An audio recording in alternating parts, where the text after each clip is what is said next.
Others are considering doing so. The questions now are how low will rates go and whether the global economy can weather the political risks that we see all around us and avoid a serious recession. Our next panelists are very much better placed than most to provide the answers. This session will be moderated by Sarah Eisen, an anchor at CNBC. Sarah, the floor is yours. Thank you. Thank you very much. I'm so honored to be back on this stage. We were here a year ago, and it is my also great pleasure to welcome three people who need no introduction in this room. Chair Powell from the Federal Reserve, President Lagarde, our host from the European Central Bank, and President Campos Neto from Brazil. This time last year, when we were all talking, you guys were in the sort of final process of hiking rates. Fast forward 1 year, and now it's interesting. While I'm going to miss Governor Ueda and his jokes, we've got three great panelists here going at different speeds, I would say, when it comes to reversing that course. So would love to just open it up, President Lagarde, with you and ask, where are you in this process? Because you cut in June, so now what? Well, it's been a journey. You can't just say, oh, we cut in June. It's coming on the back of a period of hikes, which was unprecedented, facing shocks that I tried to describe yesterday over dinner, and followed by a period during which we held rates untouched, and during which we were restrictive enough to actually see our medium-term target reach that 2%, which is our objective. And most recently, we have seen in our round of projections, which are really important, September, December, March, and June, we've seen that 2% target with an oscillation of 0.1 about it at the last quarter of 2025. So it's on that basis and on the basis of what I'm happy to describe as the three-leg reaction function and all the underlying data and information that feeds those three legs that we decided to do a 25 basis points cuts. But in the same breath of air, I also said that it was not a linear process, that it was not a predetermined path that we were embarking upon, but a step that would be followed by further review of data, further understanding of where our three legs reaction function would be. So that's pretty much where we are, and I would simply maybe add that we are very advanced in that disinflationary path, and we are in that sort of slow recovery which came about during the first quarter and which we hope will persevere, but all of that is flawed with uncertainties and big question mark about the future. Sounds like you're setting up the market for a pause now. Is that right? I'm not setting up anything for anyone. I think that it's for everyone to really look under the skin of the economy and see where it's heading, and appreciating what our reaction function is and how we're likely to decide. Chair Powell, you have also been on a journey and have been on hold since last July, have not cut rates like the ECB in June. Why not? What are you waiting for? So let me say that sitting here last year, there was a lot we didn't know, and we didn't know that we were just about to embark on a period of 7 months of much lower inflation readings. We didn't realize that the second half of last year was going to be an extraordinary year from a growth standpoint, and also from the standpoint of the labor market. So things actually worked out in the second half of last year in a remarkable way. Then, as you know, in the first quarter of this year, we continue to have solid growth in the first half, actually, solid growth, and a labor market that's still strong, although we've seen a continued rebalancing in the labor market. And inflation, after pausing in the first quarter, now shows signs of resuming its disinflationary trend. So it's a little bit different journey. So where that leaves us is we've made quite a bit of progress in bringing inflation back down to our target. While the labor market has remained strong and growth has continued, we want that process to continue. I think the last reading and the one before it in inflation, the one before it to a lesser extent, do suggest that we are getting back on a disinflationary path.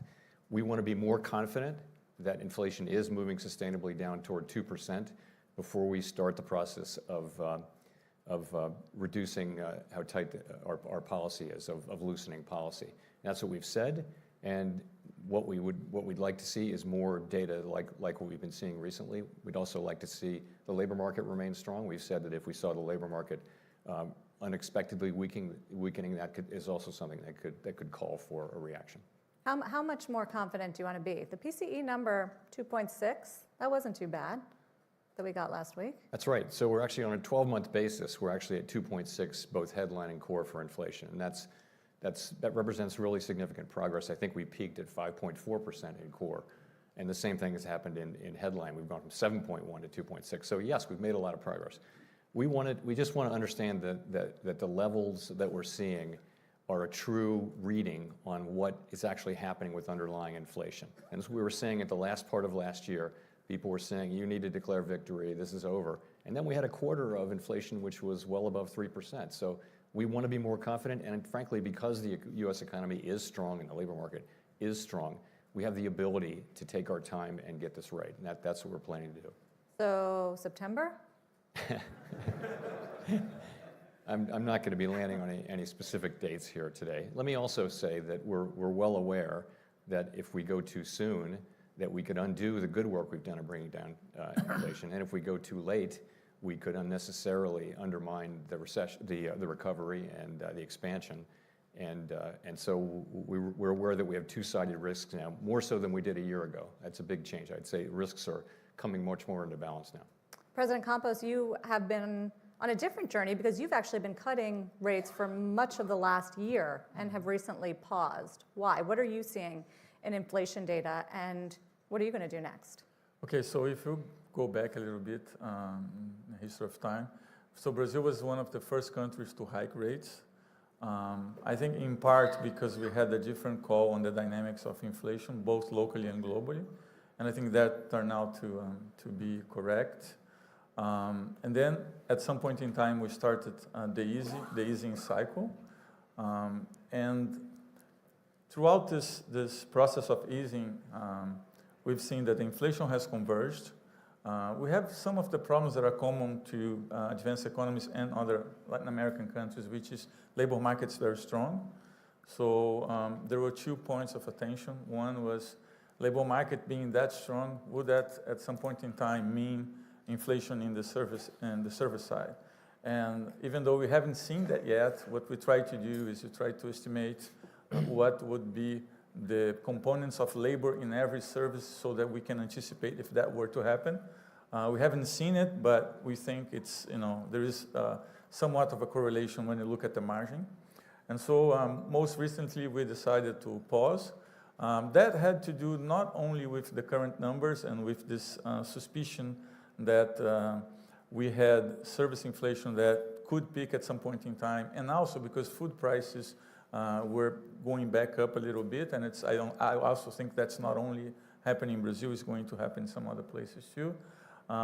But also has to do with a lot of noises that we had. So we decided to interrupt the cycle. More recently, we've had a sell-off in some of the emerging market countries. Brazil was more affected. But I think this has to do much more with noises that were created than the fundamentals. And the noises are related to 2 channels. One is the expectation on the path of fiscal policy, and the other one is expectation on the future of monetary policy. So when you had these 2 at the same time, I think it created uncertainty enough that for us, we needed to interrupt and see how we can fix that channel and how we can communicate better so that we can eliminate those noises. Because there is a big disconnection with the current data, both fiscal and inflation data, and the expectation. So what happened in Brazil is the expectations started to de-anchor, even though the current data is coming as expected. Right. So you're talking about the fall in the stock market and the real recently when you talk about the markets. But for us, what matters is how this gets into our reaction function. So I'm talking about expected inflation, the long end of interest rate curve. So we had somewhat of a steepening of the interest rate curve. We had the devaluation of the currency, but for us, what matters is the expected inflation, both implied inflation from the markets and expected inflation from the surveys. Those have gone up. Yeah, I mean, President Lagarde, you have described the path to 2% as bumpy. We got an inflation report in the Eurozone this morning, 2.5%, not too bad, but core was high and services are still above 4%. So what is keeping prices so sticky?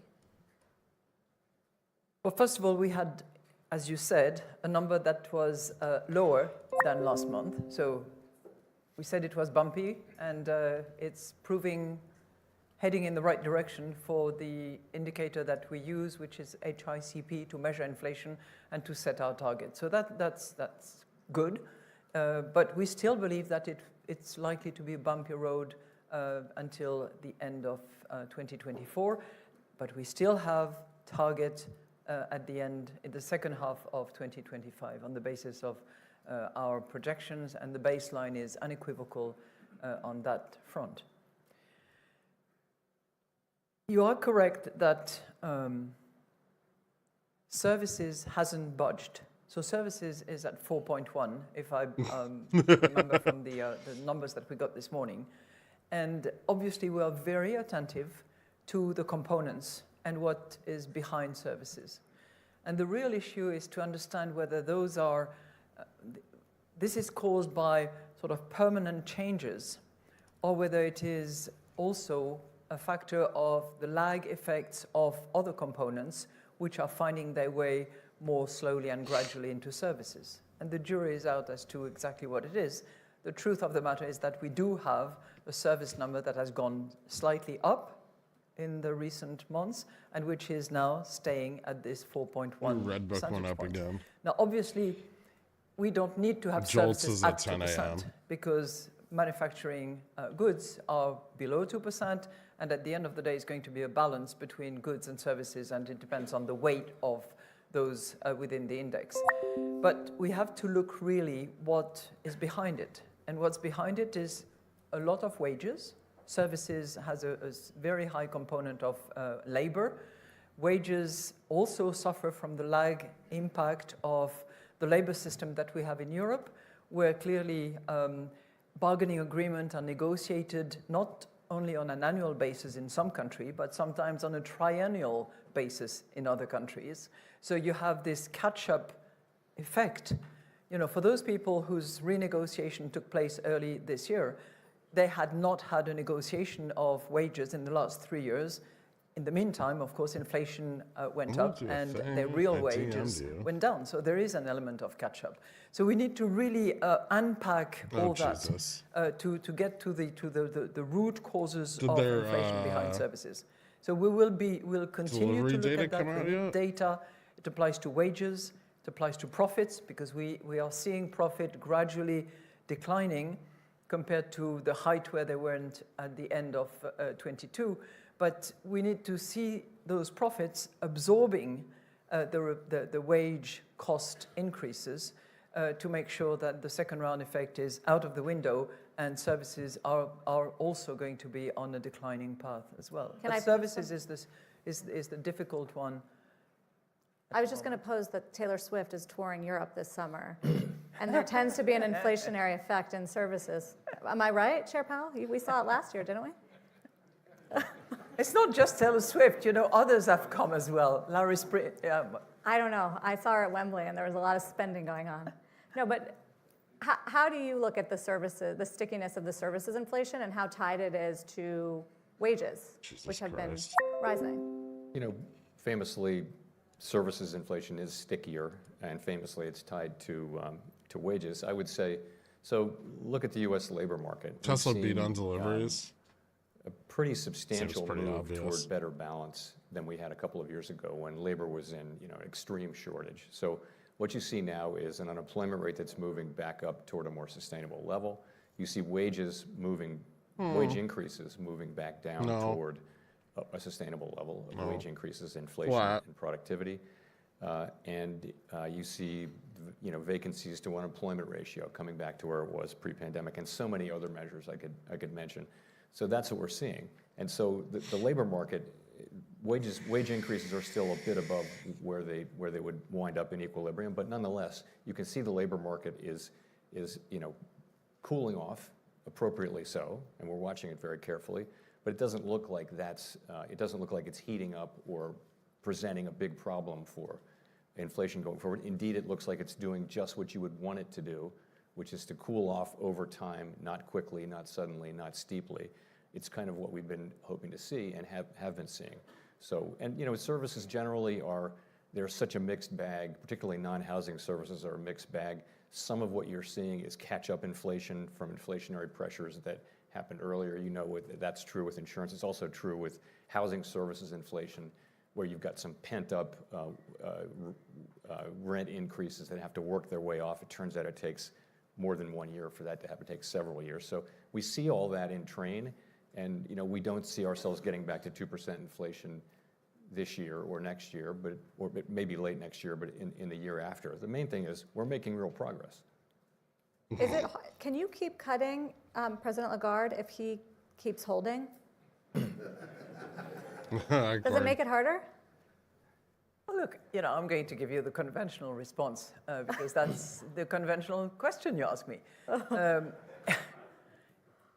We do take into account the spillover impact of whatever is decided by other esteemed colleagues. And obviously, my esteemed friend, Chair Powell, is one of those. So we take that into account, but we also determine our monetary policy on the basis of what we see in our economy. And we look at the data that we get, the impact that multiple factors have on our economies and its numbers. Does it matter for you, President Campos, what the Fed does next? Well, I think it matters to an extent, but I think there is one point that is worth mentioning, which is more recently we've seen a sell-off in some of the EM, and especially the EM that had more, there were like more the best cases for investment.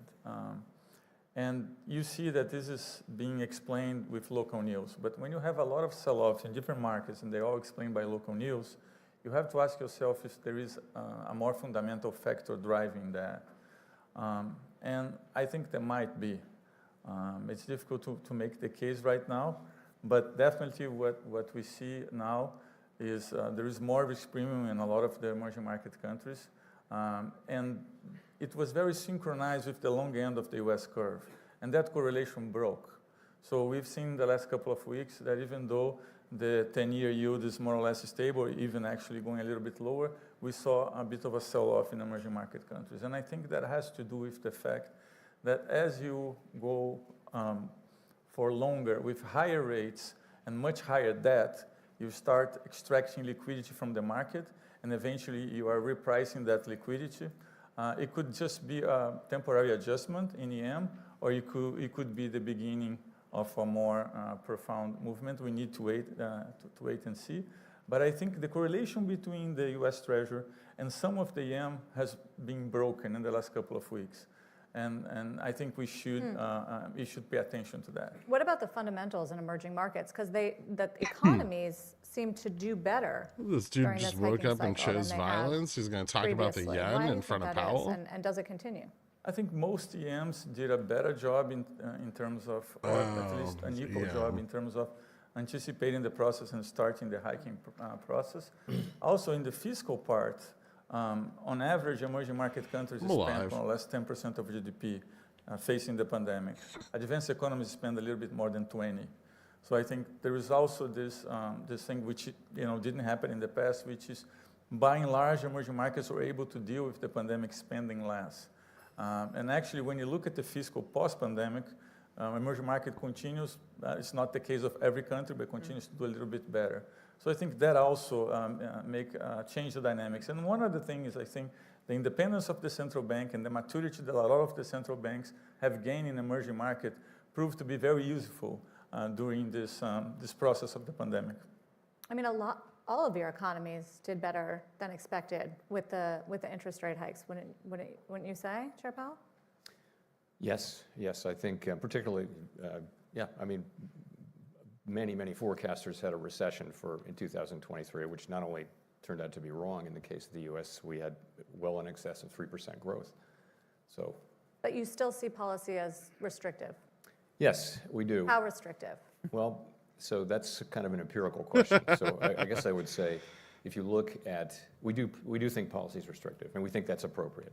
I think if you look at the labor market in particular, you're seeing demand for labor gradually come down in the form of job openings, and now a slight softening in unemployment in the form of wages. You see demand coming down, not just the supply that we're getting, but also demand coming down. You also see the effects of high interest rates in the housing market and in some other interest rate sensitive things. So you see that. This is just inelasticity, I think, it's not. not. I do think that restrictive policy is working hand in hand with this broad supply side recovery we've had, where we've seen the unwinding of the shortages and bottlenecks from the pandemic. We've also seen a recovery in labor force participation among prime age individuals in the US, and then some immigration, which has also been a positive supply shock. So we've seen all those things work together to give us, really significant declines in inflation. At the same time, we've got a strong labor market and growth.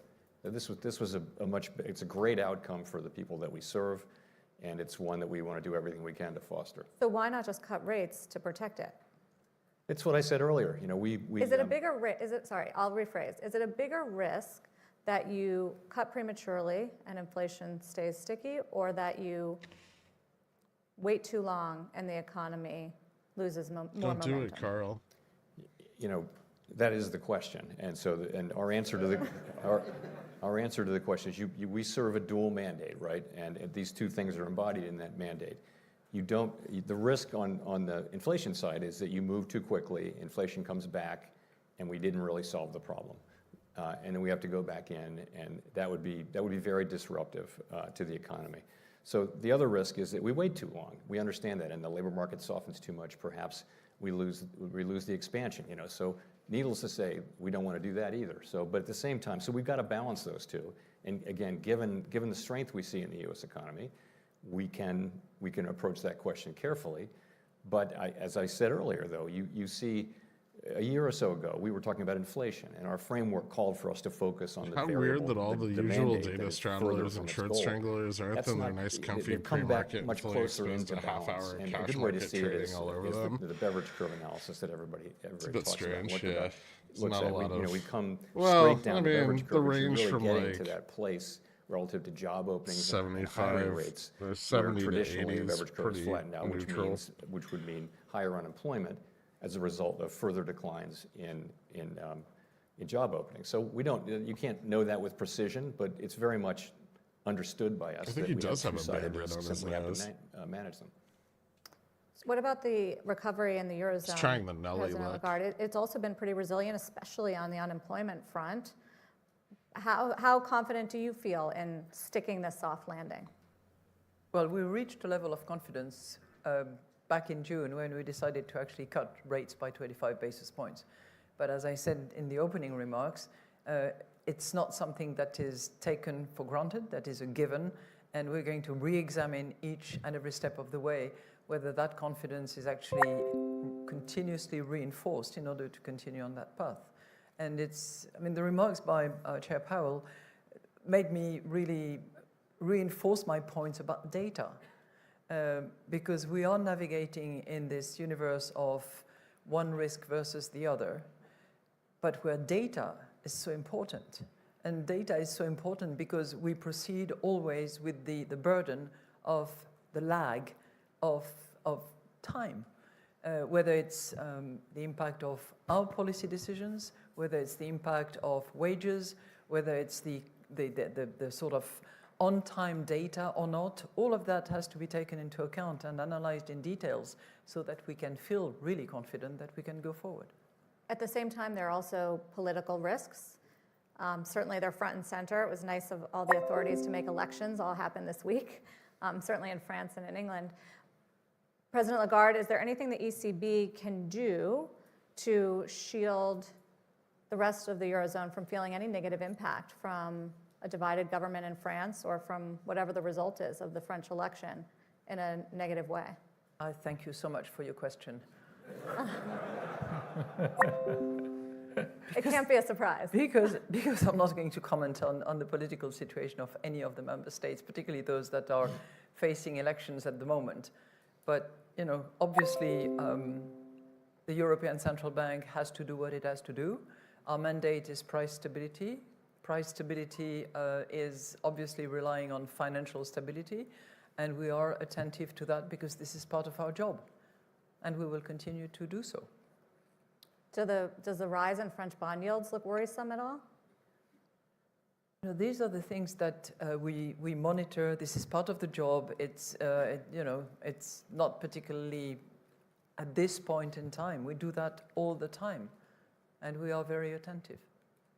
You have fought hard for the central bank's independence in Brazil, and yet now you are the subject of many attacks from President Lula, and so I'm wondering how you're dealing with that. Attacks from me? No. No, President Campos. Attacks from President Lula. I think he called you an adversary and an enemy. Yes, well, I think as a central bank, we have to get away from the political arena and try to go on with the technical job. And I think what we did, is a living proof that everything that was done was very technical.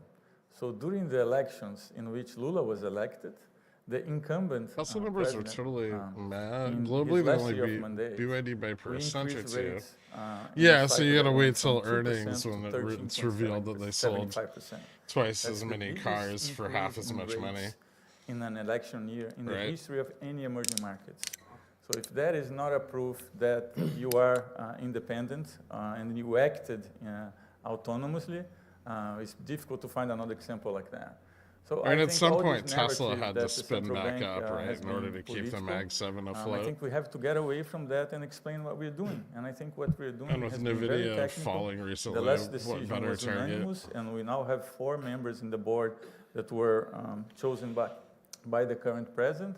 And I think what we need to separate it was what is the political narrative A lot of puts and what is close the on this technical move? job No, that we need not really. to do. And I think history will tell. Most and of the time will puts tell that are on that the job chain was are done in there the till best like the we could do end with of the week. data that we had at hand, and that was in the most technical way, and it was done in a group of people that actually analyzed all the data and that worked very judiciously to be able to get to the conclusions that we did. Chair Powell, do you have Yeah. any advice for him? You've been through some attacks from I have leaders. no advice. I will say, though, to put it in my words, we've been given this great responsibility and great powers, and really important that we get it right. Crazy And ass we've been Red told to Bull. stay out of politics and just do your job, and that's what we do. We don't try to get involved in issues that are not our issues, and in particular, we're just focused on our goals and getting through that. And if we do that and do it well, I will say in the United States, there's very broad support for an independent Fed in both political parties on both sides of Capitol Hill and everywhere. I don't think that that's really in question, as long as we just are seen to be doing our job and staying on task at all times. Can I say something? Yes, please. I think that there are countries where governors do exactly what Chair Powell said, and yet get blamed, criticized, and I think that for some it takes courage to do the job in addition to being a good, excellent technical expert. But I do wonder if you're concerned, because your term ends, President Campos, at the end of the year, and it doesn't seem like President Lula is going to reappoint you. So do you worry about the independence of the central bank? So first, I was never up for reappointment, regardless of who won the elections, and I've said that from the very beginning. When I helped design the independence law, I actually tried not to have the reappointment possibility in the law. And for me, the reason was I didn't want that the president of the central bank, at any circumstance, would have any incentives to bend his knee in order to have any kind of re-election. So that we need to make that very clear. Secondly, there is actually a risk premium down in the curve, and I think it has been elevated in the last couple of weeks. as to an uncertainty of what happens when the next leadership or the next team takes place. But this in Brazil is done very slowly because the president can change 2 directors every year, and we have 8 directors plus the president. So right now we have 4 directors that were appointed by the current government. And the last monetary decision, was unanimous. So I think what we did in the last decisions proved that the group is very cohesive in trying to find a technical solution for the country. So I understand there's a risk premium and there's always this uncertainty, but I think the group that we have, which is composed of 8 directors plus a governor, voted unanimously, understanding that that was the best for the country at that time. And so I understand that there is a risk premium, but I think with time that risk premium will tend to decrease. It was There are concerns in the United States about Fed independence. If President Trump gets elected, there have been reports that he's looking at that issue. Yeah, we're pumping. Obviously, you've been subject of attacks Do what you will before. with that information, I guess. What is your level of concern about that? I am not focused on that at all. And that's not just a talking point. I really think that we just keep doing our jobs. I mean, the U.S. economy, we have 4% unemployment. It's growing at 2%. Inflation's at 2.6%. Let's keep that going. Let's do our jobs. History will judge. I think if we can keep things on that path, that's what I'm focused on. That's the only thing I'm focused on. And as I mentioned, I do think support for the Fed's independence is very high, where it really matters on Capitol Hill in both political parties, among the leaders and most of the following. And so I worry about getting the job right. That's what I worry about. I know you guys don't want to touch politics, but President Lagarde, it does bring into focus the fiscal policies, right? We heard President Campos say it. There are concerns about the deficits in France, if the far right should win. There are concerns in the United States about the deficits. So I do wonder if you have something to say or to warn on the fiscal front as it relates to making your inflation fight harder. Well, fiscal matters enormously, true, and it matters in 2 different ways from my perspective. It matters from a sort of conjunctural type of way, and thank goodness the European authorities have agreed on the fiscal governance that will take over after the Growth and Stability Pact has been overnight we did. Has been suspended and now completely replaced. This fails. So there is a framework within which members of the European Union have to operate, have to control the direction of their debt, have to make sure that it is sustainable going forward through the efforts that they deploy, and have to keep their deficit on watch with enough flexibility, and that's the second part of fiscal spending that I'm concerned about, with sufficient of an impact of a focus on productivity, on growth, of investment that will be conducive to both.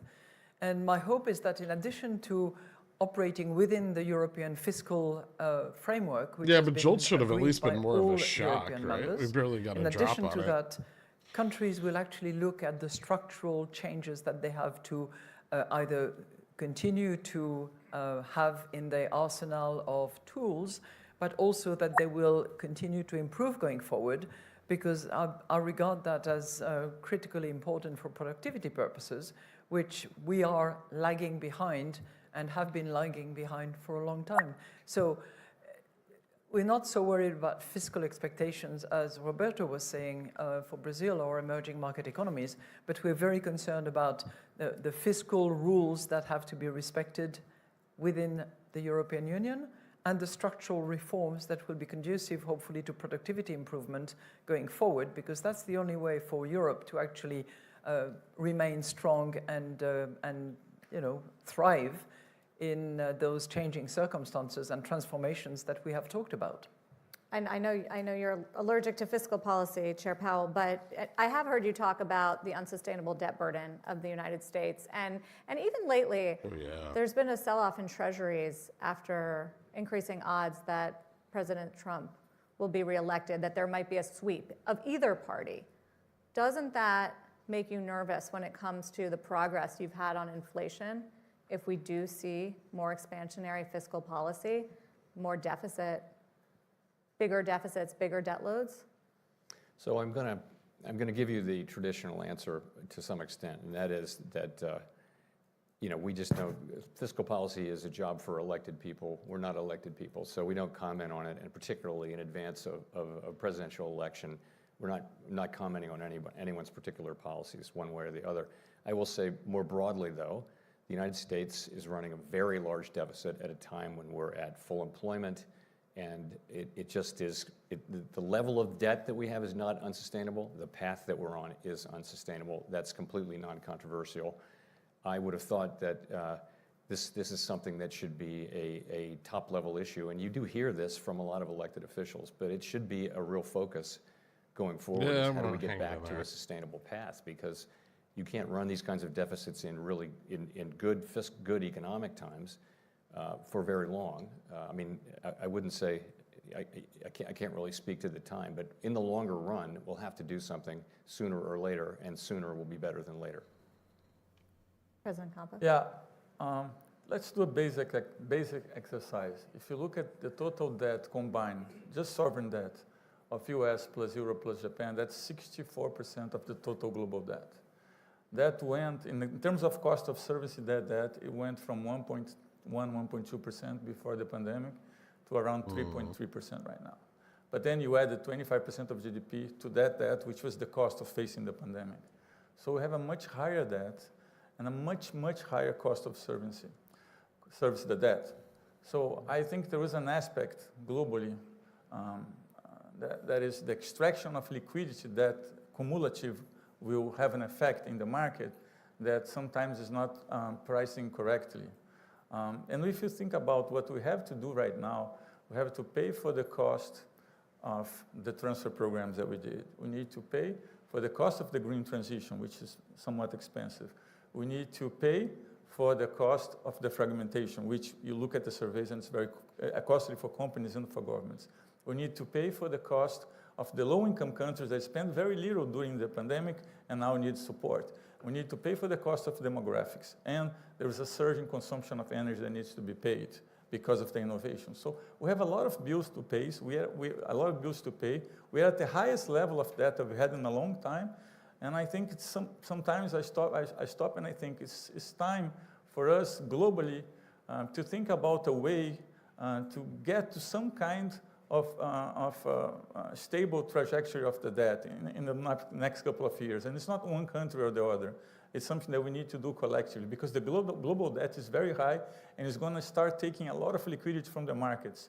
And the ones that will feel the effect are not the advanced economies, are the emerging economies, emerging market economies.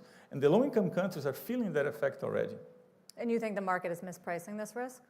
I think the market was mispricing a little bit the fact that if you have higher rates for longer, the effect from extracting liquidity, depending on how much longer you're going to have these higher rates, I think the risk is higher than what the market is pricing as. I also wanted to ask you, President Campos, about China, because you have a pretty good view. It's such a big trading partner for you. What's going on there? How much is China's economy slowing? I'm not sure I'm very equipped to tell you what's happening in China. I can tell you that it's very important for a lot of emerging market economies. It's very important for Brazil. We are a very big exporter of food items and iron ore. So China is a very big trade partner with Brazil. And it has been for a while. And regardless of the government, it's important markets are to big understand dumb. that is a very important tie to Brazil. The one thing that we look from looking from far away is we're trying to see what are the policies that China is doing, what is the focus, and what is the impact that this new policy will have for us. But because we export mainly food items and iron ore, we don't see that as a big threat. I think some other countries will have a different understanding of what this impact will be. Yeah, I mean, there's also trade barriers that are going up. President Lagarde, tariffs.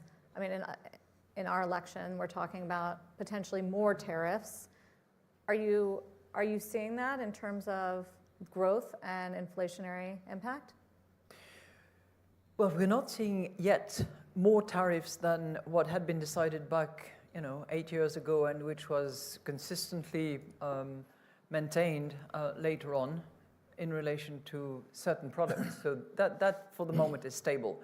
What is not stable at all is the number of protective measures, occasionally non-compliance with WTO rules, the level of disputes that are brought before the WTO, which is not in a position to resolve them because they are not equipped with the dispute resolution mechanism, and magistrates have not been appointed to that effect.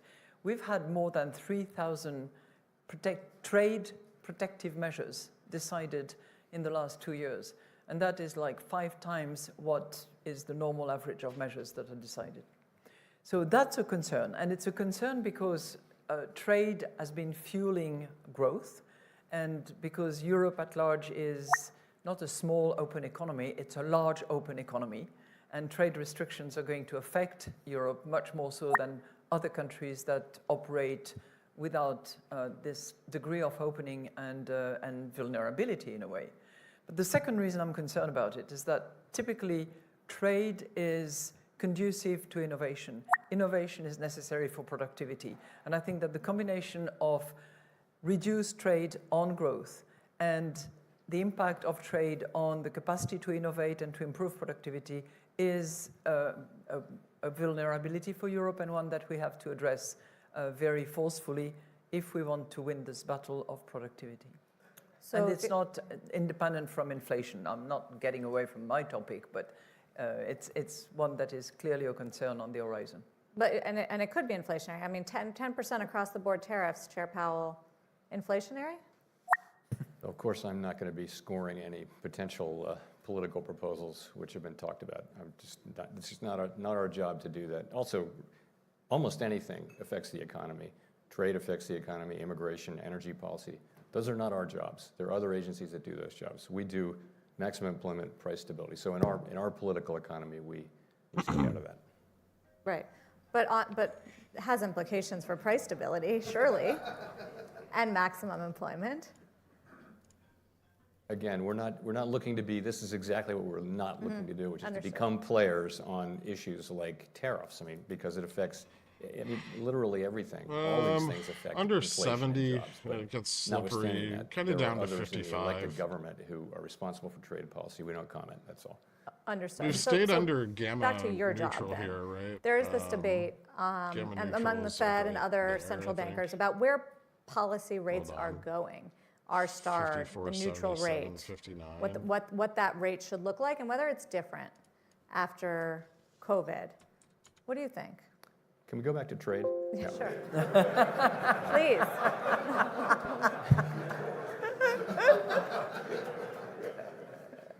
So, R-star. I guess I would start by saying that the thing that we write down as part of our summary of economic projections, and the thing that economists mean by R-stars, is a longer run concept. It's the rate of interest that would hold the economy at equilibrium at a time when we're at stable prices and maximum employment, and there are no shocks hitting the economy. That seems to be this is not kind the of economy obvious, today. right? So the first thing to say is that when we're sitting in the boardroom in Washington thinking about whether our policy JPA acting like a rate millennial, and is he's just the quiet appropriate rate for this quitting. economy I'm only right going now, to adjust we're rates. not battling over what not even long gonna do R-star that. is, You because this can't. is a different economy. This is an economy that's still recovering from the pandemic. That's actually And the so many hilarity forces of are this, is pushing that it the this way and that Fed, way, due to their and there's really not a inaction, lot of has precedent. prevented So further it's action. a very challenging right? time, but it's not, the question, the R-star question is a really interesting question, and that is, are we going to go back to the very low levels of neutral rates that we had in the recovery of the global financial crisis, or are we going to go part of the way back from today's high rates to that? And intuitively, most people think that we won't go back to those very, very low rates that we saw during the global financial crisis recovery period. But we don't really know. I mean, the neutral rate has moved around, we think, by slow-moving, longer-run forces, demographics, technology, productivity over time, all of those things move it around. Ultimately, the balance between savings and investment. So it's a great conversation to have. But honestly, when we're looking at policy in the boardroom, it's how is our policy affecting today's economy, and do we think we're getting the results that we want? What's the VIX doing by and here? large, in a world where this isn't a world of precision, we think we are. We're getting a gradually cooling economy, a gradually cooling labor market, progress on inflation, 4% unemployment, 2% growth. We're getting kind of what we would want to have. And so So that's, I worry that some people, no one in this room, but some people think that the R-star debate is the thing that dictates our assessment of how restrictive policy is. It's really not. But I think it's relevant. Unless you think that the long run rate is the same as today's rate. I think that investors are trying to figure out, though, where you're going to end up and what the policy path looks like once you start cutting rates. And it becomes important then. No, I agree. It does. Yeah. It's what will we discover to be? We'll find it empirically. What will we discover it to be? And I think there's a debate going on. There are people who feel very strongly that it hasn't changed and that it has changed, and ultimately it's unknowable. It does matter for the longer run. It matters for where rates will settle out, but it doesn't matter much for policy decisions today, which are the ones we're actually making. I guess we want to know if there are like 10 cuts coming or 15 cuts. I mean, do you think, President Campos, it's changed post-COVID? Are you dealing with a different economy? So the R-star story for emerging market countries is a little bit different. So for example, if you had a table of countries of Latin America, you would find that at least the models internally used by their own central banks, in some cases you had R-star going higher, like Brazil, from 3 to 4.5. But in some cases you actually had R-star going lower. So the question is, what is the short-term view and what is the long-term view, as Chairman Jay described? Are you going long? And I think You're for us, short it's or more like long? trying to I'm long understand right what now. is the structural reason for the neutral rate in Brazil to be so high, 4.5% real time, is really high. And I think a lot of it has a lot of structural elements from the past, but it has intensified during the pandemic. And you could go and talk about the amount of subsidized credit. You can talk about the trajectory of the debt. You can talk about productivity. For example, when you look at productivity, there is one thing that not a lot of people talk about, which is in the need for raising money, sometimes the adjustment is done on the revenue side. When you do the adjustment on the revenue side, if you look at what's being done in emerging market countries and even in some advanced economies, you tend to go back and tax capital more than labor, because it's very hard to tax labor coming out of a pandemic. If you tax more capital than labor, and this has already been happening for a while now globally, and especially in emerging market, then you introduce another element that will bring productivity lower. So when you look at the causes of the neutral rate to be so high structurally, that's, I think, what we need to work on. And Brazil has done a lot of reforms. We have done reforms, and I think if you compare to other EM countries, Brazil was actually able to do reforms in the middle of the pandemic. We did the social security reform, we are doing a tax reform, we did the labor reform, all in the middle of the pandemic. But still, when you look at the efficiency of what was done, the end result seems to be that our structural rate is still our neutral rate, our star is still too high. And I think we need to go on and talk about what are the reforms that are needed in the medium term to make sure that we have a structural rate, a neutral rate that is lower than we have right now. President Lagarde, do you ever see a world where we get back to near zero interest rates absent a crisis? Do I think we're heading towards that? That's, in my view at this point in time, it's very unlikely, but it's not something that I would want to pass judgment on. What I can tell you is that when we start having that conversation that Chair Powell described perfectly well and that I would completely subscribe to, I would be relieved, because it would mean that we are getting closer to where we need to be. It would mean that we do not have any shock suffered by the economy, nor on the immediate horizon. So that would be good news. But we are certainly not at this stage, and this is not the work that we do when we set our policies going forward. One thing that's been moving fast and has the potential to impact economies is generative AI. And I know we started talking about it a little bit here on stage last year. It was early, but things have moved, President Lagarde. So how are you thinking about any impact on growth or productivity or inflation of what's happening in technology? Well, Sarah, that's a subject for which we need another hour, because there are so many questions about it. Number one, there has to be some regulatory framework within which AI and generative AI in particular, especially if it's in the hands of a small oligopoly of companies, is actually organized in order to protect a number of rights and protection of citizens. I would start from that, which is not where we are for the moment, although there are attempts to organize in a better way, as was the case with internet, on a global basis the use of generative AI. So point number one. Point number two, and I will let Roberto talk to that point because he's more of an expert than I am, the question of how much energy is used in order to test large language models is really something that is not often in discussion, and yet it matters enormously. Third, the impact that AI will have on growth, on inflation, on productivity, I think is yet to be determined. Oh, shit. I think most people would agree that it will have an impact throughout the ladder of jobs in most segments of the economy, in areas where mechanical developments have not historically affected jobs in particular, and it will require significant amount of training and constant upskilling of people so that they can adjust to artificial intelligence, use it, and not be victims of it. I would add to that I think we at the ECB are using artificial intelligence. Oh, no. Try to do it in a safe environment without being hostage to those companies that No wonder they would cut like to have rates early. access to the most private of our data. So it does require a cautious management and enough control without preventing the innovation and the creativity that people can apply in the use of these tools. You use it in models? How do you use it? We use it in models. We use it in, whenever we need a lot of language mining and whether it's structured or unstructured data for that matter, we use it and we are constantly pushing the frontiers of that. But as I said, cautiously, because we need to protect data and, This is the and we most need bearish to shit I've make ever sure that heard. there is enough human judgment involved in the process of this use of artificial intelligence so that we are not either hostage to the mechanics itself. Do you think that fears over generative AI, Chair Powell, rendering certain jobs or industries absolute are legit? And is there anything a central bank can do? Hey, ChatGPT, should I we don't think lower we know, rates or so- nah?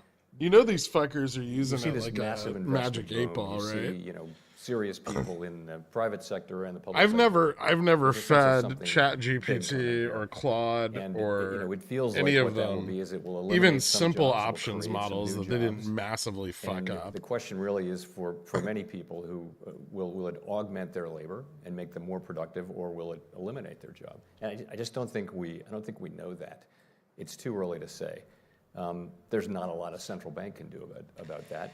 This is I really a have. job. It told me to short Tesla We can today. supervise our financial How's that working institutions out? and things like that to make sure that that they understand what they're doing with all different kinds of technology. No, not good. But also, like everybody else, we're meeting with all the experts and asking ourselves what will be the effects on productivity, on inflation, on growth, and will it be enormously displacing, and if so, of whom? One thought is that it'll be more people doing white-collar jobs who are writing press releases and things like that. So we just don't know. It's something we're investing a lot of time and effort. We're not using generative AI. We're very carefully looking at that. Other earlier forms of AI are in fairly common use in American business, and I believe we use some of that. What about you, President Campos? I know you're focused on the energy needs as well. Well, first, I think when you look at the surveys that we have, and we have plenty now on the use of AI on companies, what you have in terms of empirical evidence up to date is that the companies that use AI to enhance existing labor have had better results than companies that have replaced labor for AI. So that's something that we know. It doesn't mean that some jobs won't be replaced by others. We need more humans to write about how But I great think AI what we need is so to it can understand continue is, to take their jobs. What we are seeing basically I just is wish an people would increase stop in the assigning ability to it of that doesn't processing data exist. and storing data. So it's basically computer power and the ability to store data. And that's very energy consuming.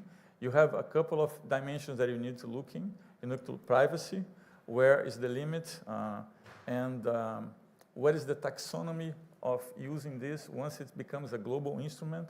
What is the taxonomy of using this? Because you could be talking about data centers being placed in countries that have cheap energy to produce services for countries that have more expensive energy.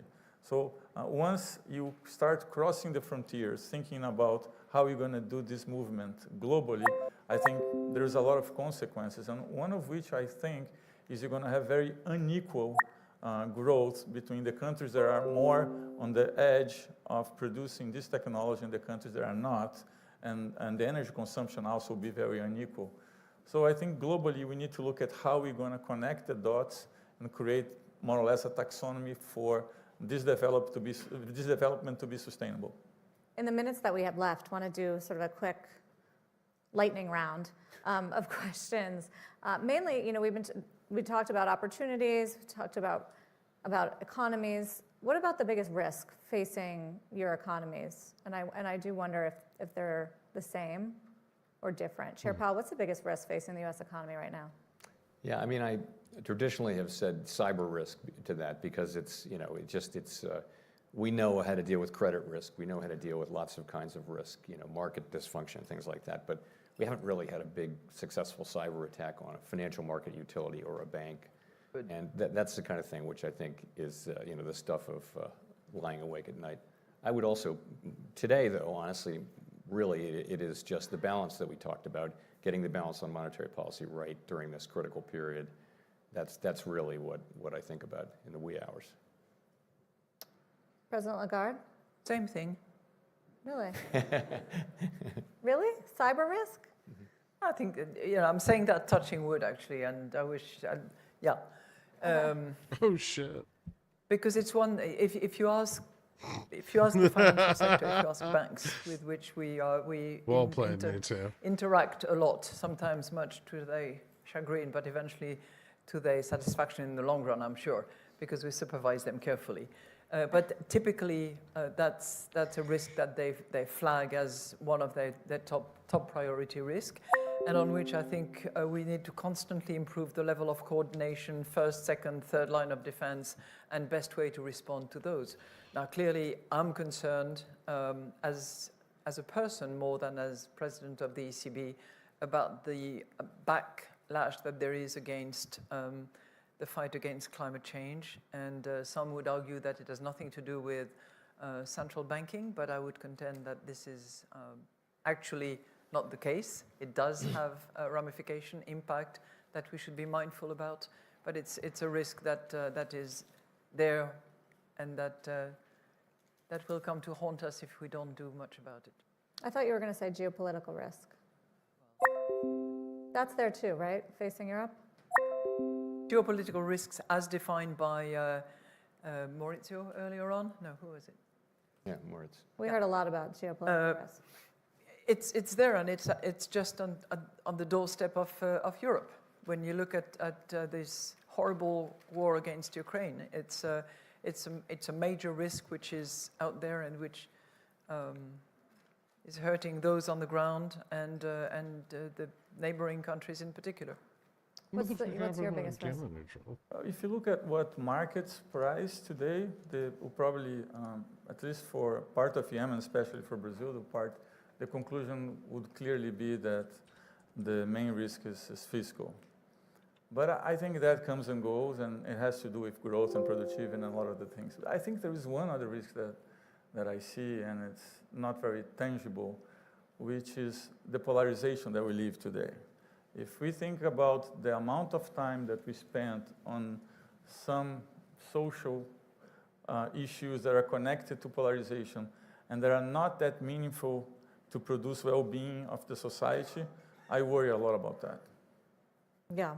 So if we're sitting here on stage in 1 year from now, which we hopefully are, the inflation rate in the US will be?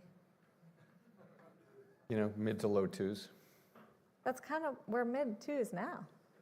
Yeah, well, we have 1 month at 2.6.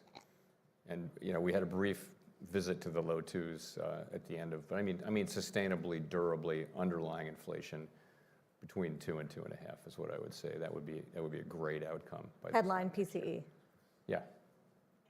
President Lagarde, 1 year from now? 1 year from now, I would say low twos. We are at 2.5 latest reading, and as I said, bumpy on the way ahead, but yeah, low twos. You've been Yeah, closer to Redbook's 4% picking back up Congress, again. right, lately. Wealth So where do you effects think taking you are over. in a year from now? It's just going to keep I won't be in happening. the central bank Well, a year right. from now.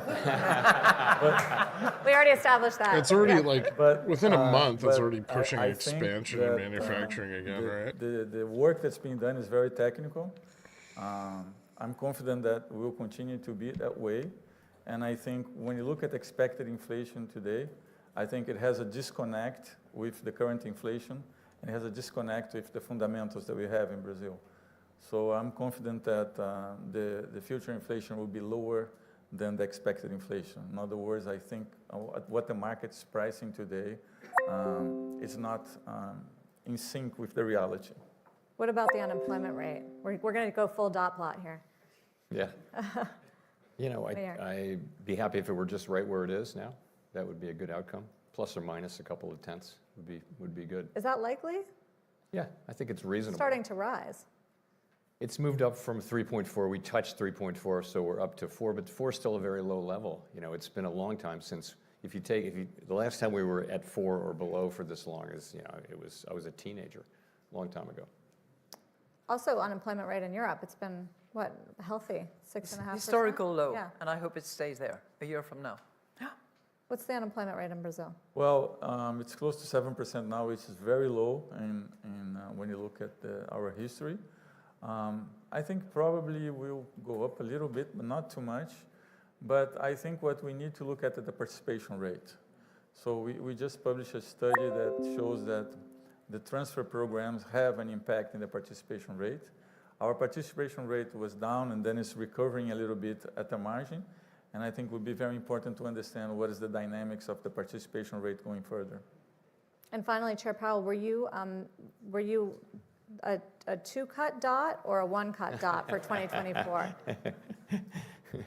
No comment. Thank you very much, all of you, Thank for you. participating. I tried.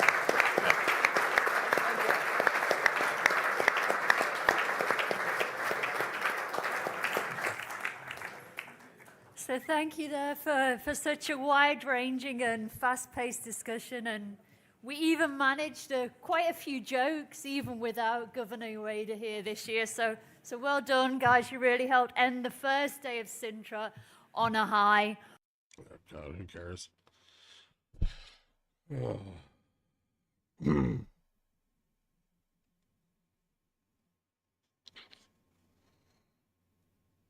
Anyway, well, that was fun.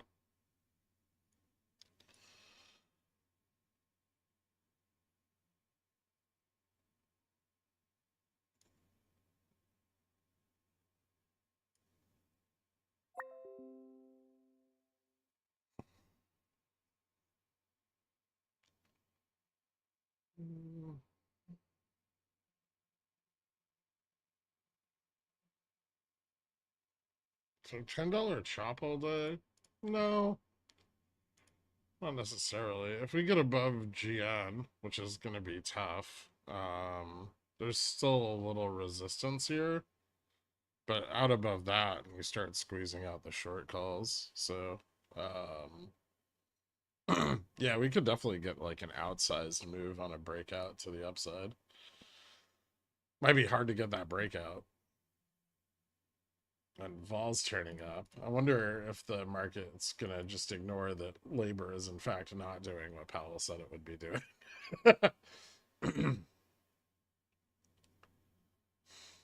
Because, I mean, where it stands right now, it looks like yields and dollar moved up on the JOLTS data, but so did the market. Which is, you know, the healthiest response I could think of. Can you check Gamma Max on Tesla, please? It's way above it.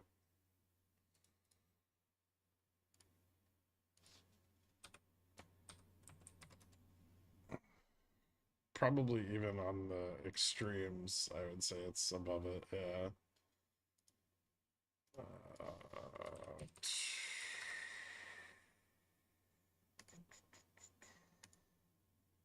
Give me a second.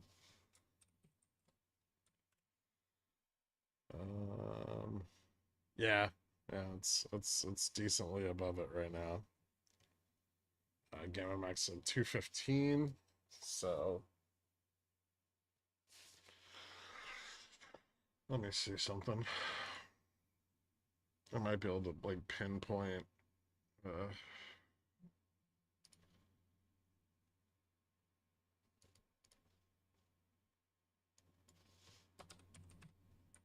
target up here. It's gonna be hard though.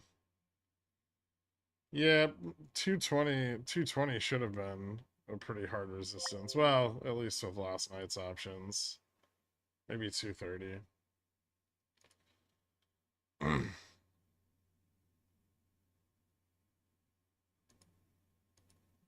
Did it get stopped out? What the fuck did I get stopped out? Oh, it just like peaked above it for a second.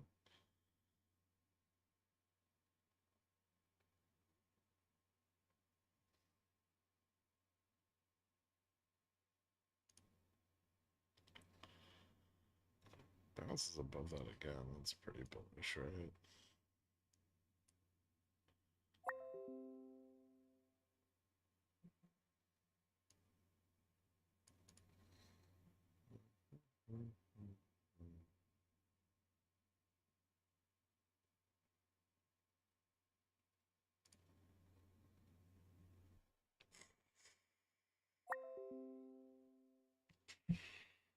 Jolts is hot as fuck. Yeah, it came in really hot. Came in 8.14 million versus the expected 7.9. Job quits were down. Economic optimism is up and Redbook is up. Logistics manager index was down, but I mean, who gives a shit?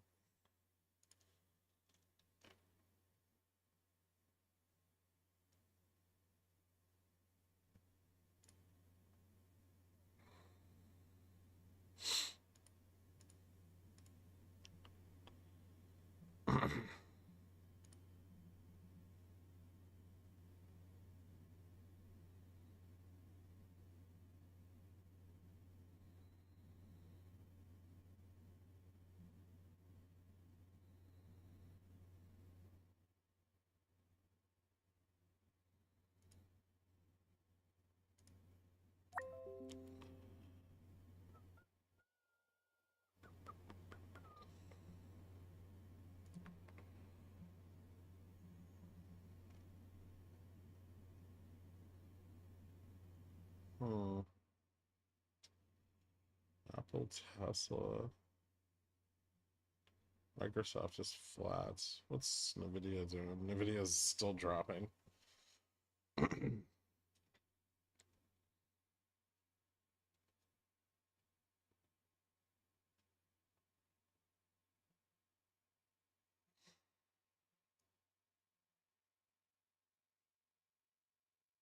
That's the 80 breakout, maybe,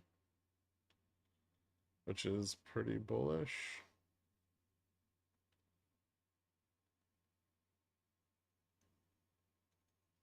Not quite there yet, but almost.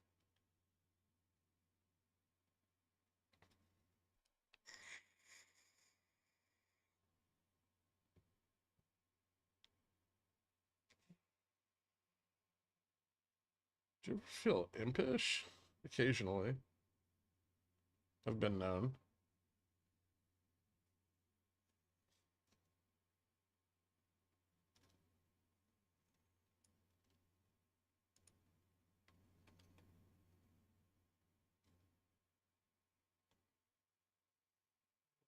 So I'm just gonna take profit there. I don't like this. Let's see what charm looks like here. Delta should be pretty substantially positive.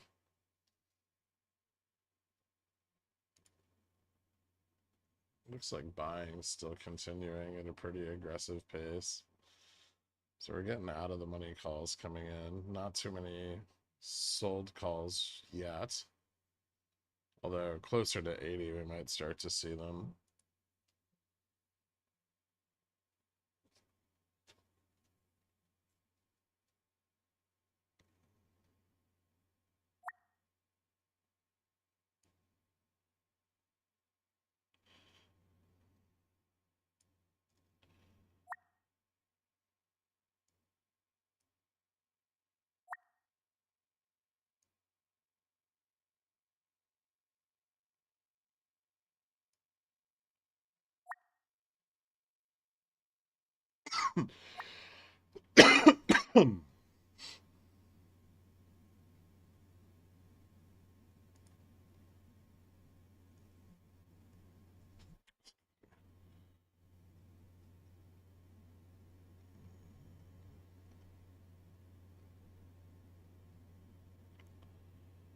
What are the Greeks for Carvana?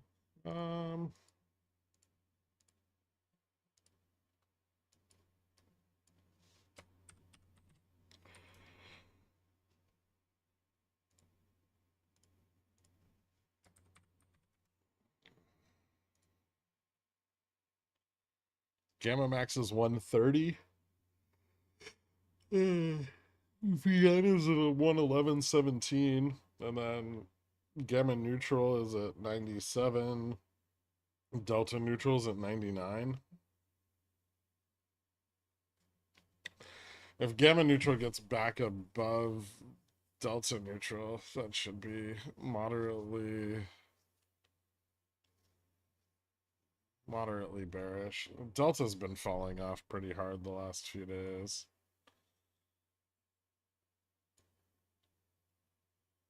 It's actually a bit odd that it's I would like to see this fail. Another failure here has got to lead to something, right? There's still an outsized number of puts to the downside.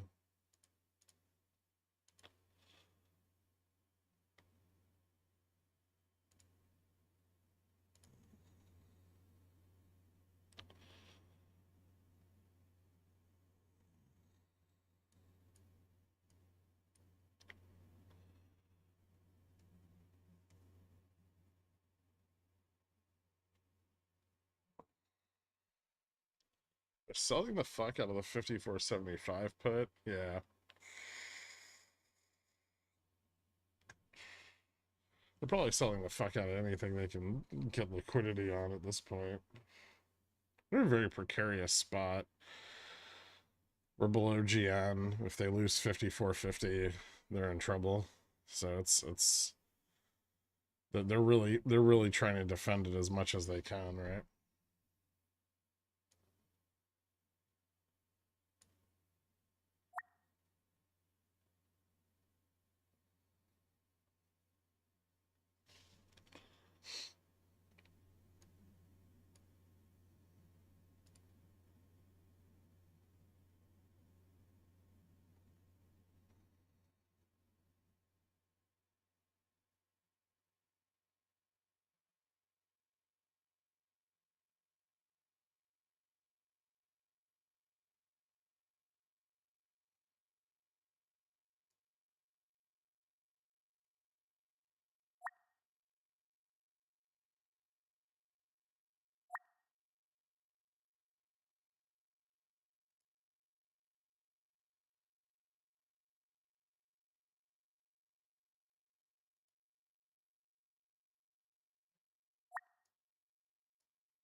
Do you think you'll be more of a bingo or bridge guy when you're old? Why would I start playing those games just because I got old? They suck.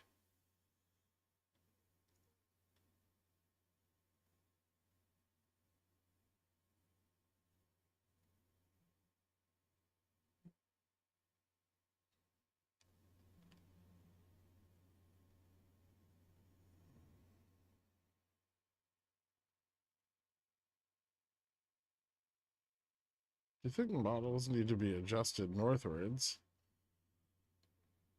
For the hurricane? Fucking no. Do I look like a meteorologist?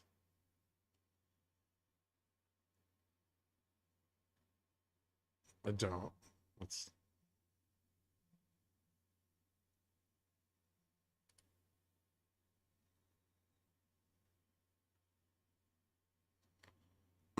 Gherkin will be playing 2 chess games at a time in the old folks' home. Nice.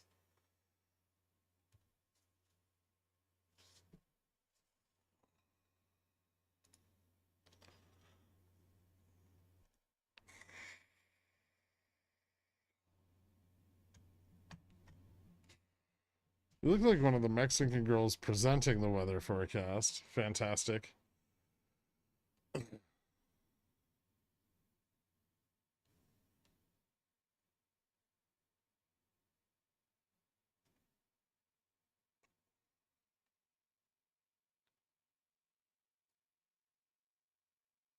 Gurk will be gaming crypto future contracts like a G.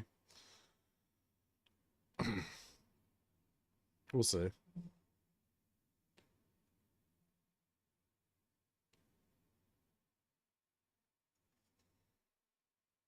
Better not fucking stop me out. God damn son of a bitch.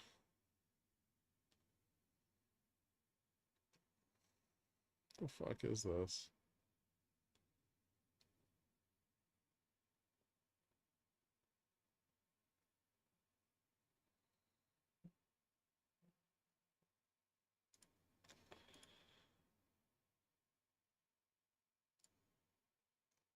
Let's see, what's IWM doing today? Up 0.12.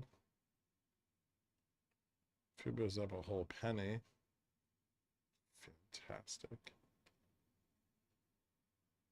Ooh, Go EV broke above $2 again. That's got a little something going on.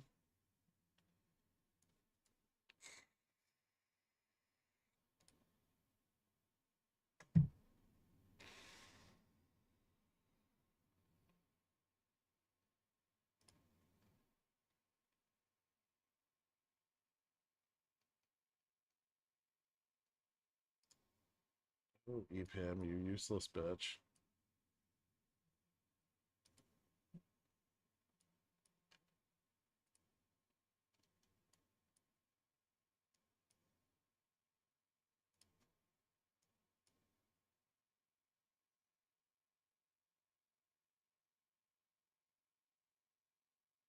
Fucking rejected hard this morning. Holy shit. $7.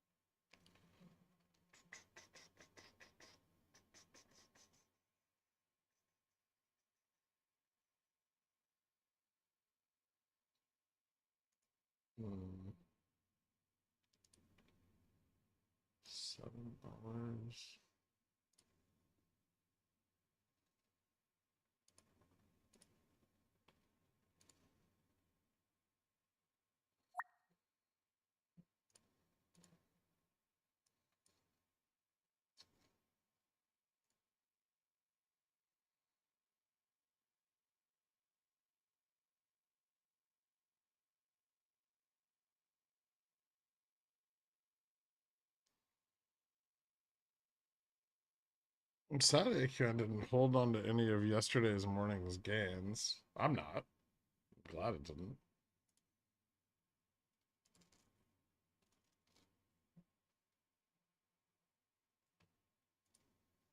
I don't want to buy the rest of my position higher.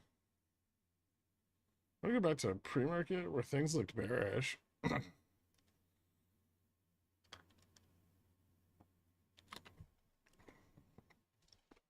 They weren't that bearish.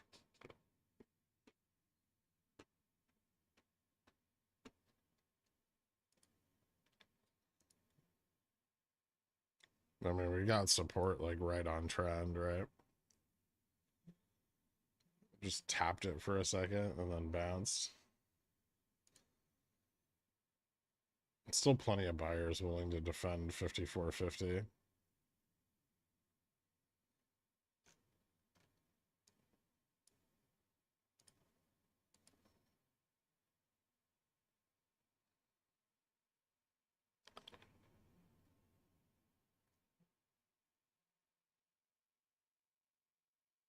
The chain's bearish. It still is, though.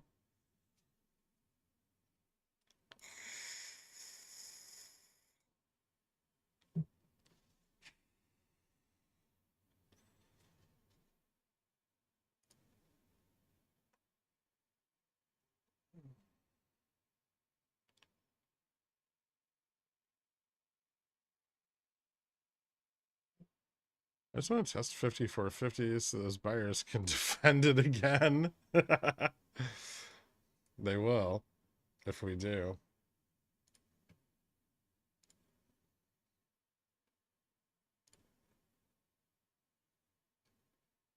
Is Tesla, are people assuming Tesla's going to provide the energy for AI now or something?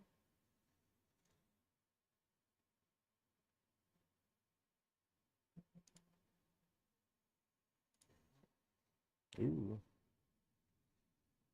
ABGO's pushing up.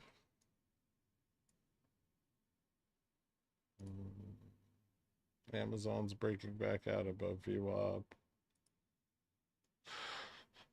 Still looks like most of the pump is just an NQ.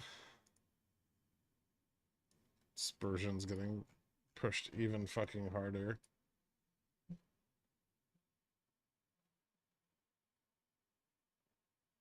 One month dispersion might be weakening a bit. $105.76. Hotter labor data? Really? Well, the dollar fell back again. All right, so if we push up here and we get above 80, yeah, we could kind of run out to like 5,500. There's a lot of fucking sold calls though.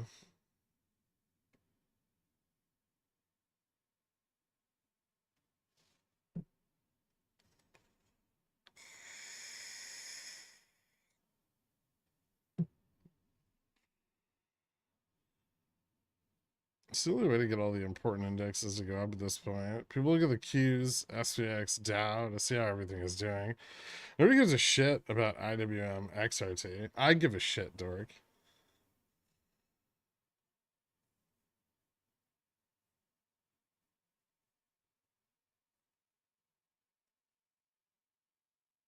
Car sales are in a huge slump across the board. Not buying here on any car company. Probably smart. Everyone thinks Toyota is a really good deal right now. And every time I see that, I think they clearly don't understand the predicament that the yen is in.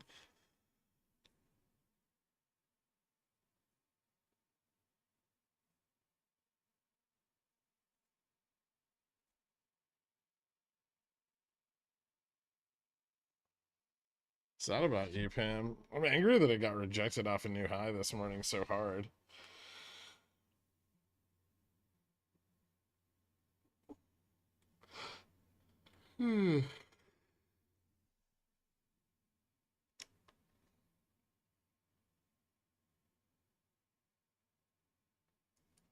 It's kind of hoping the transition through 90 would be a little softer, but apparently it's going to be violent. Well, we'll see where this goes.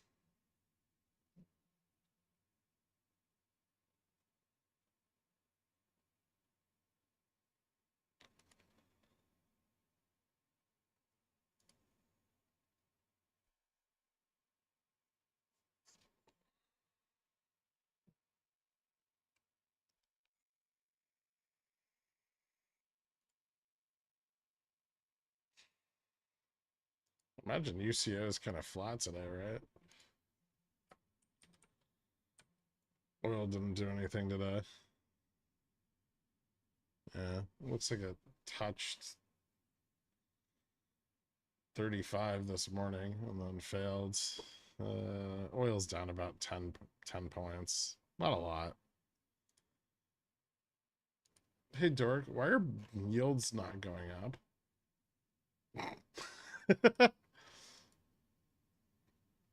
Why is the carry trade still at all-time highs?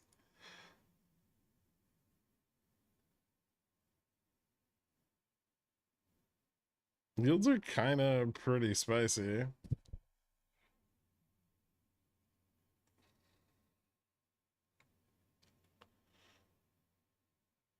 I think if NQ gets through 2150 today, I'm just going to walk away from the charts and save my sanity. Reasonable.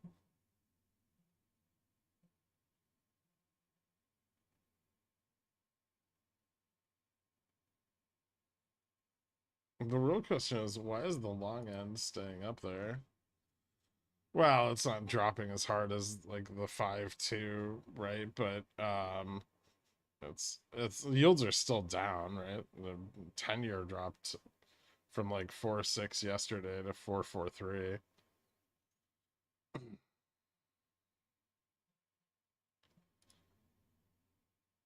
I mean, we know why. Yeah, I get it.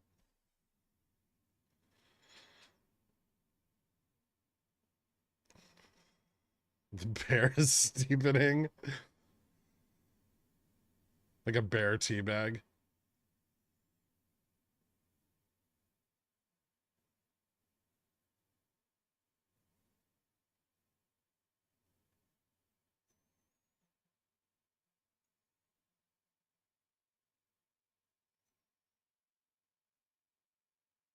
Long bear sack.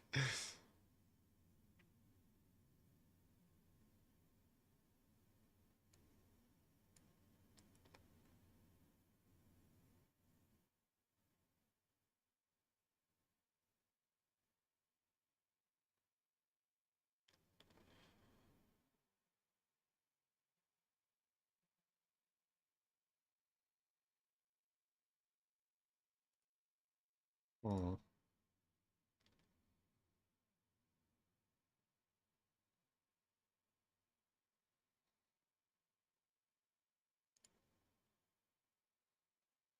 Mm.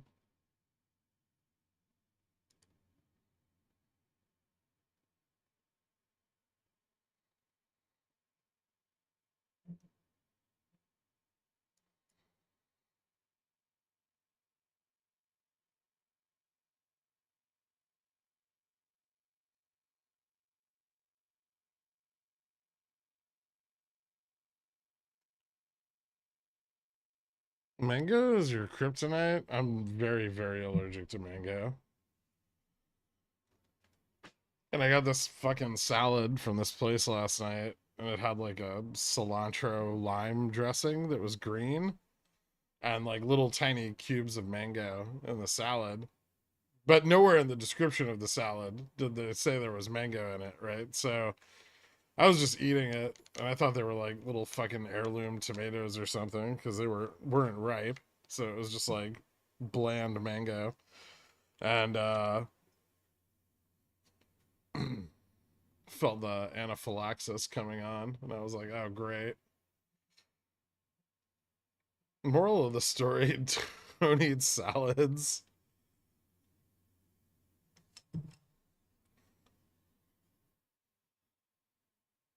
You want we should rough someone up? No, it's alright. Thanks though, Jen. Yeah, I have allergies to other fruits, but mangoes are by far the worst.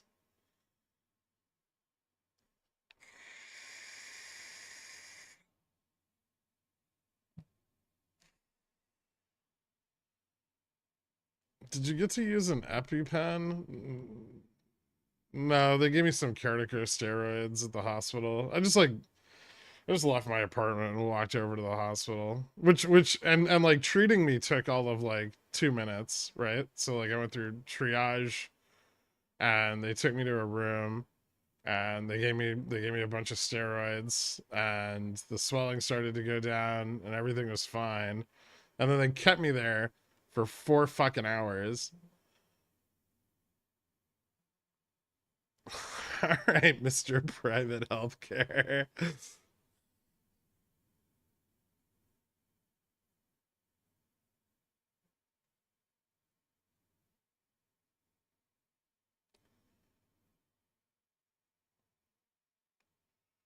Did you call the restaurant and tell them to expect a letter from your attorney? No.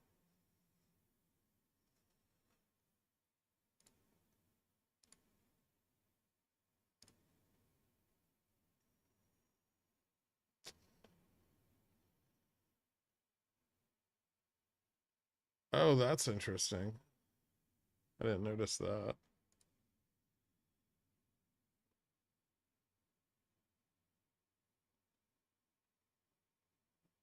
Not quite as important as the 210, but all right.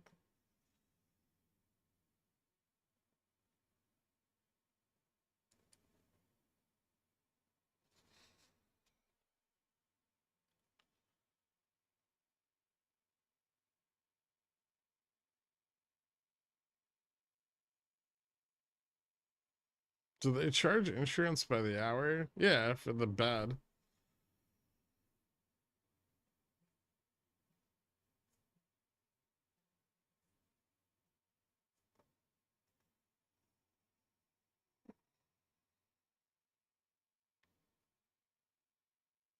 In a normal world, VIX should move up with oil and bond vol. Okay. Yeah. In a normal world. No, they did not extract my liquidity. If that happens at the 210, we're fucked. Well, yeah.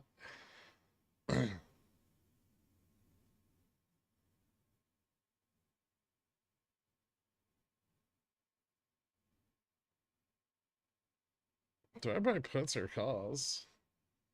What do you want to buy? I still have some calls left over on my straddle from yesterday. I picked up a couple more calls here in case this breaks out, although it's looking awfully weak.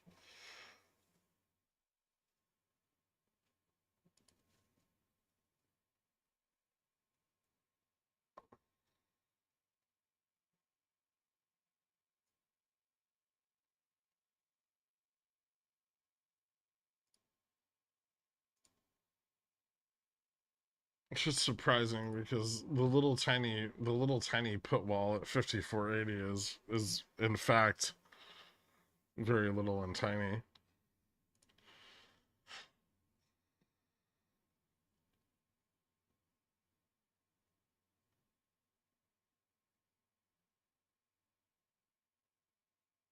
QQQ to 485 today.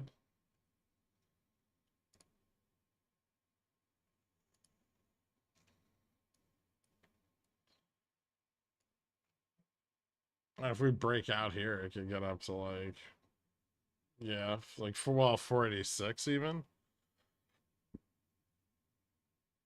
Like if the short calls on SPX squeeze to the upside, we're probably gonna test like 5495, 5500.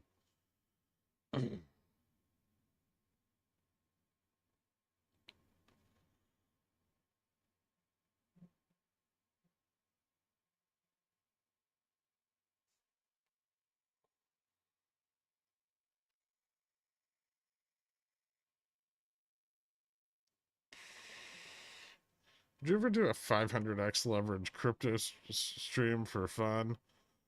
No. There's nothing fun about trading 500x leverage crypto accounts.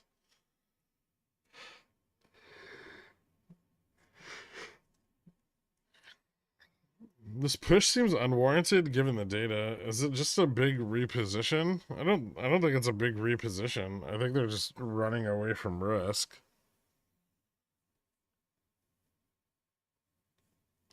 And yeah, it's not congruent with the data we got this morning, which should be sparking greater fears. But you know, when jolts isn't the way they want it, they'll just ignore, like most of the market will just ignore jolts and then focus on non-farm payrolls.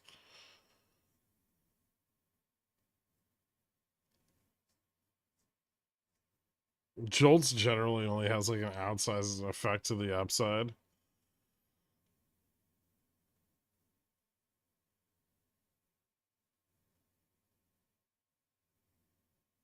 Now I have PTSD thinking about your mango trauma. Given my financial success, 100% depends on you and your survival. No pressure though. Thanks, man. I don't buy anything from Chewy. I buy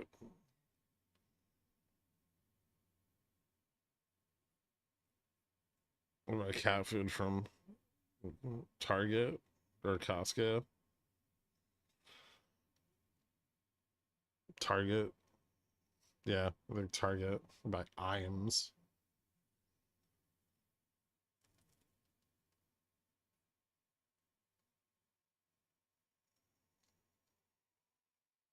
This is pathetic.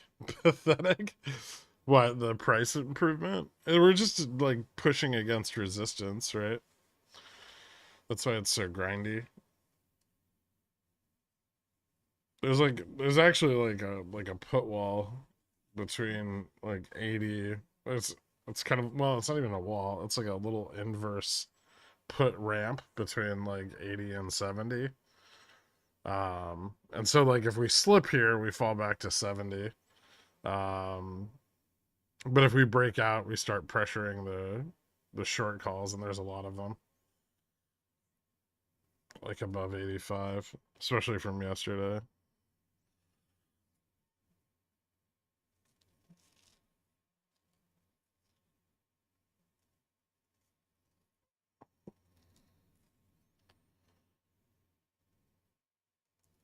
$5,500 gex.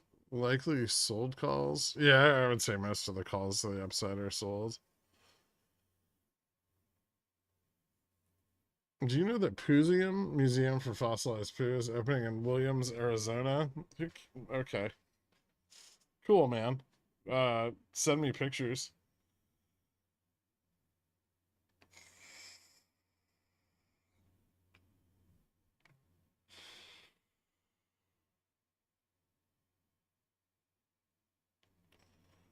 Do you think RC wants Chewy back? Am I going to get asked 1,000 questions about Chewy today? Is it down again? How much money has DFV lost since he bought in?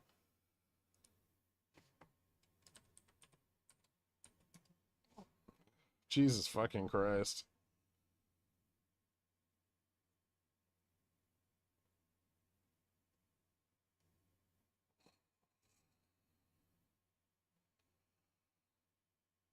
I hope he sold everything at the top. Yeah.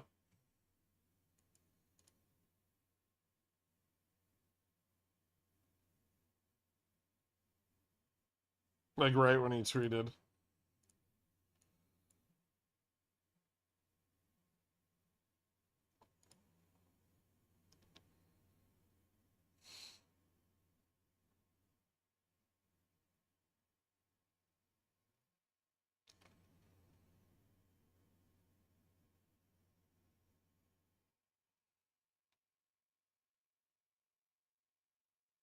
It's a filing saying he sold at 35 and made 90 million. Oh my god. Smooth is back.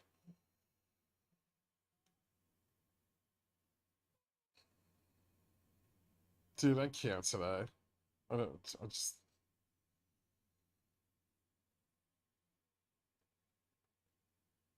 pump and dump to 1 billion, right?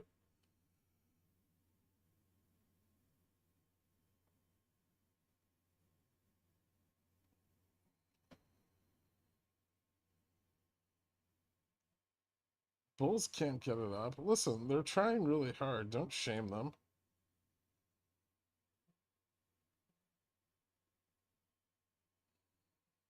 I've been here. I just haven't been saying nothing.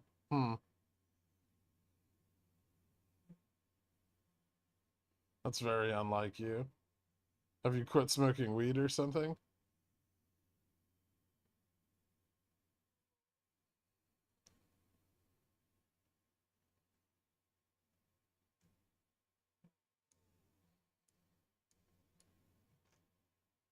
Did you get stronger weed?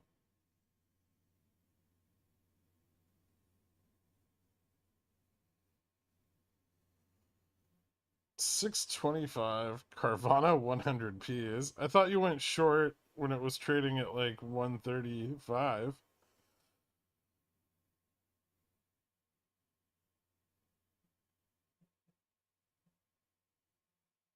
Also, 625 was last month. No, I'm back. You can't buy expired options. I don't care how cheap they say they are on Craigslist. Oh, you want to go 2025? Hmm. I like where your head's at. It's gonna be fun to watch another CERN play out. Well, why don't you fucking write the whole year in 4 digits, as has been required since 2000? What are you trying to start Y2K again?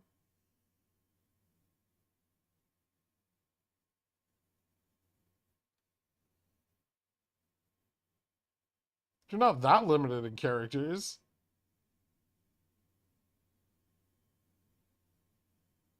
It's a changed man.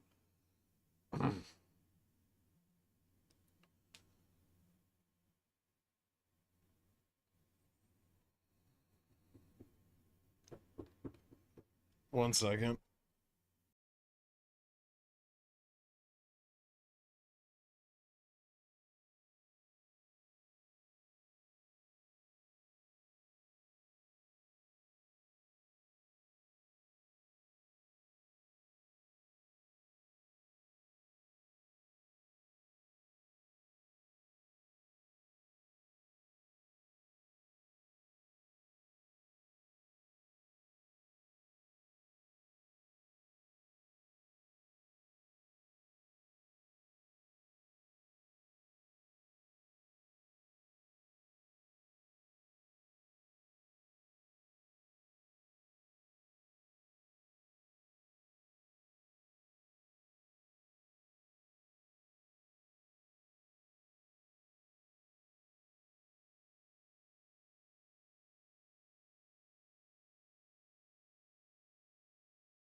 It's clear Gherkin has abandoned us. Why?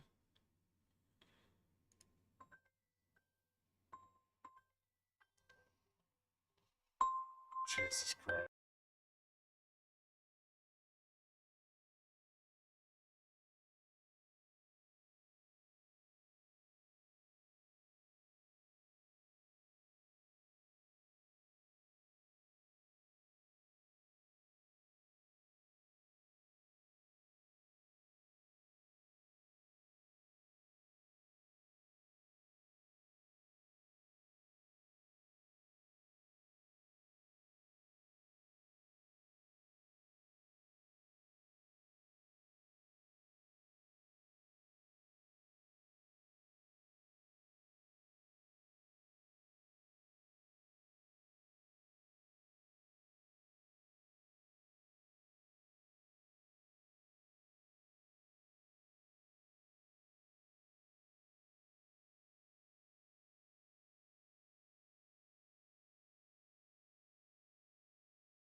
All right, where were we? When the fuck did I get stopped out? Here? Oh. Lame.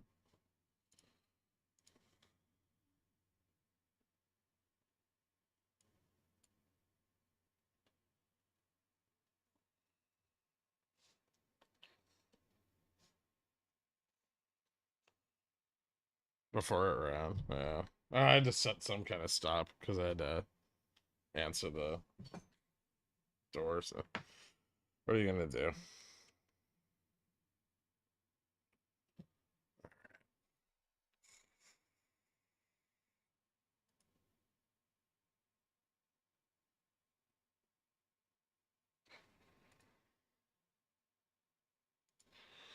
I just want to make sure I got this right. Tesla deliveries fell 4.8%, so we're gonna pump the piece of garbage 9.3%. Yeah, that sounds about right.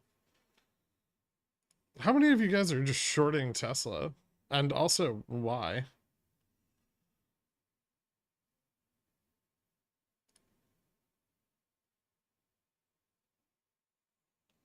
Oh, okay. They're just angry that it's like they're pumping the mag. I mean, it is part of the Mag 7, right? They all have one unique trait amongst them, is they are massively exposed to ETFs. And Tesla still is.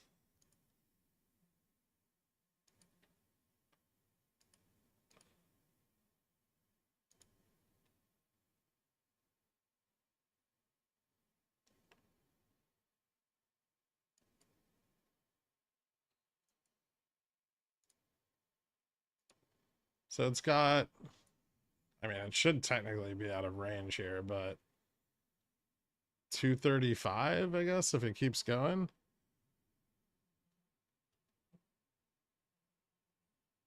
What's up, Mike? 235. Yeah, that's like, I mean, that's the next technical level. The options chain's been blown out for a while here.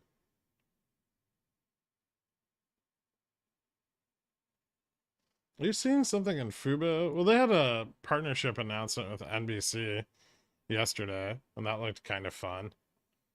And then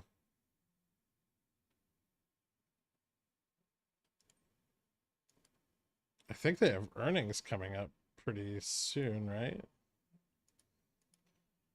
Earnings are August 2nd, so we got like end of the month we have earnings. So we might see like, maybe we'll see like an uptick in vol.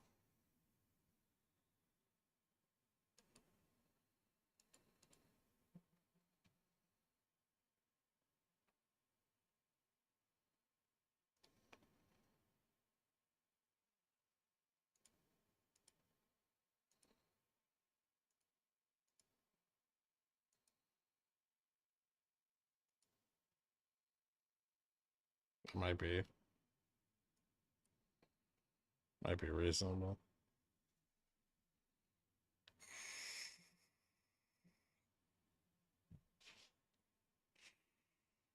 I'm in Tesla to aid in Carl's villain arc. I mean, when it does get rejected, it'll probably be fairly extreme, given how blown out it is.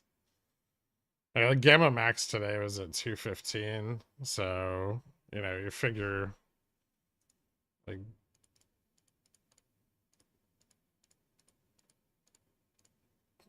it could go as high as 247.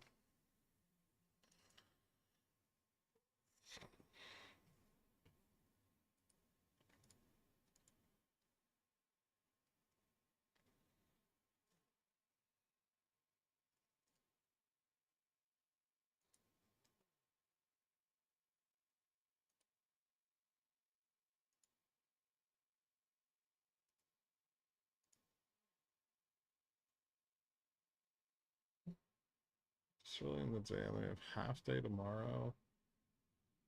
Let's see, we're above resistance here.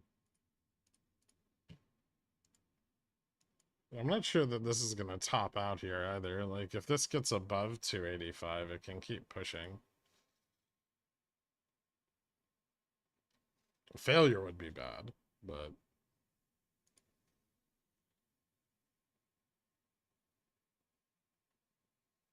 it doesn't look like they're stepping off the gas at all. God damn it. I did not want to get stomped out of that. Did I get stopped out of my other ones too? Ah, fucking of course I did. Piece of shit.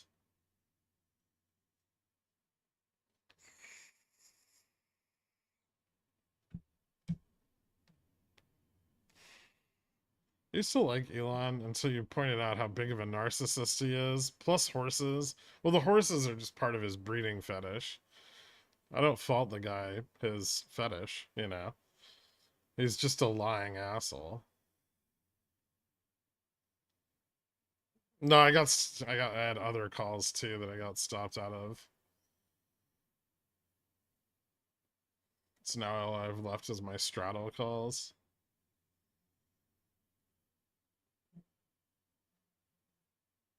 Better than nothing. At least they're like in the money now.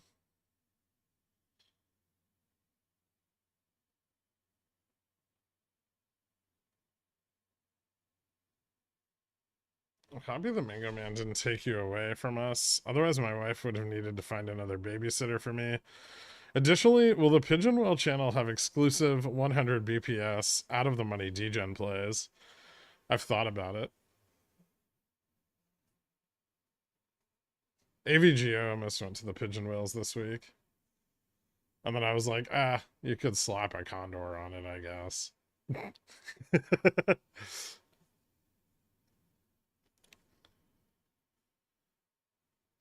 I mean, I don't know. The point of Pigeon Whale was never secret DD, right? Shill? What?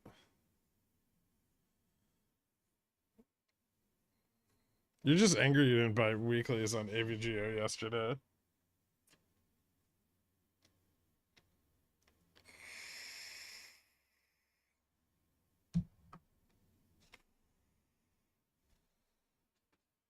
It was always spicy pickles. No. I mean, spicy pickles was there for a little while, but they weren't there in the beginning. And then I got too annoying on Friday night to write 2 sets of DD.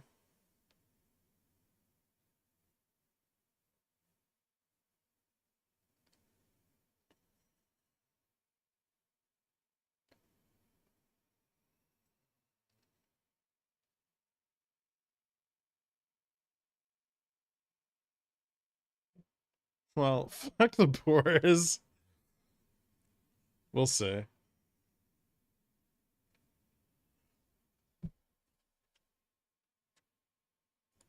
I do have some ideas, but I feel like the Pigeonwell channel is just gonna get inundated with beta shit, right?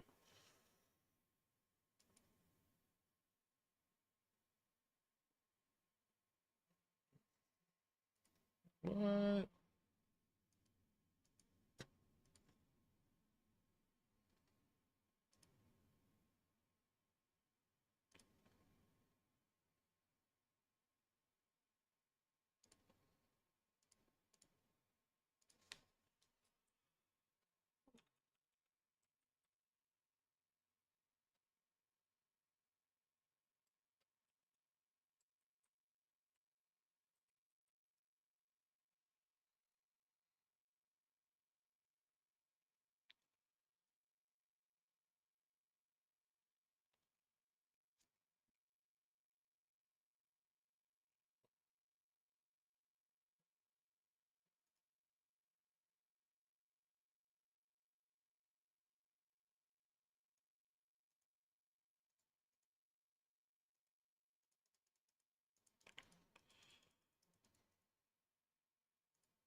Hmm.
Straddle not moving. Do not overtrade. Do not overtrade.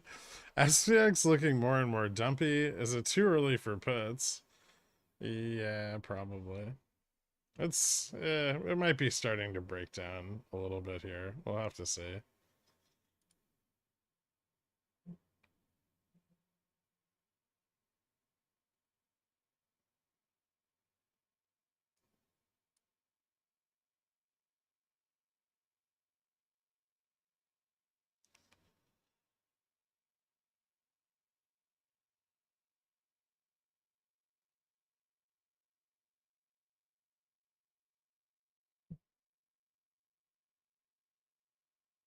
Hmm.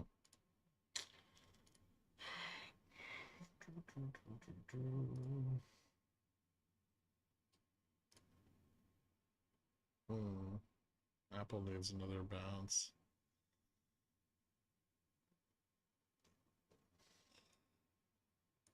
Yeah, NQ looks actually far more dumpy than SPX. But it looked really dumpy here, right? And then it had a massive breakout for no reason. Like fucking big ass 10 bips candle.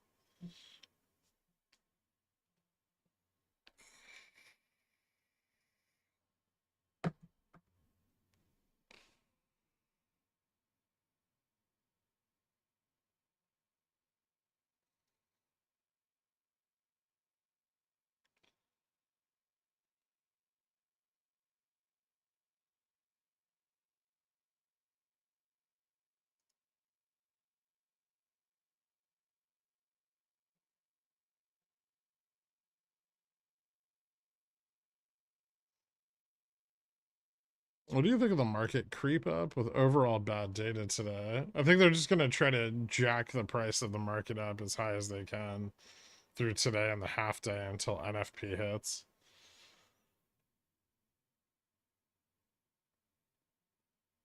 Because that makes the most sense. We do have Fed minutes tomorrow, but I highly doubt they're going to be like a big surprise or anything.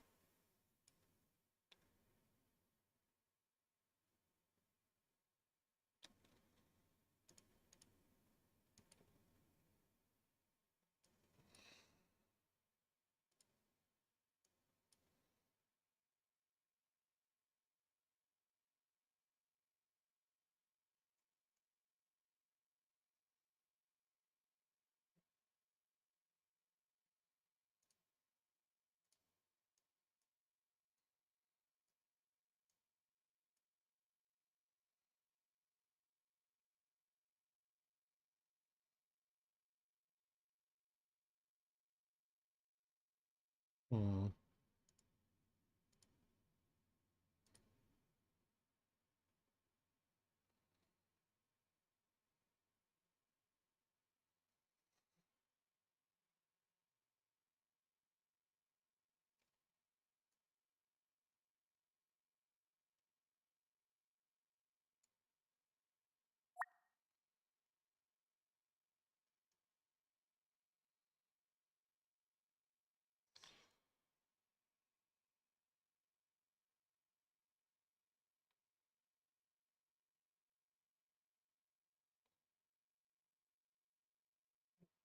I want to sell 90, 95 calls. Do you think we might test it?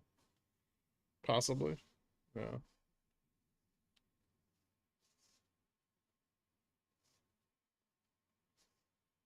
Why is NFP so important? More reliable than JOLTS for employment metrics? I mean, JOLTS really doesn't tell you a lot about employment. It tells you a lot about demand for labor. Or wow, it's even in that regard, it's fairly assumptive. And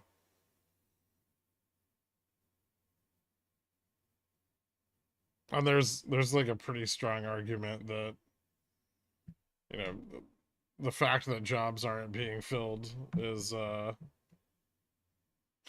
is not bullish.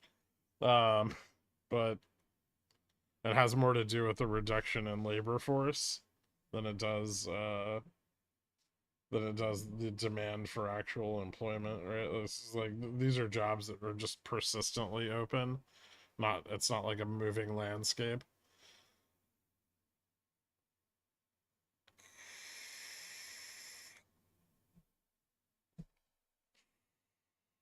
That was the other thing. It's like the tick up that we got in unemployment to 4% was just people leaving the workforce. It wasn't actually unemployment. It was like 157,000 people were newly unemployed and 250,000 people retired.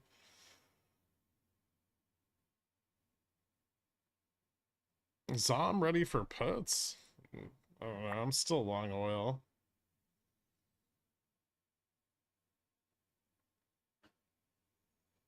Tell the government to stop creating jobs.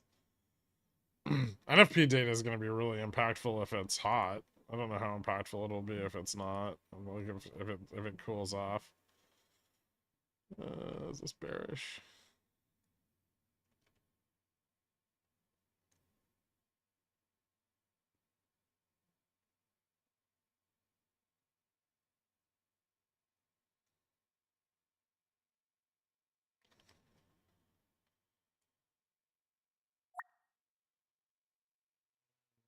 Lose 80, we could slide.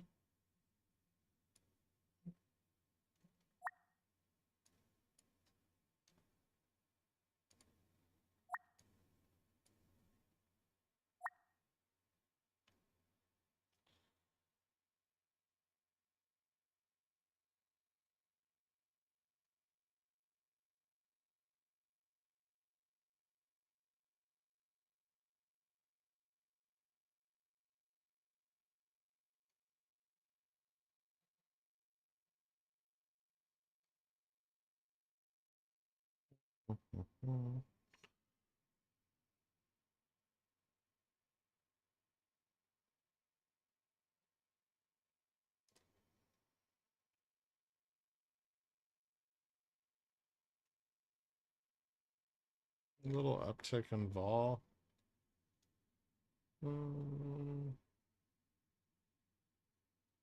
Guess we didn't really squeeze out the short calls here.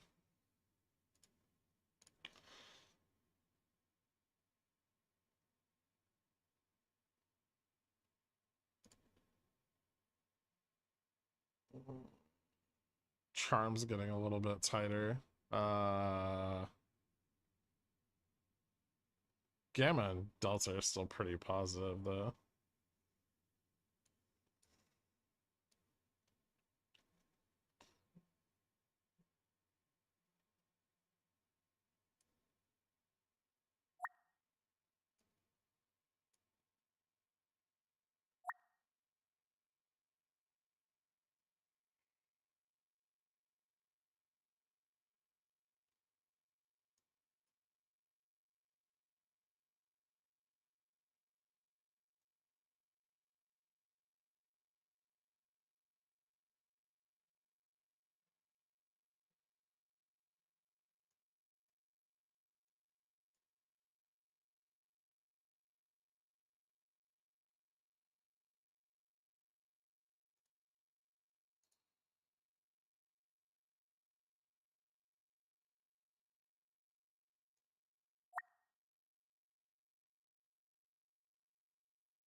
All right, that's 80.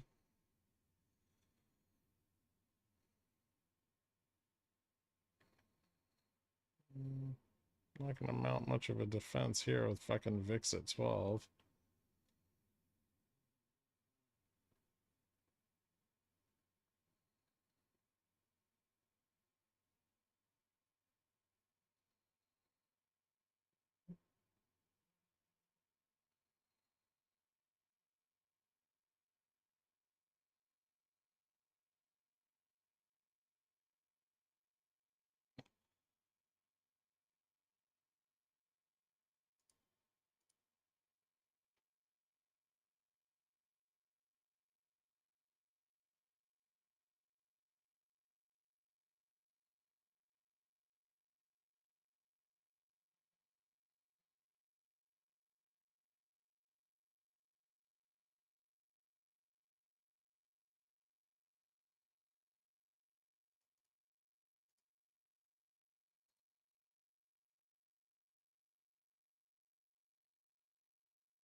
Support here.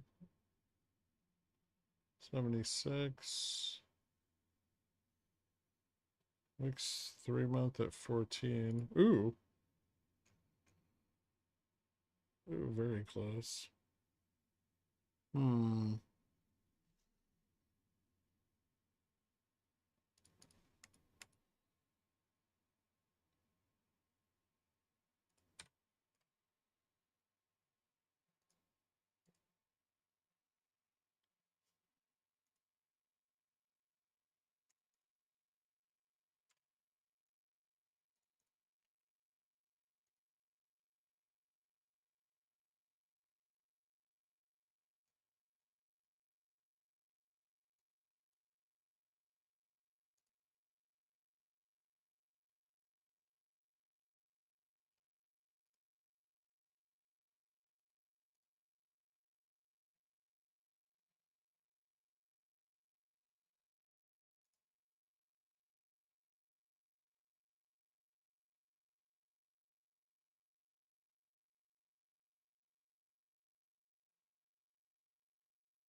I'm gonna lose it.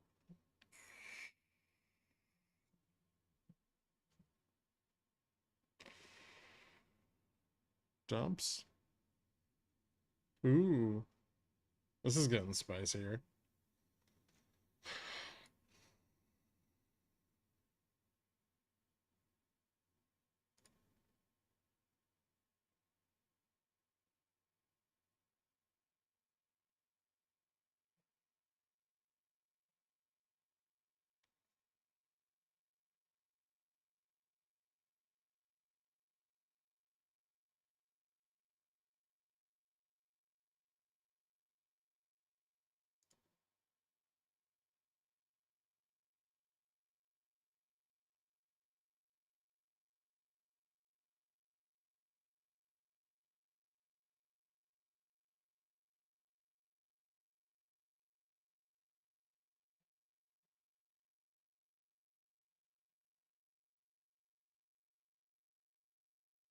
Hmm.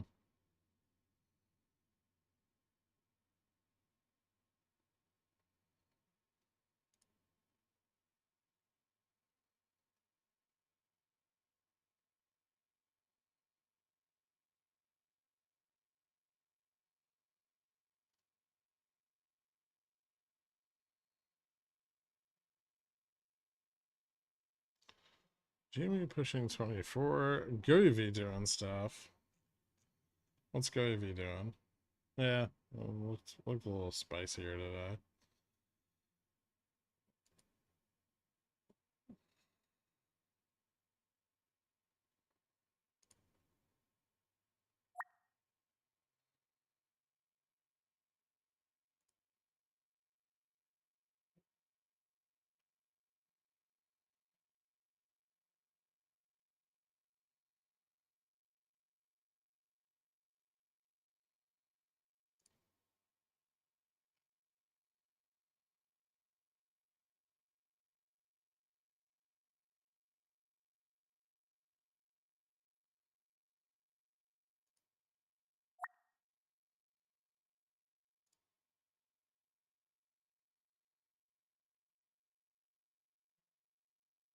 Vol's still picking up.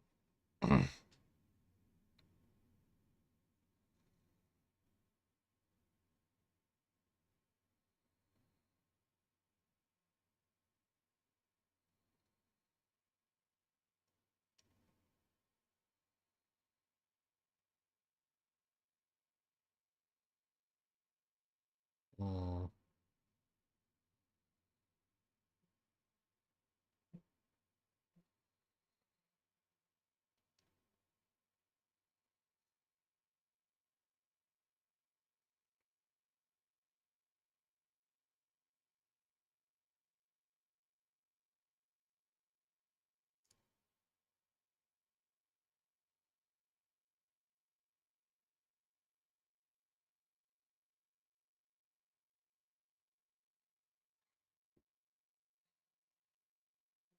It's rejection.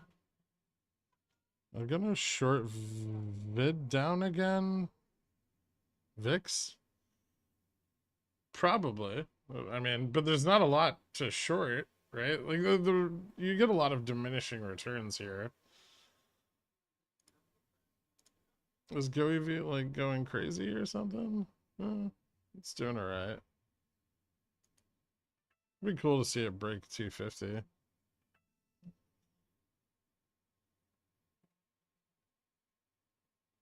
Yeah, GoEV's cost to borrow is generally pretty high.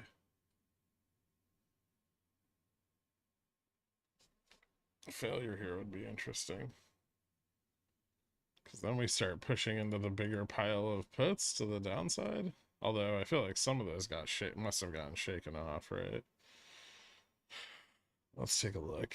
No, not really. Yeah. Failure here would be pretty bad.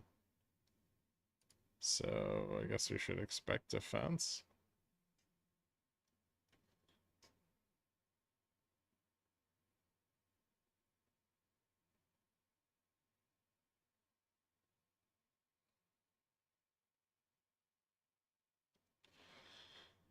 It'd be cool to see GoEV break 7. Yeah, that'd be neat.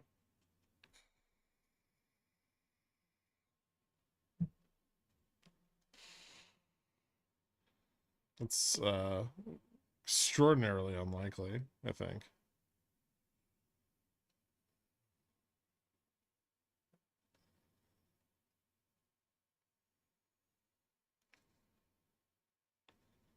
Is there any stock you refuse to trade? Tons of them. I don't know what the fuck he's talking about, Bluth Bananas. Just let him have his moment.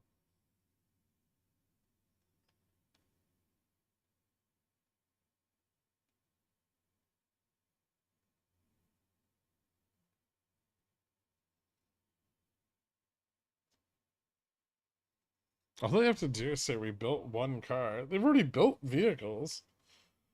They built those NASA vehicles. Right? Which validates the moon theory.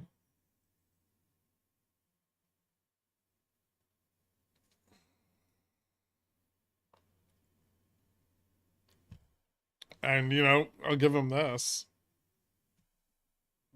Before Boeing left them stranded in space, GoEV got them to the launch pad in one piece.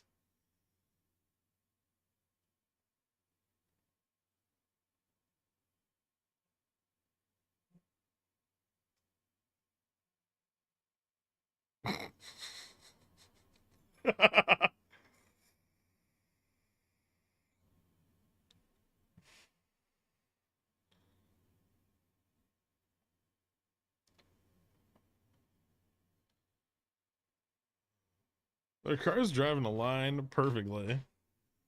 Right?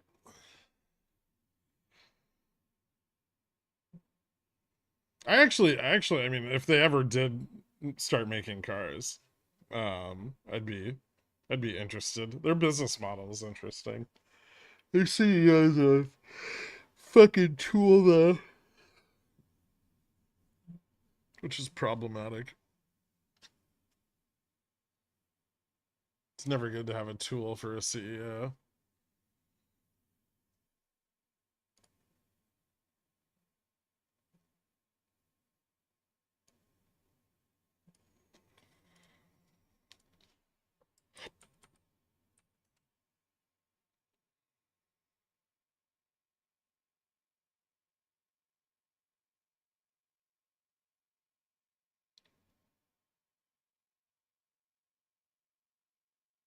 I wouldn't say Zom is dumping. It's on pretty low volume.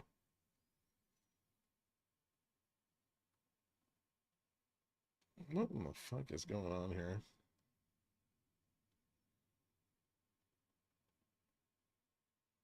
Does this bullshit fail already? Like,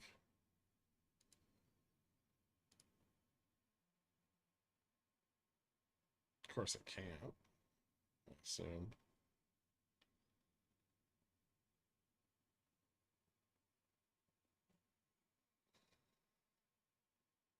Haha, profits.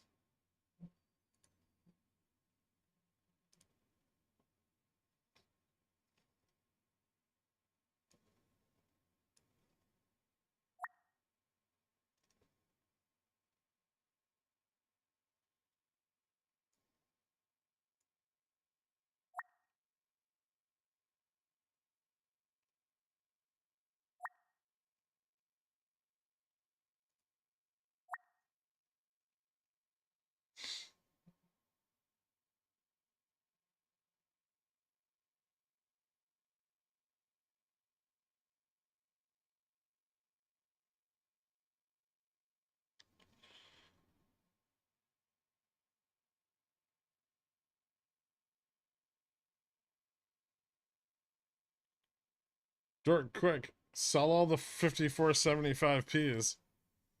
How many? All of them.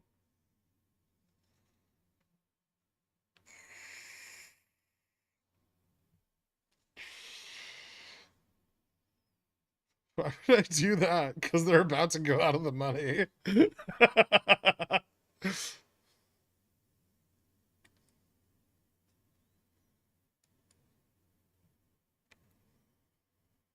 Not if I sell them first.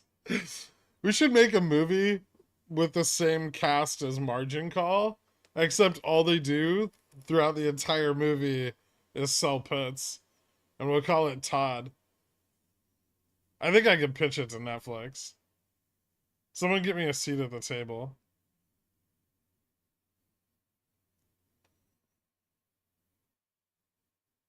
It's just gonna move from scenes of casual put selling to scenes of really intense put selling. In a world where VIX only goes down.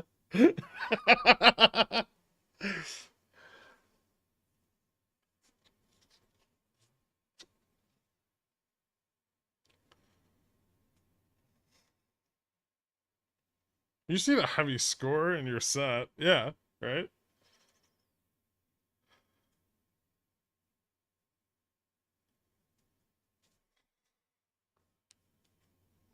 Demi Moore could come in and like put her hand on Todd's shoulder. Todd will be that guy from Dogma with the weird short hair who kind of looks like an alien. He's British. I don't remember his name, but he's a good actor, right? And then like Kevin Spacey can yell at Demi Moore, and then Demi Moore can come over to him and like put her hand on his shoulder and be like, "I need you to sell harder."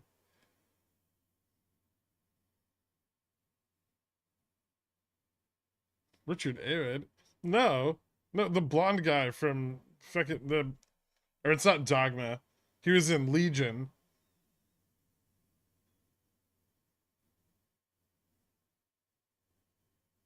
people furiously yelling at their phones. Just an entire team of people dedicated to like buying the tails.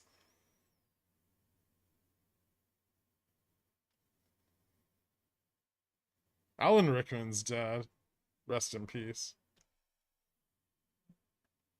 Simon Baker? Oh, okay. He's Australian? That makes sense. He's got the skull shape of a convict.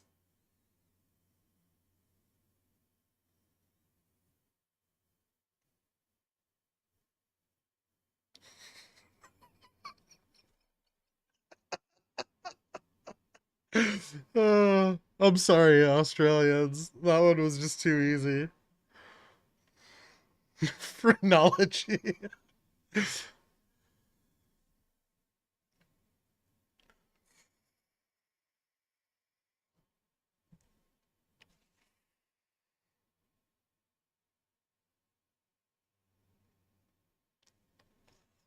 Who was the guy who played DFV in the movie I didn't watch? He could be like the guy who accidentally sold too many puts. Then they can have like a big board meeting towards the end of the movie where they're like, well, hold on. What if we flip long before everybody else? Yeah, Paul Dano.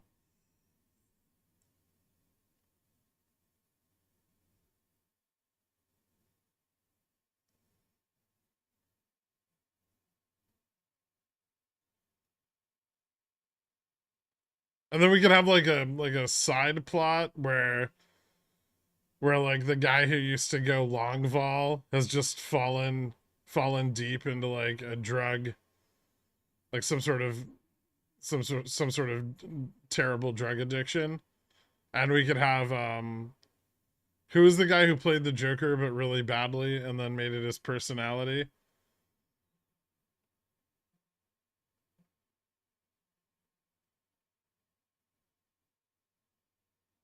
Jared Leto. Yeah, that's the one.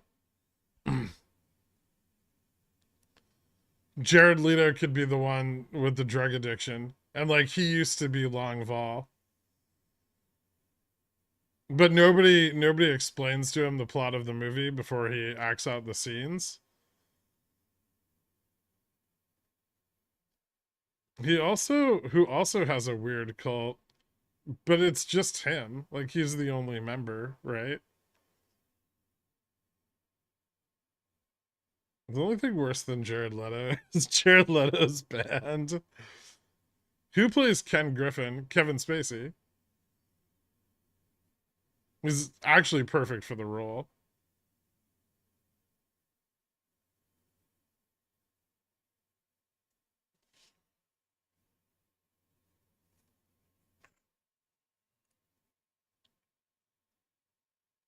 I told you those puts were going to be out of the money, Dork. You didn't believe me.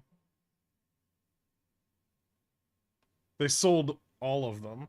The second we hit 72. Market saved.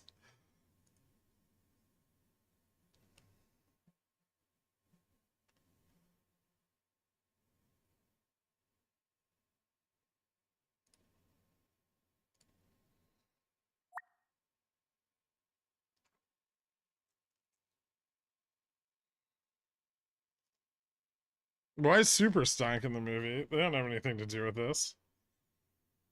We want to sell tickets, not crash and burn in the box office.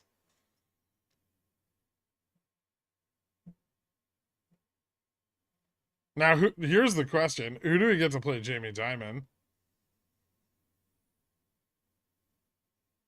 Nicolas Cage plays Elon Musk. We'd have to get him a lot more drugs.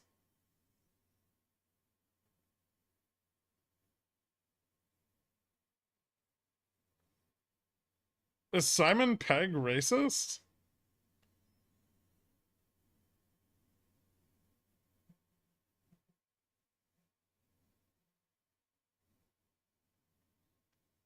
Wait, Jamie Foxx as Jamie Dimon? Just because they have the same first name? Jeremy Irons. Maybe we could get the dad from Big Fat Greek Wedding.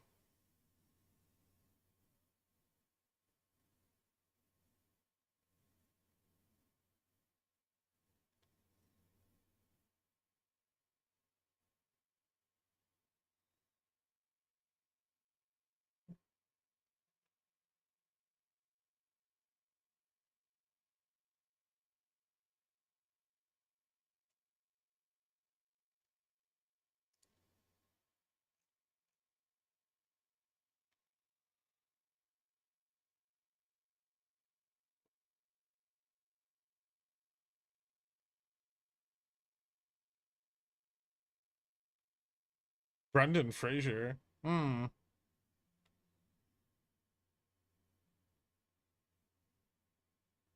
Steve Buscemi as Gary Gensler.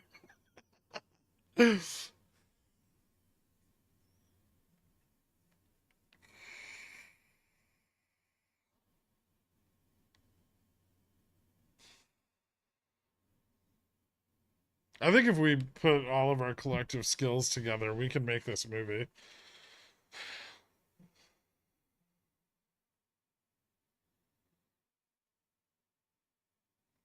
DFV is Vlad Tenev.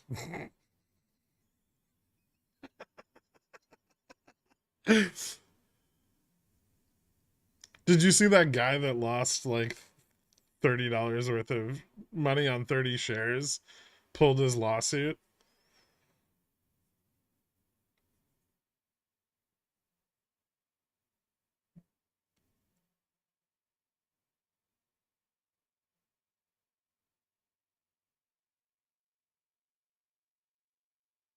Why was that news? It was funny.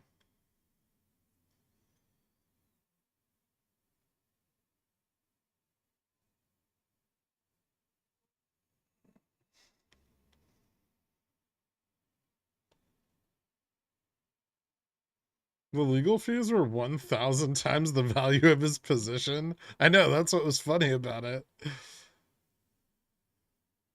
DFE probably Venmoed him $200 to cover the loss.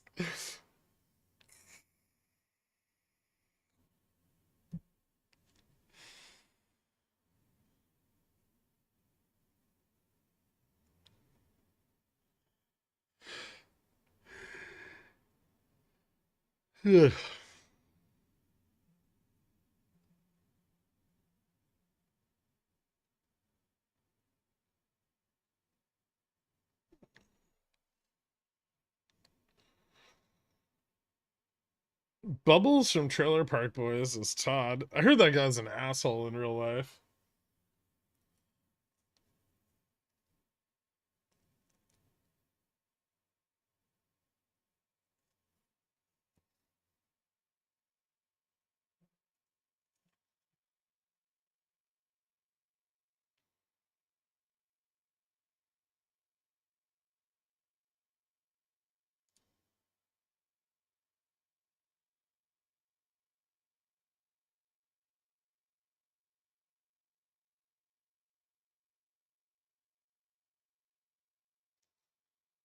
What happens when you've sold all the puts, but the price goes down?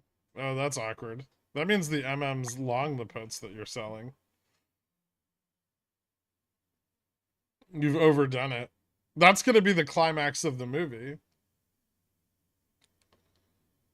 When they all look around each other and panic and they go, who owns all the puts? And then you just see Ken Griffin peek his head from behind a corner and like wink.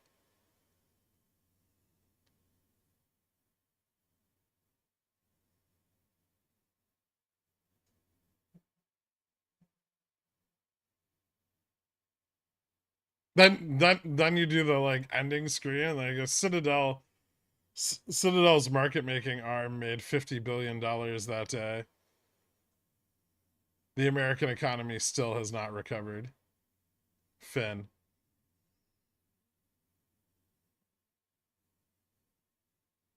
It's the Kaiser Soze moment.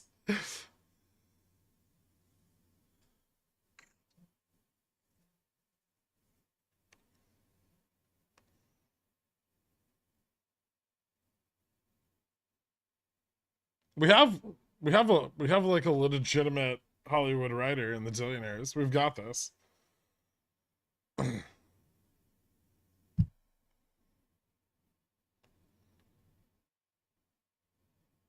Can we make way more than 50 billion?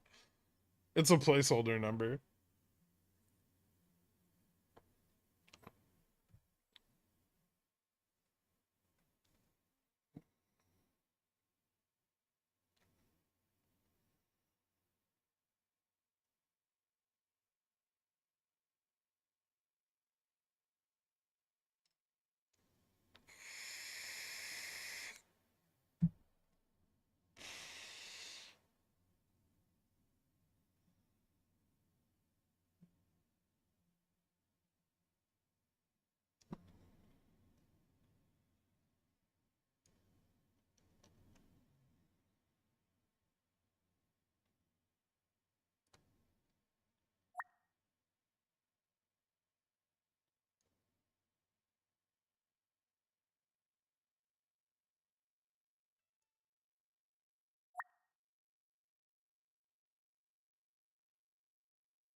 Hmm.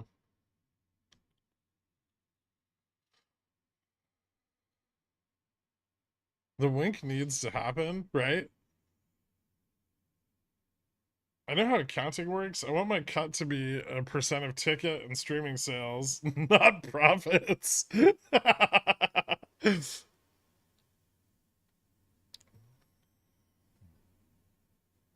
Why doesn't VN get breached more often if they're selling puts all day? Just due to sold calls? You mean why isn't VN getting closer to the money because they're selling puts at spot? It should be, theoretically, it should be hard to breach GN or VN on the monthly. Like near impossible. And if even if we did, it should be extraordinarily hard to stay above it.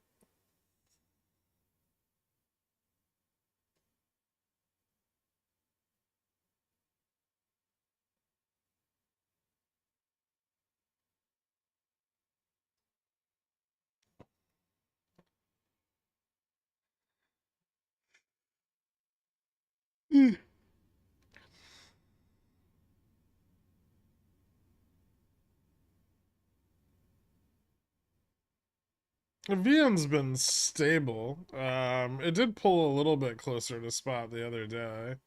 Yesterday, I think. But it's been at around like 55.15. There was that day we had the bad data from SIBO and it like moved below spot, but that was just bad exchange data, I think.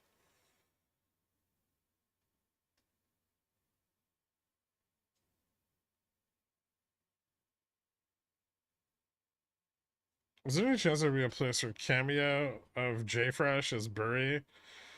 No, but we could do the "this is my quant" scene, and then he just points at a cat in sunglasses. It could be like the Kentucky Fried Movie of of the finance world.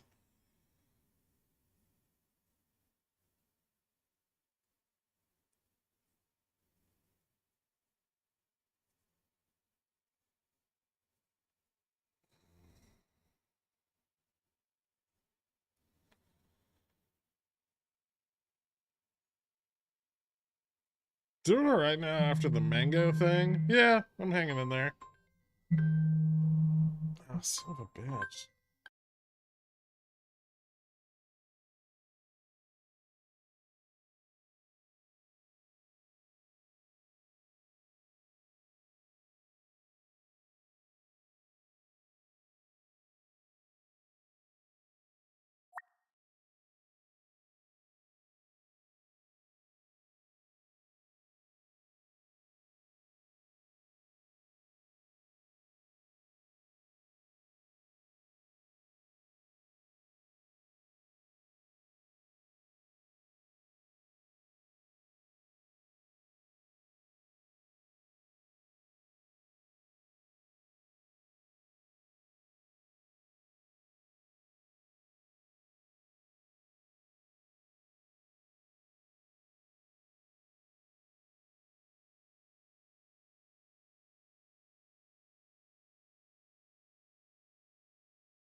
All right.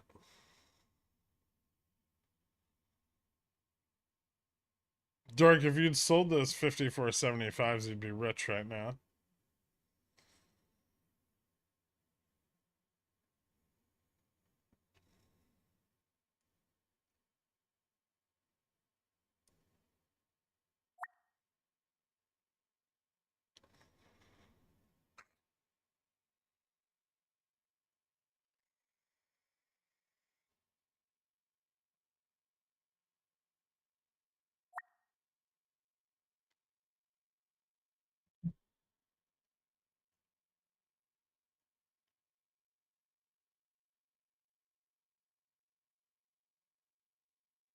If you sold your butt, you'd be an ass. This doesn't even make sense. I love it.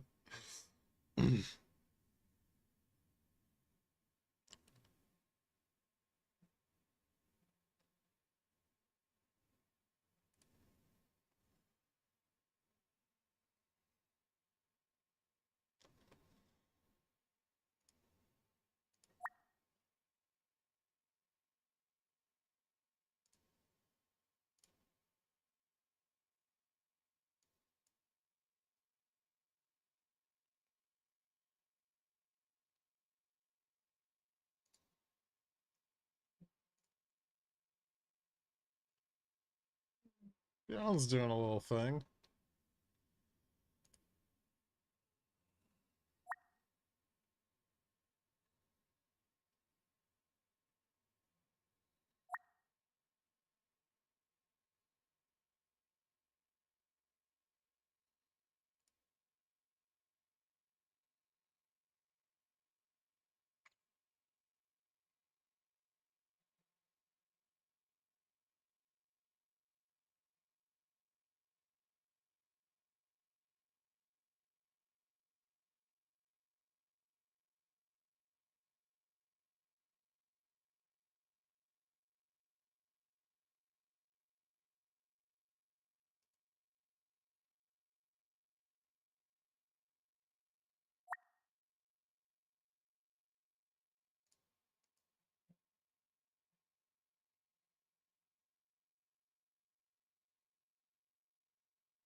Hmm.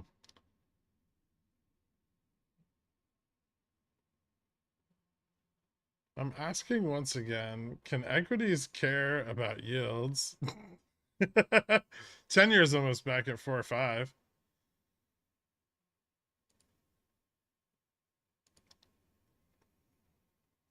Correlation's actually breaking down a little today, which is interesting and probably not very bullish.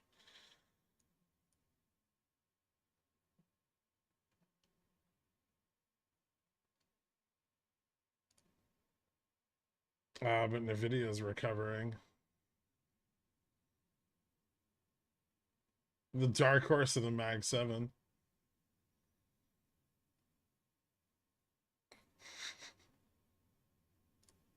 Uh,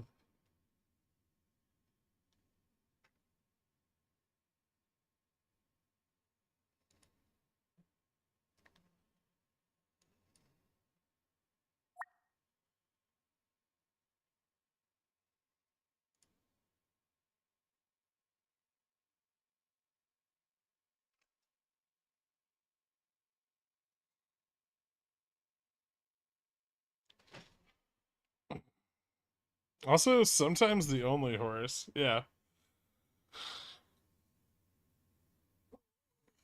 Wouldn't Beyond break 7? I don't know.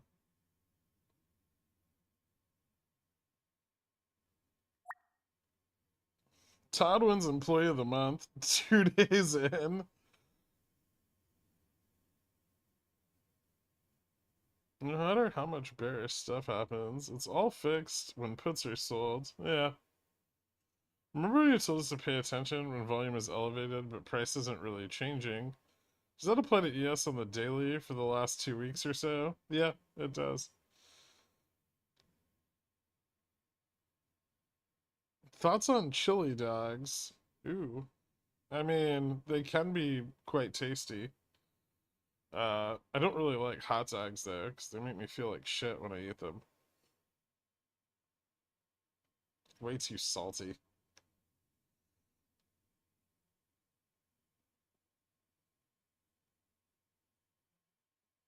My favorite pork pie brand started putting less meat and more pastry. A bearish now more than ever before.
Bear trap.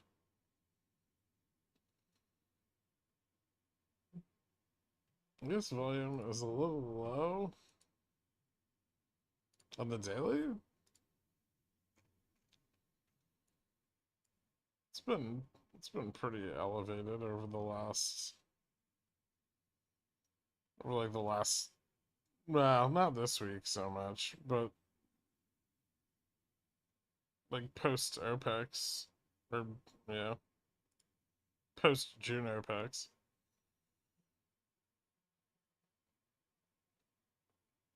And going into June OPEX, it was quite a lot of volume. Definitely not low. Maybe closer to average. It's been consolidating.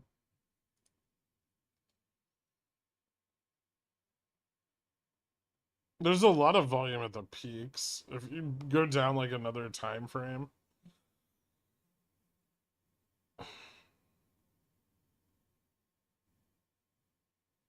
go to like the 4 1 hour. Food is shrinking over time. Yeah.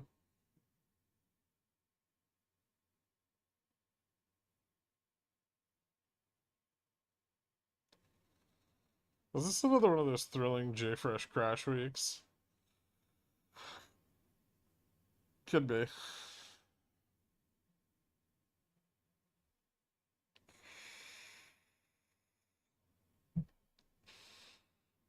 I don't know how the market's supposed to crash before OPEX.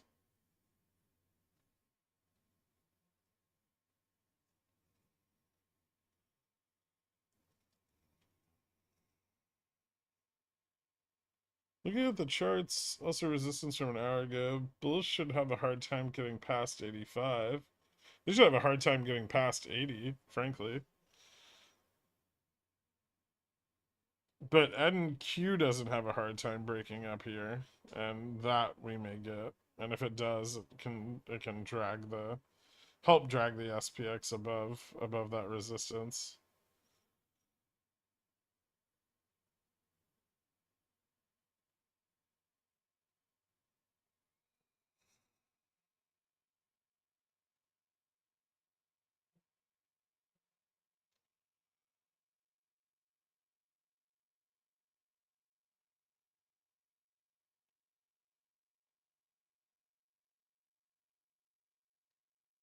Or, now get this, everything fails. So being such a doomer, dork.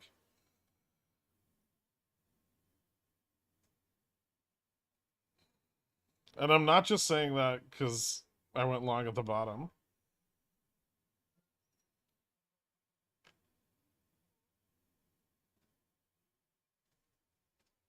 One second.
Uh,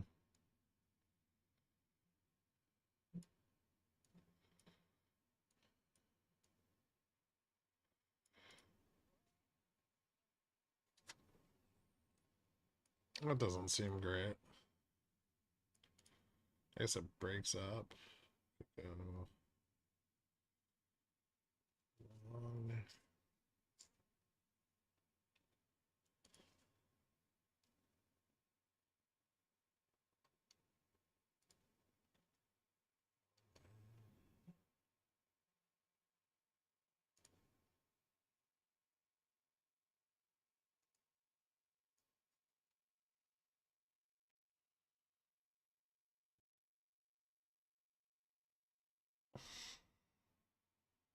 All I'm saying is liquidity hasn't stopped being shit. Well, because, yeah. You're not wrong.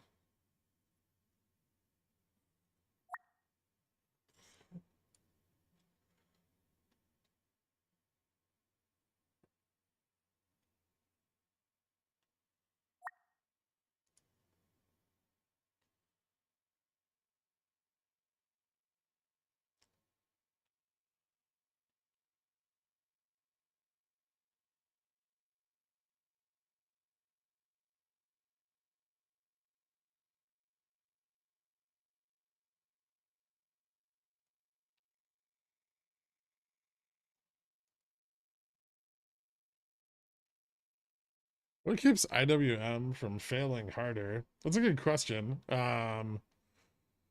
Just a shitload of positioning at 200. Mostly.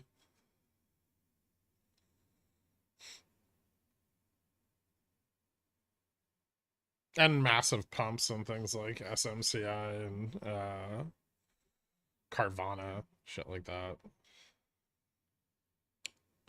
The mini Mag 7.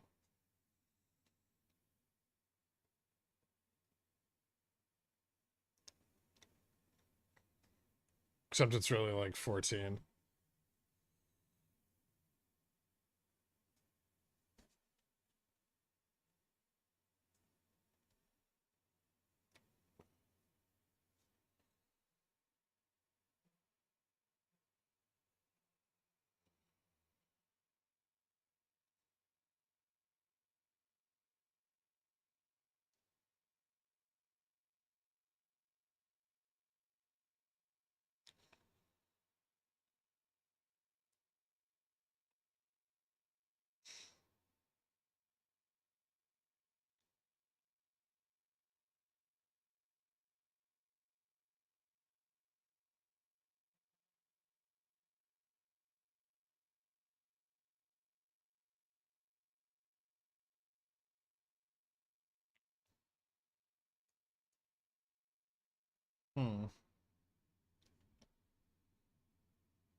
Meta doesn't look so hot.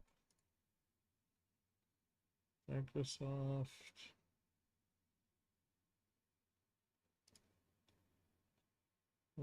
Apple looks like it might get a bounce. Amazon's positive on the day now, but failing. Google looks like it's going to break out. Carvana's moving up. Microsoft. Microsoft broke back above VWAP. Shorting the fuck out of vol. Is it worth going long Nike with leaps here? Why? I don't think their situation's getting better.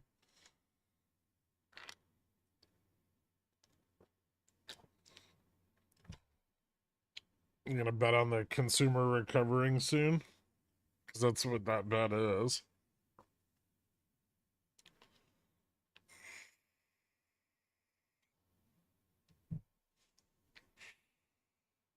In honor of DFV, I just loaded 30k Chewy shares, and they're on their way to be DRS'd. That's the most embarrassing thing anyone has ever said in here. Congratulations on locking your shares up in a safety deposit box. Going on 3 years, I can happily say I've learned nothing. Take my money now, shill. Cringe comment of the year? Yeah, well, the year is still young, but it's up there. What the fuck do people think DRS does? Oh, goody. I can't wait to own a bunch of shares and not be able to sell calls against them. What's up with commodities? Gold doesn't look too hot.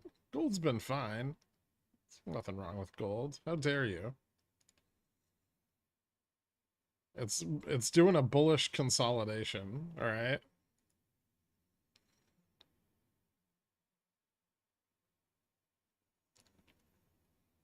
DRS is where I keep my options safe. That's not how that works.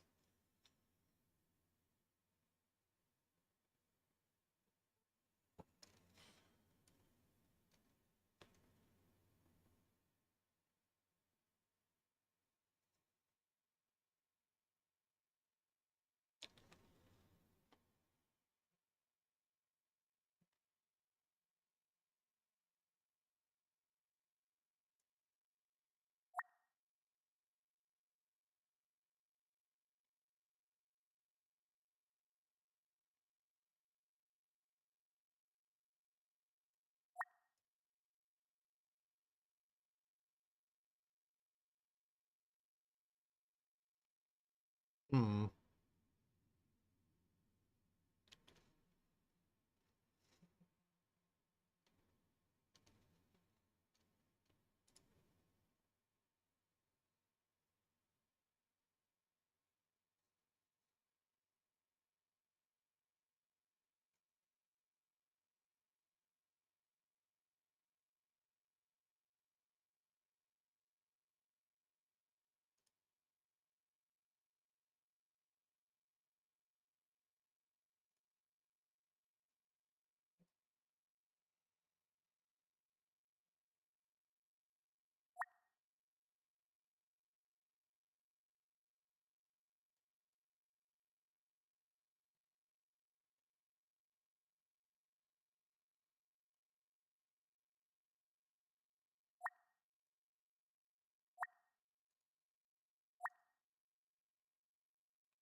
Hmm.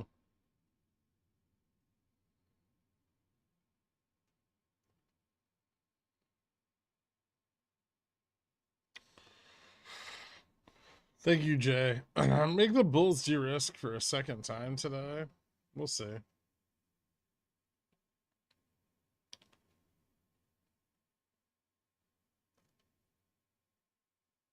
We're getting very hung up at resistance here.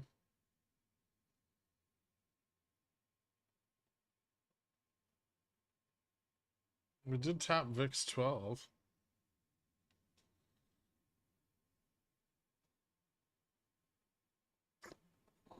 Time to buy UVXY shares.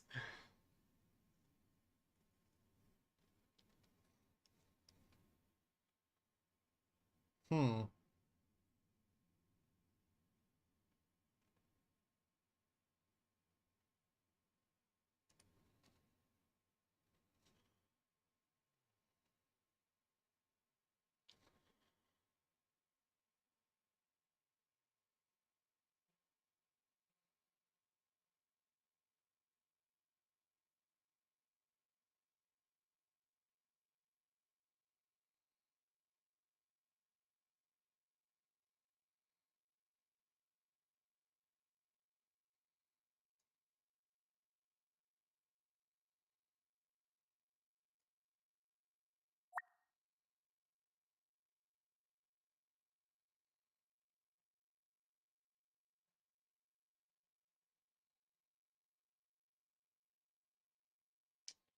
If roaring kitty were to become a by caterpillar, would it become a cat? Why? Why did you ask me that? Twice.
You can just turn off share lending. You don't need to DRS your shares for that, Simo.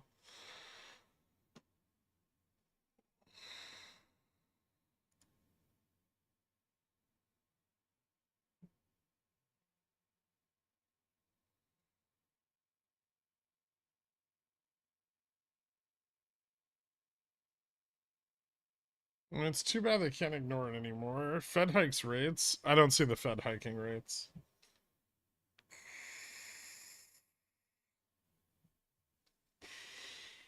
Inflation would have to heat up a lot.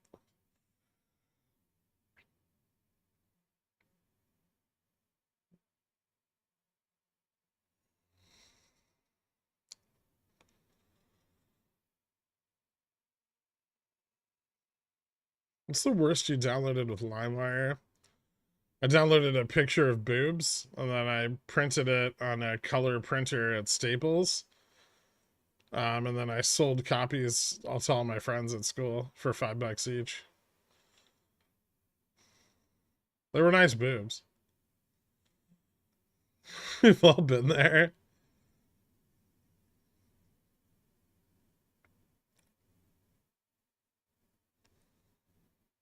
A fucking entrepreneurial spirit. Fatherless behavior.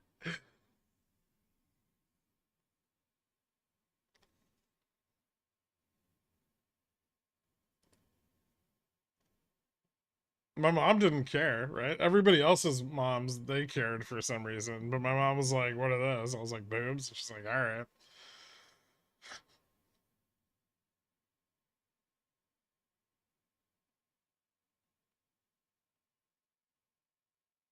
And fucking Dylan's mom had to call my mom and be like, your son sold my son boobs. Bitch. I'll never forgive that. Smut. She called it smut.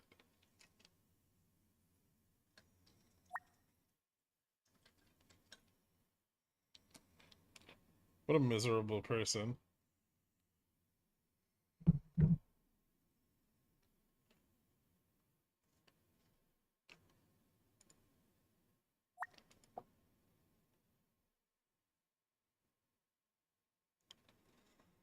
Was I not long already? What the fuck happened to my... Sus.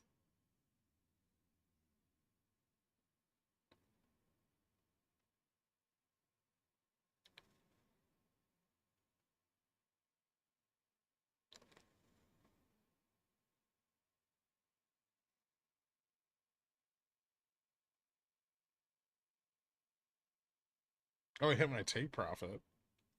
Nice. That's what I wanted to do.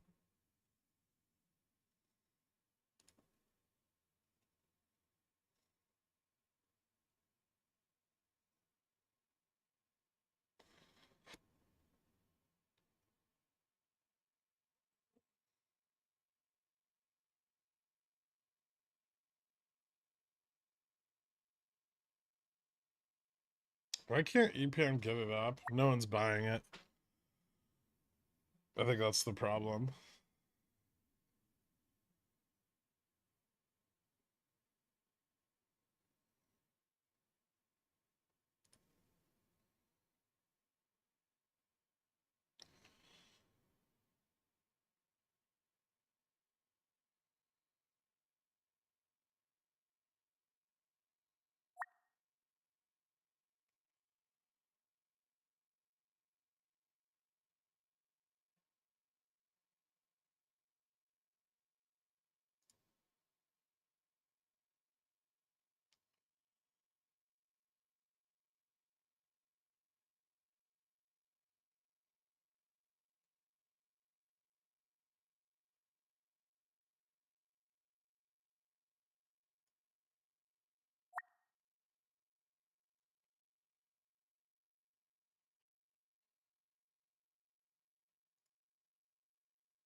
Ah.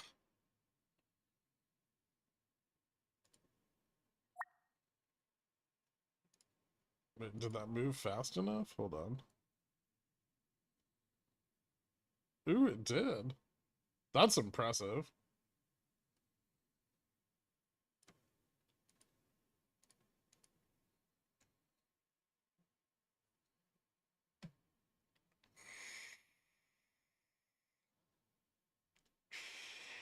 Bears still have a chance at getting a 5450 test.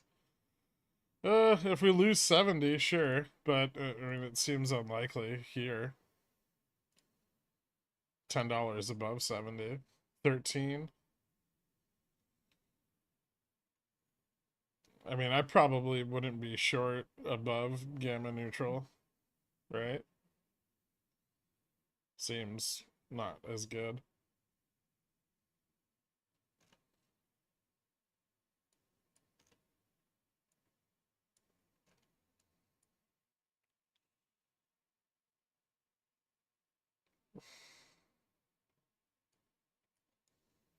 Yeah, the VIX is actually dead. See, now I might start rolling some of those Septembers. VIX 3-month at 1394. Oh, where can I put these?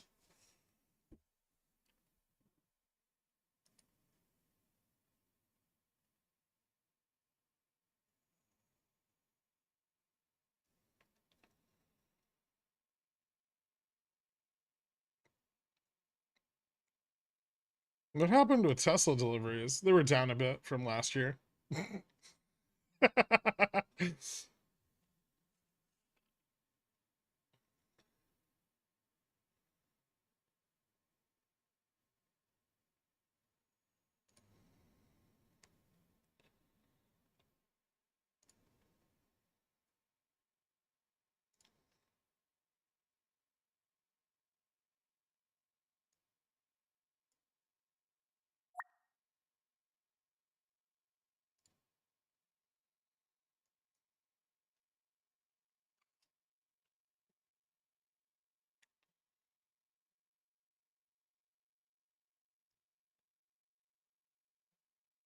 Beat what?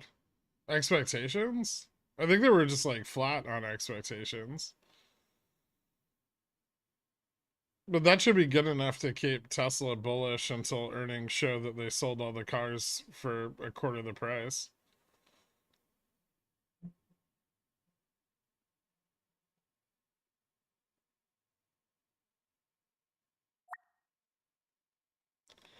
How many DTE are your typical Vega positions? Like 120 to 180?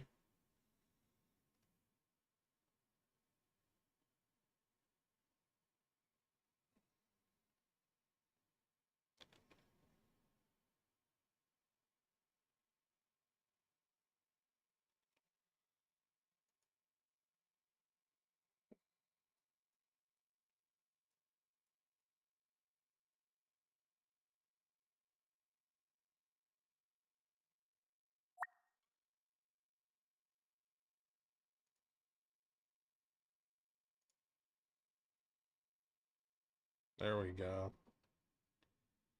That's the good stuff.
Oh, hey, look.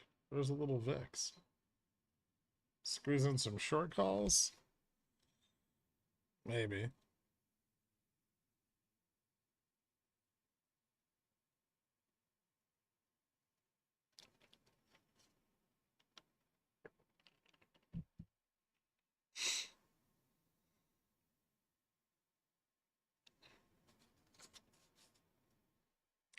VIG is a multiplier on implied volatility. It increases as the option approaches spot.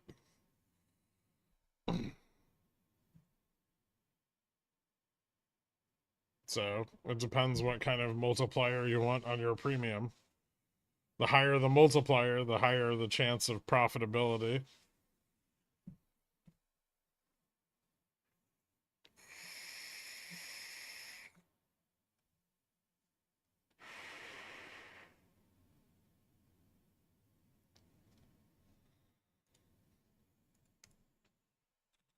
Ooh.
Can bulls hold this? That's a good question. Maybe? Depends on if they can keep squeezing out short calls or if more short calls just pile in, because they can do the same thing the puts do, right? They can sell the in the money calls and drive the price down.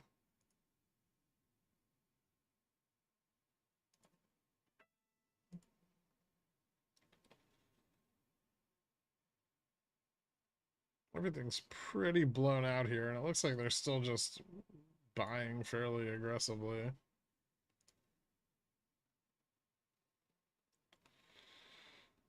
But yeah, this could slip, I suppose. I don't think they've squeezed out all the 85s.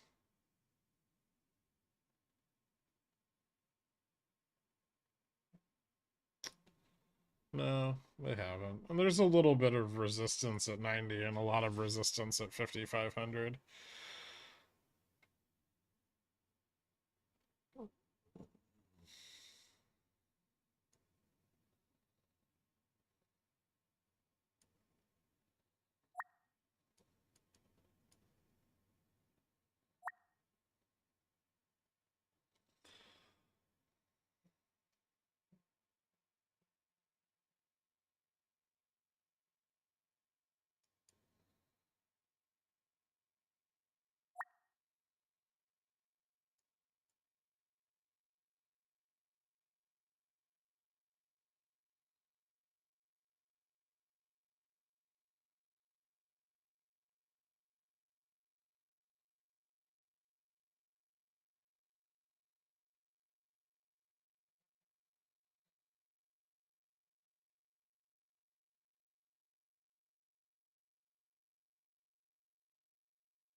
Market's going to a billion million. Hmm.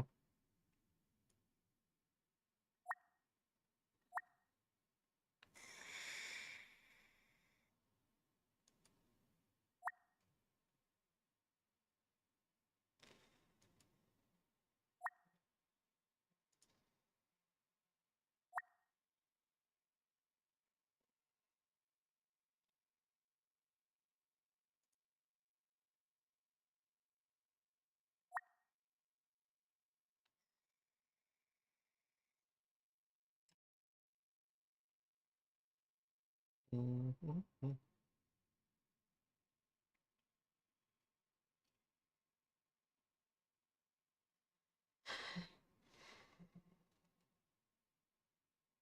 Left a little upside gap there.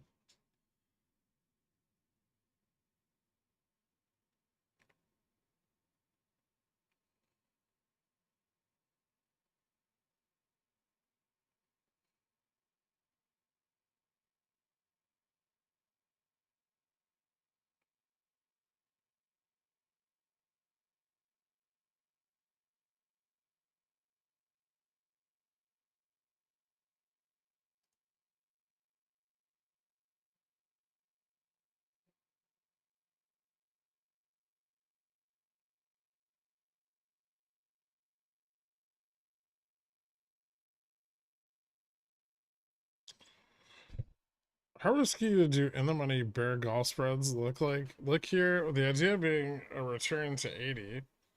I mean, if you think it's going to return to 80, then they wouldn't be all that risky, right?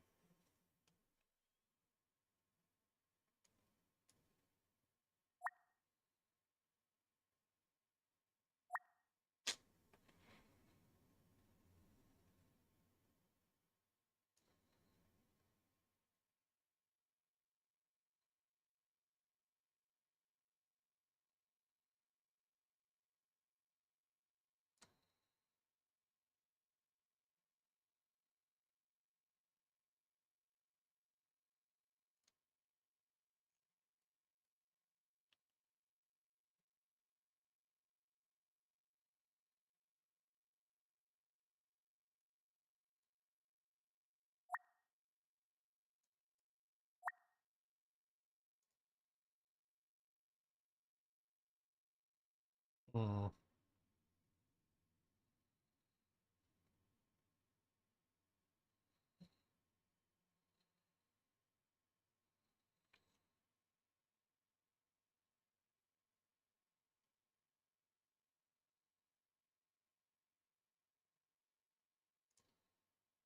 Let's see.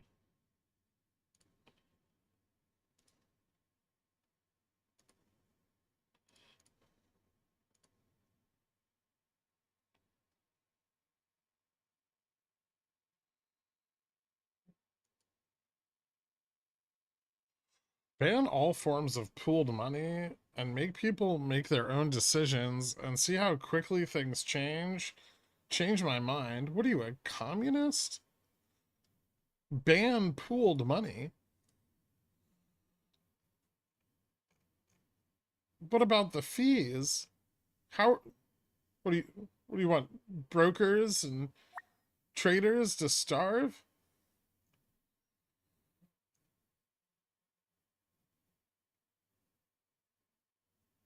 What about the elite? It's not very considerate.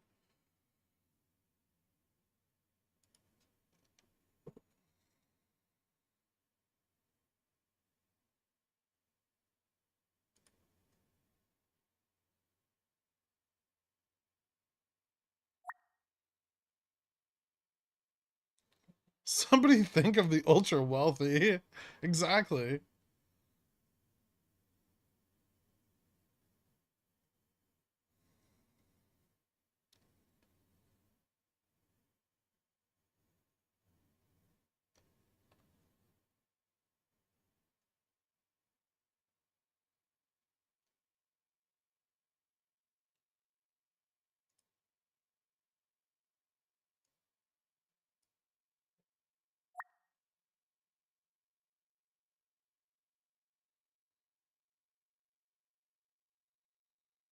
Hmm. Ooh, the noose.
The SPX giveth, the SPX taketh away.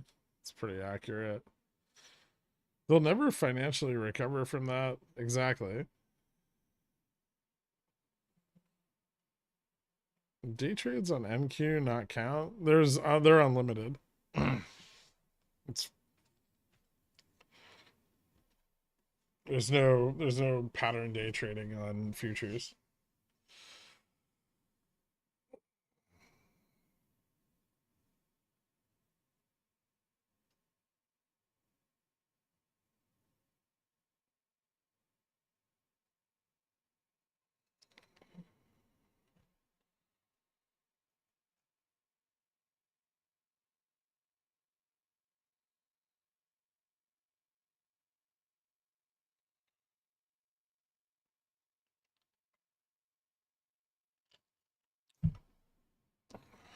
So you can overtrade ES but not SPX. Yep.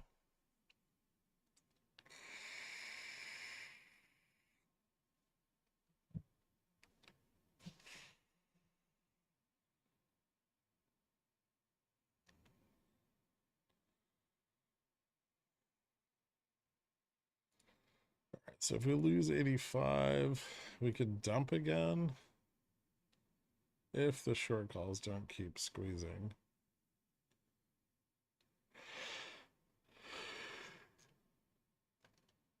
Yeah.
You've always said that deflation is worse than inflation. I see how that's true for asset holders.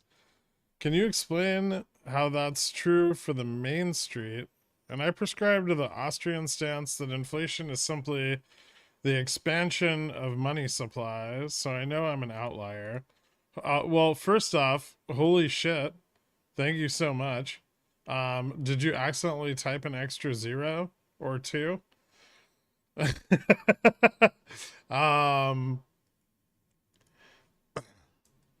Well, I mean, the Austrian School of Economics also doesn't put a lot of focus on the velocity of money. Thank you so much, man. I appreciate that.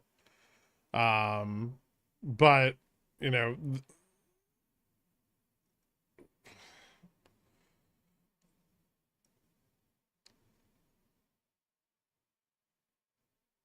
so for Main Street, I mean, you're dealing with decreases, like broadly decreases in consumer spending. You're gonna see like increased stress in the banking sector, not only because of like debt burden and default, right, but also a lower rate of investment and like especially private capital moving into startups and like venture capital, right? So, you know, business investment is going to decline, debt burdens are going to go up.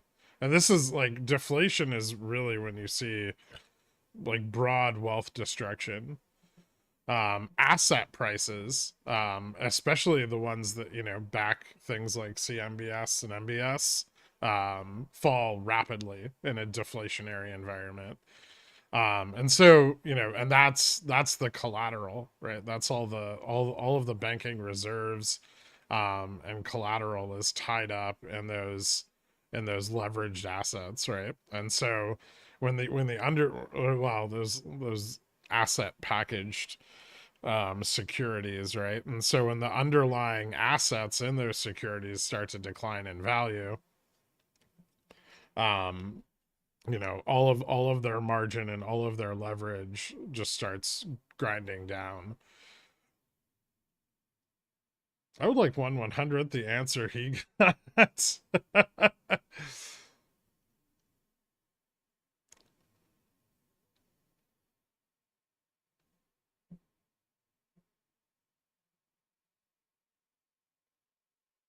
And I mean, I guess for the Austrian school, I mean, we already have like what the Austrian school would want to see for a recession, right? Like we already had a massive sweeping move in credit expansion, right? And so you know, that's what's created the bubble that we're in now. I also am a fan of Austrian economic viewpoints generally. They're a bit dated, which is problematic, but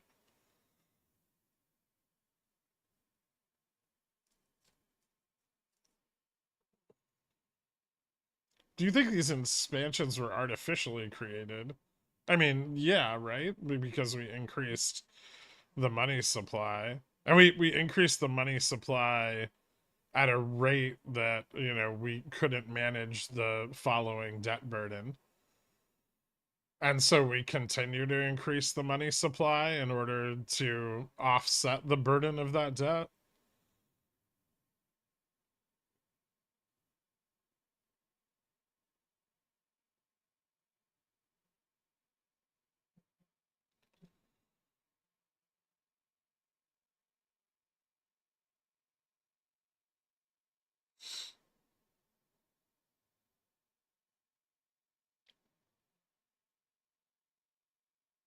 I mean, I think you could just look at the Mag 7 and sure, like Apple, right? But Nvidia, I mean, what does your average person really understand about like the like cyclical semiconductors, right?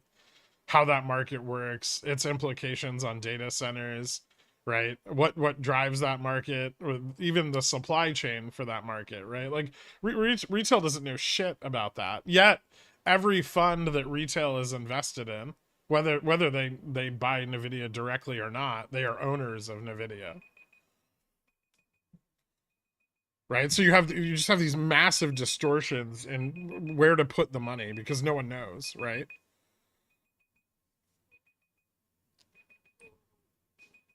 Oh shit. Give me 1 second.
Sorry about that. I just got food cooking and I had to flip it.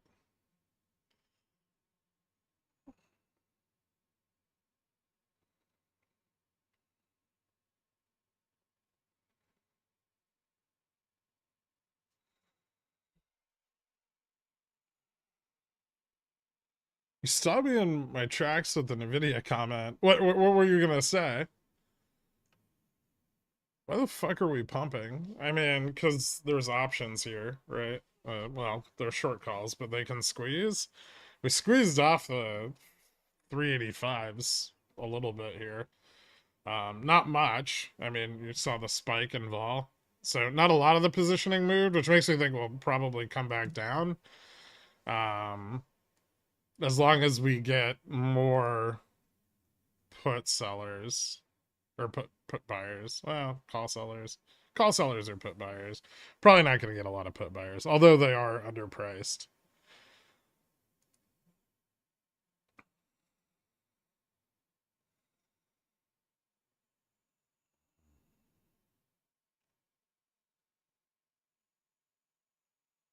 QE and QT will be looked back on as one of the worst things ever.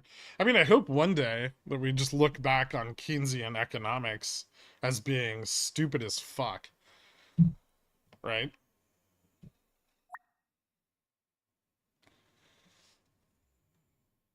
He's got to take his mango dewormer.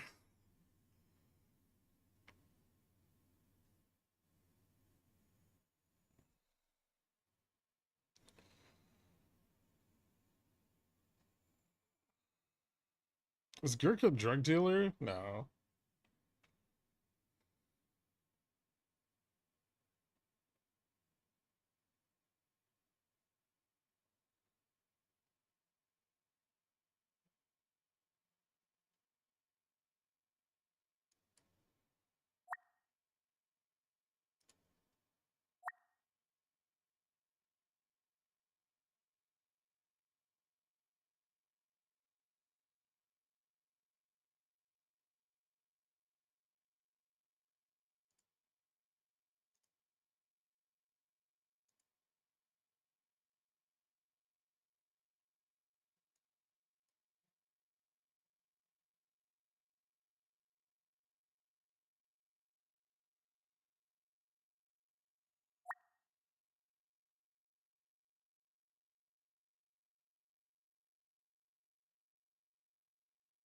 Whoa, whoa, whoa, now. Keynes let us do actions without consequences. It's brilliant.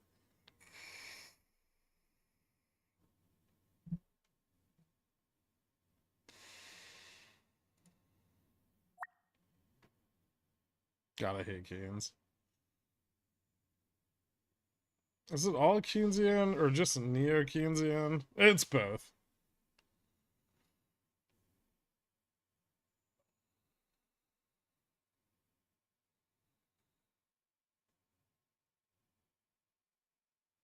It's political too, right? I mean, it's not just Keynesian economics, but it's, you know, politics plus Keynesian economics.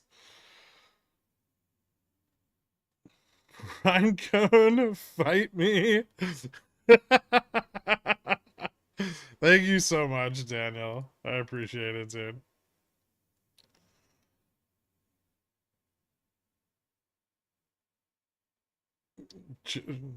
Gherkin may not be a drug dealer, but J-Fresh is. He deals in more copium than the British Empire.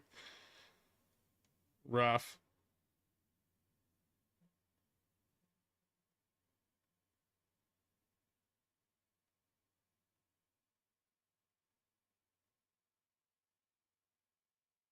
I got caught in this bounce, and I don't want to be part of it.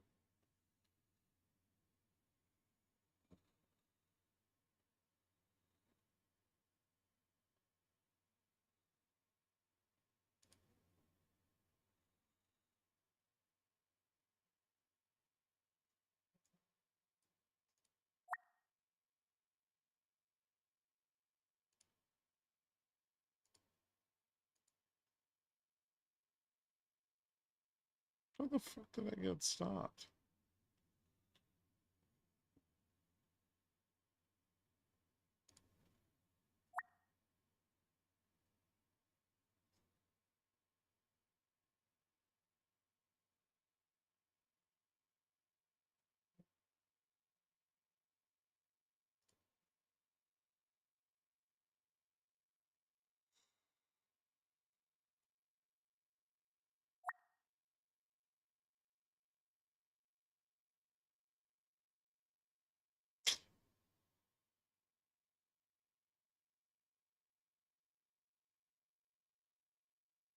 A hell of a reversal. 54.85, 43.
Did you say FDR was the best president? Wasn't he Keynesian? I mean, some of his economic policies were, right?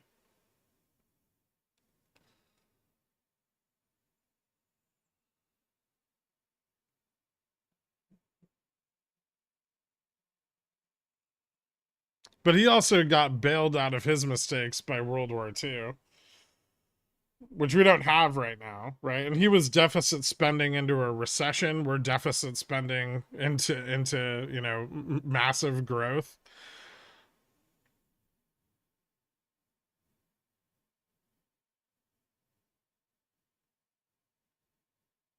Keynesian worked better when economies were less global and interlinked. You think we test 55 and fail? Maybe. Thanks for jinxing us with World War III.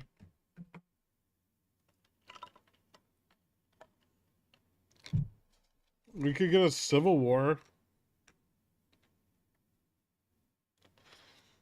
That would work too.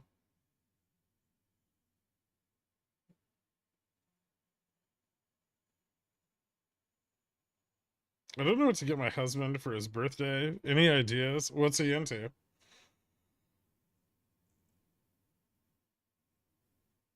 Find out whatever his hobbies are, right?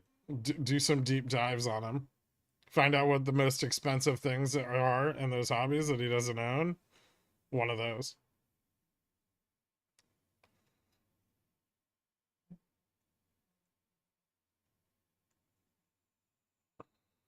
A Hawk Tua is the obvious present. Really can't go wrong with that. It's timeless. I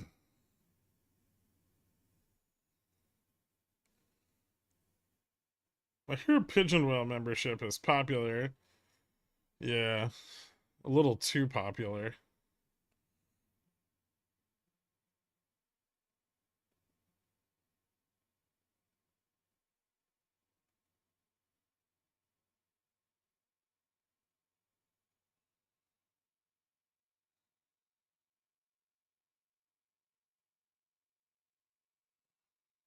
The Supreme Court's just made presidents a king, so there's that. Well, yeah, I mean, but Biden won't use it, right? So.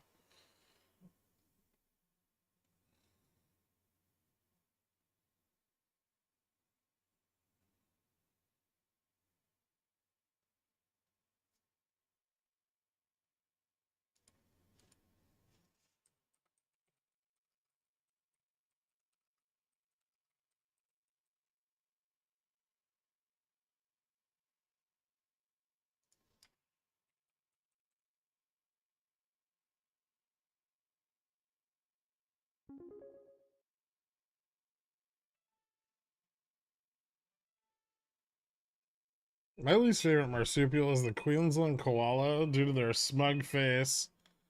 But you are not my least favorite human due to your smug face. Smug face. Please don't die. I love you. Thank you, unwelcomed opinions.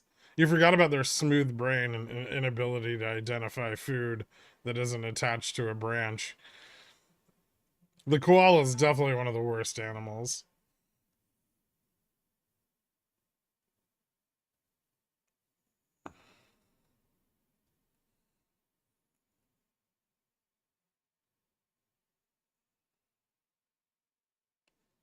Wouldn't break down in 2D's print.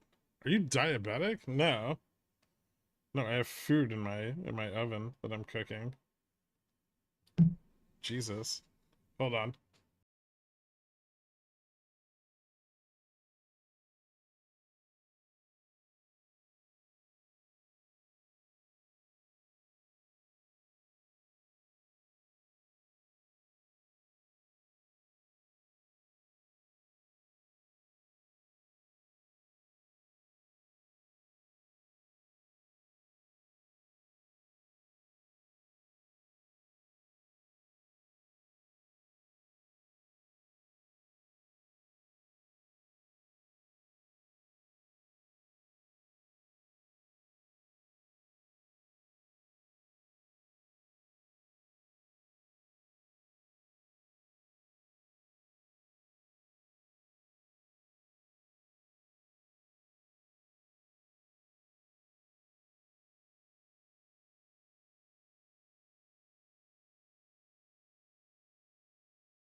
Yo, welcome to Pigeon Well. Thank you so much, man.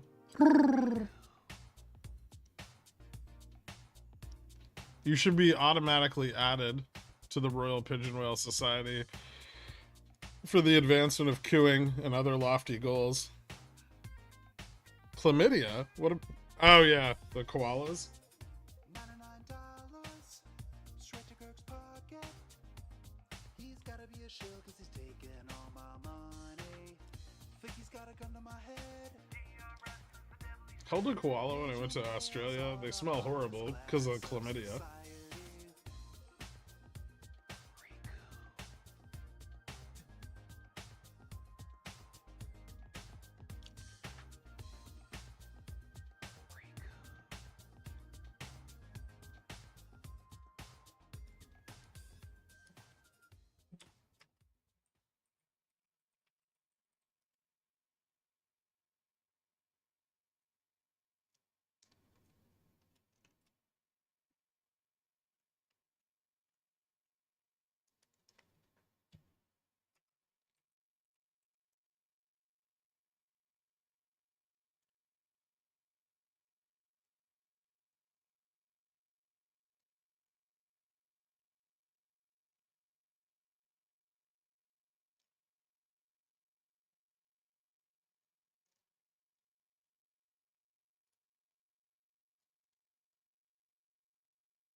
Core 1M is below 5?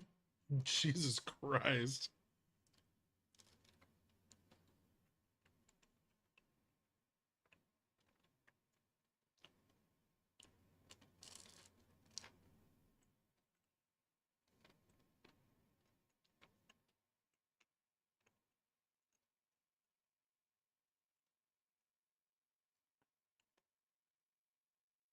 Still waiting for any good ideas. We gave you expensive hobby treats and Haktua.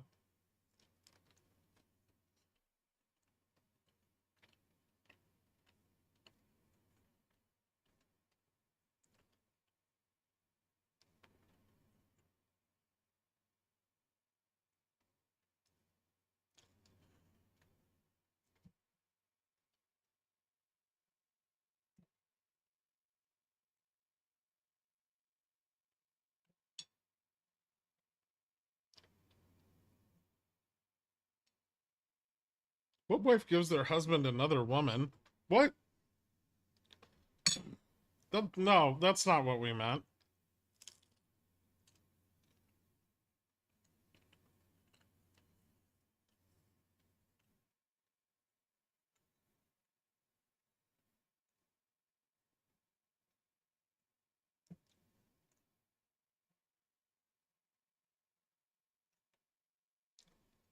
Jim Martin's wife, you would be the Haktua girl in the scenario that we were describing.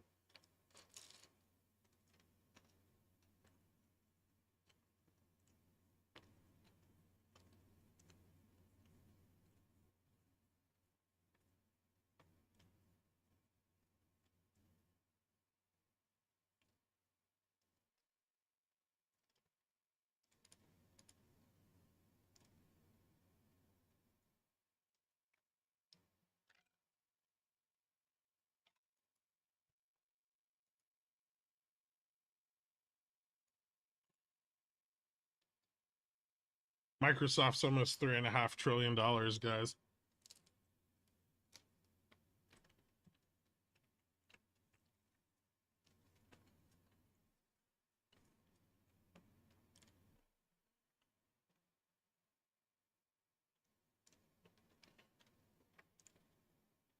That's why we said it was a timeless gift. Oh, Jesus fucking Christ. Really? Hold on.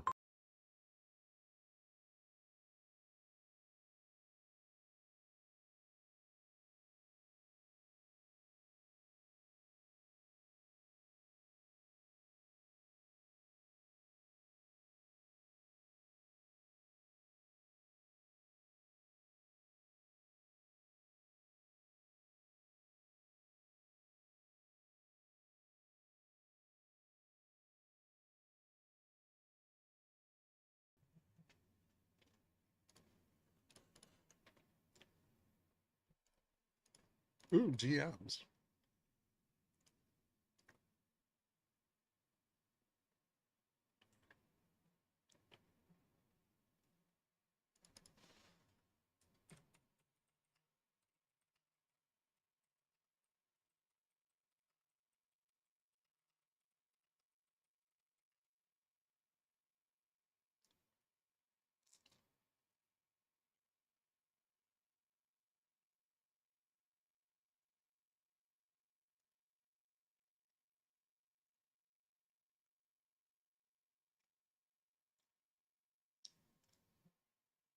Things I can buy, I'm at. And he doesn't do his own investing, so Pigeon Whale might be seen as for me. Fair enough.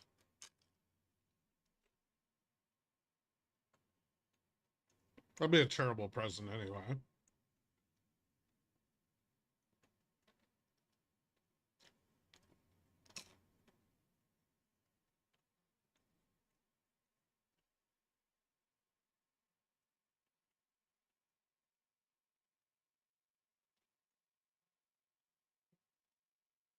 Get him a Lego Venerator class Star Destroyer.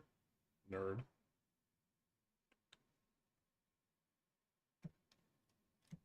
What does Jim Martin like to do? Jim Martin's wife.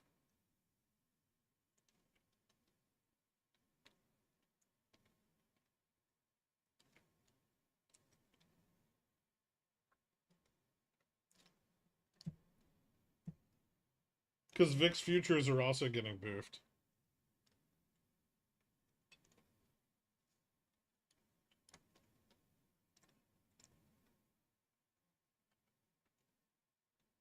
Almost a whole dollar. And then another gap, too.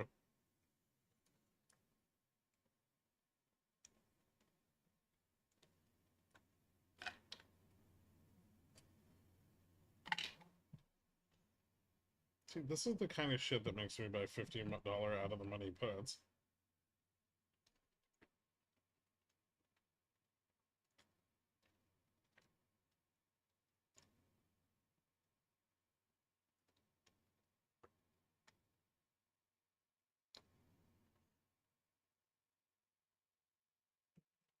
Take him to Applebee's. Tell him he can order every single item on the menu.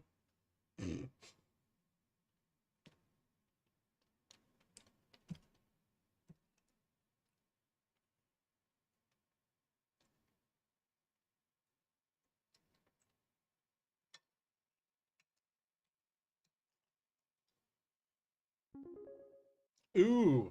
Does Jim Martain do anything that you really, really hate and wish he wouldn't do? And you've been trying for years to get him to stop doing that thing? I just heard about your diagnosis. I'm so sorry. I thought you had more time. I'll be with you until the end, buddy. Don't worry. I love you. What diagnosis?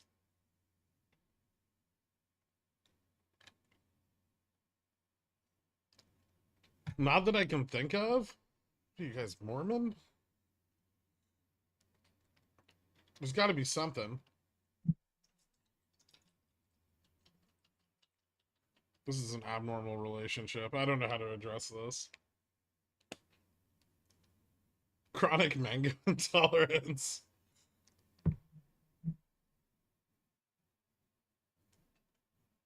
Today is the day of the taco.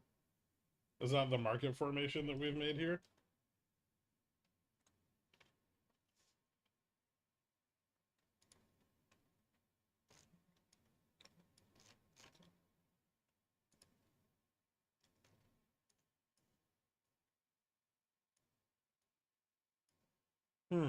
Peak taco.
I don't think we're pumping to rescue sold puts at this point.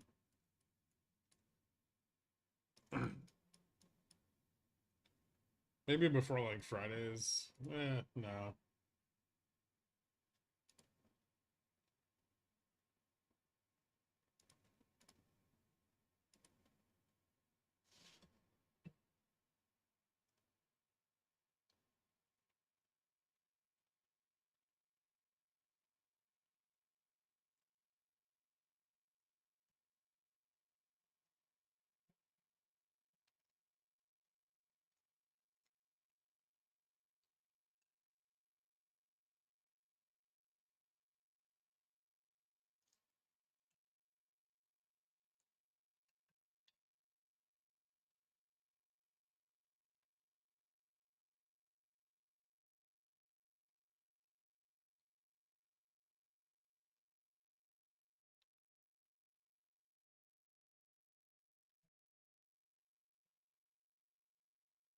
It seems like a pointless pump if the sold calls aren't squeezing out here.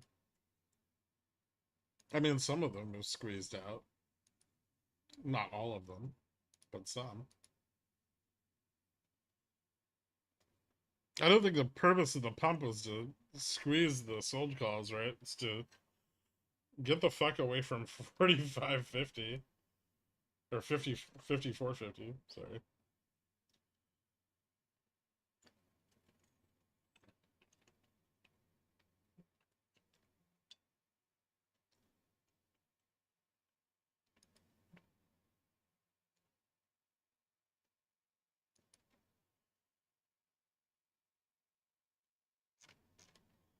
Bond vol is getting weird.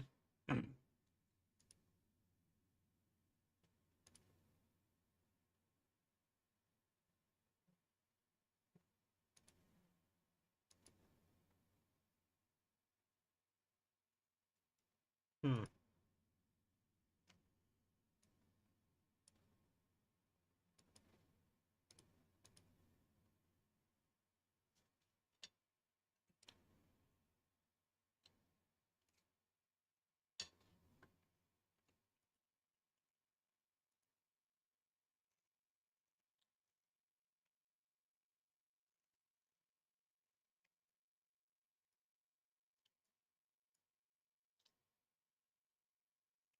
Can VIX 3-month go lower? Yeah.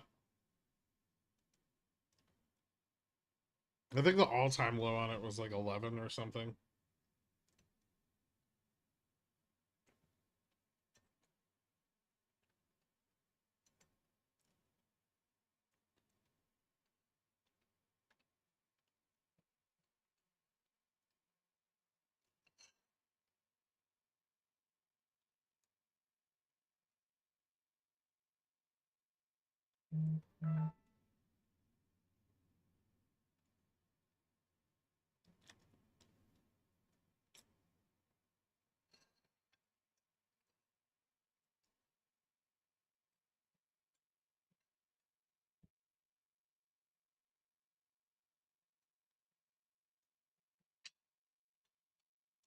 Hmm.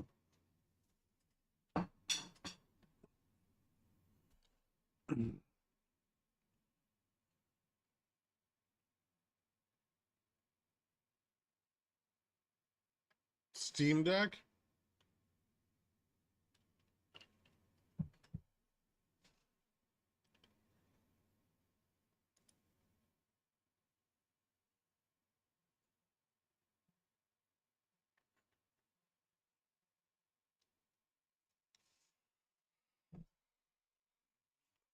In our Margin Call movie, where's Ken now?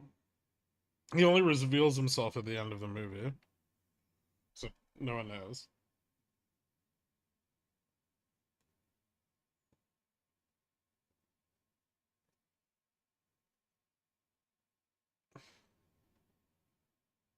Probably got some extra push from J-Pow being as bullish in tone as he could be about inflation progress.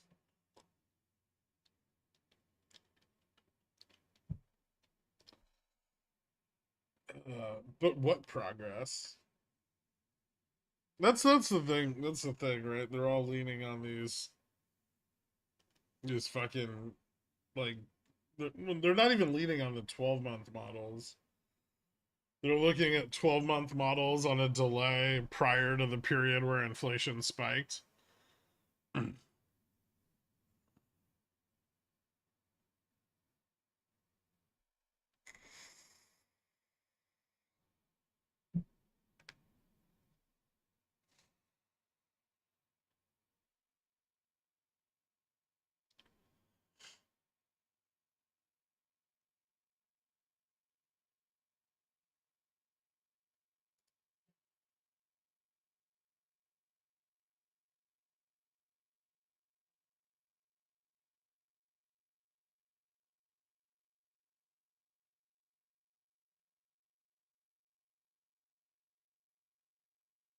It's called data smoothing, Gherk. All the pros do it.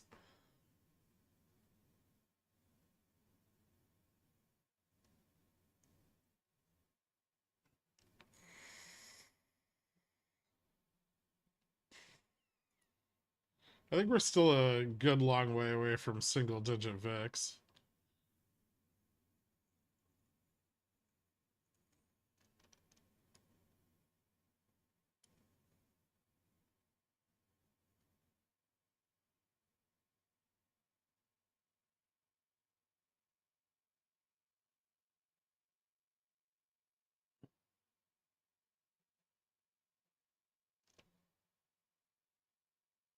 Kurt, grab the med kit. VIX is down. Tell VIX to hold on. I'll go for help.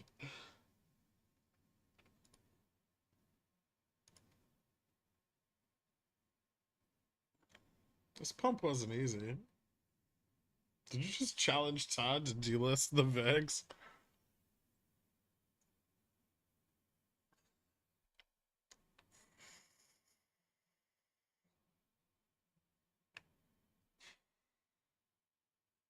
Do we get a double top at 55.20?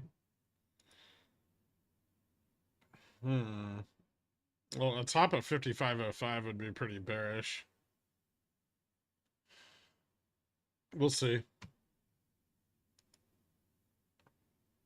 Is there enough interest past? Yeah. Not really. There's not much there to support a move past 55. It's probably going to be hard to get over 5,500.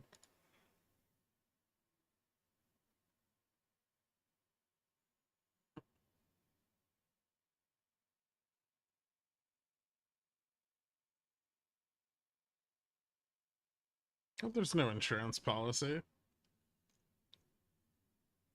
We'd have to develop that. Nice try.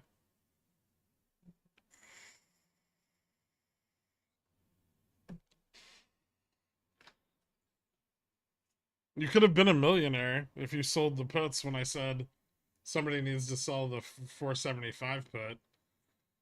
Dork.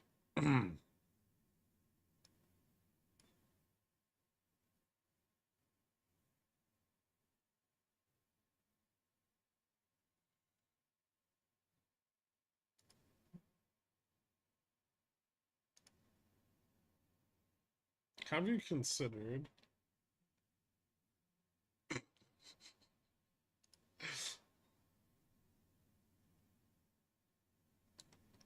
is the opportunity of a lifetime?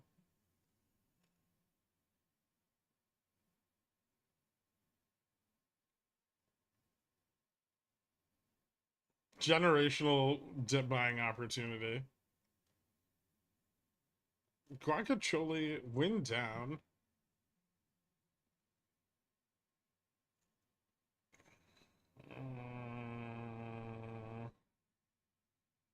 You know, interestingly, Charm's not going to be that supportive here. The short calls are going to close out, right? And once they're done driving price action to the upside, they'll no longer be supportive of price at spot. We got pretty big resistance at 5,500. This could fail. It could fail if they'd stop buying fucking calls for 2 seconds.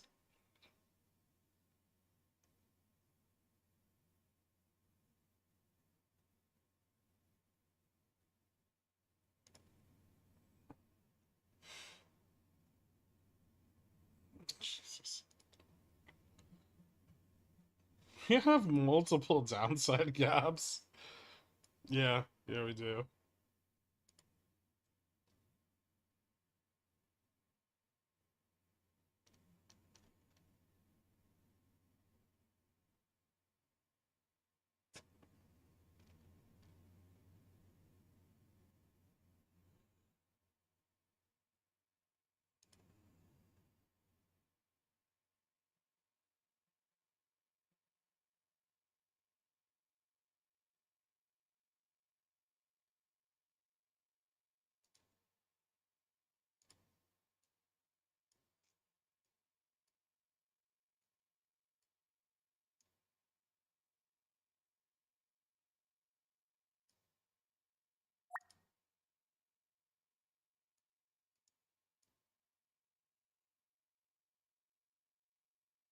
Hmm. If we test 5,500, it's gonna sell off, right? Microsoft's already starting to sell off because that was ridiculous.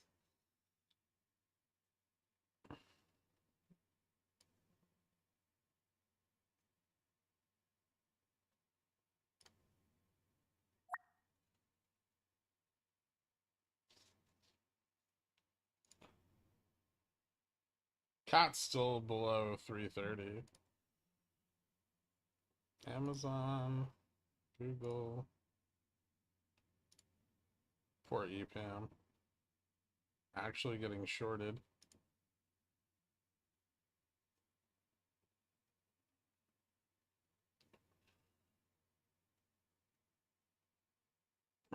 Hmm.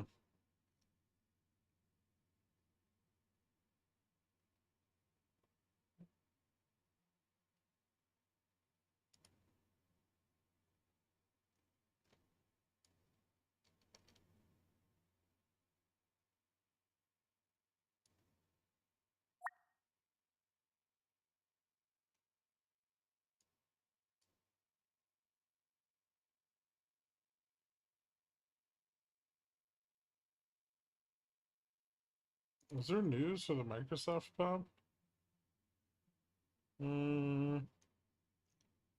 No.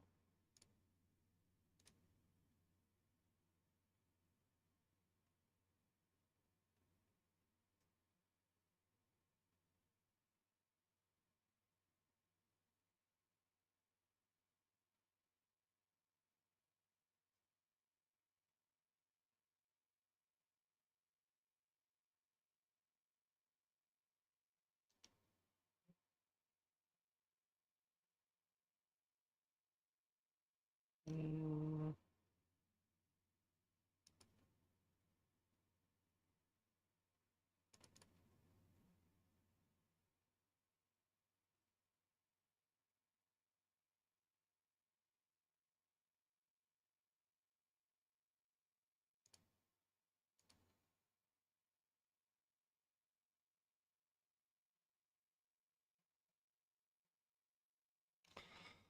What about Jan 2025 SPX 5500 Ps that I hold till expiry?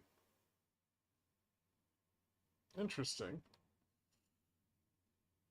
How much are those?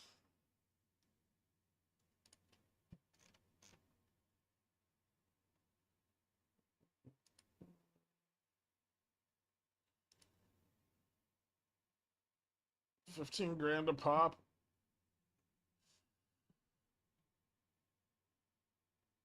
Sounds terrible.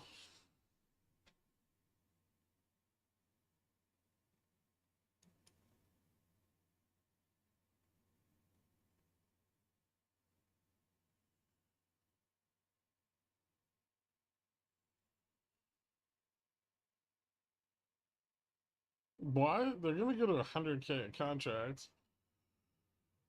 I mean, if that's true, then like 5,000 would also probably go to, you know, well, not 100K, but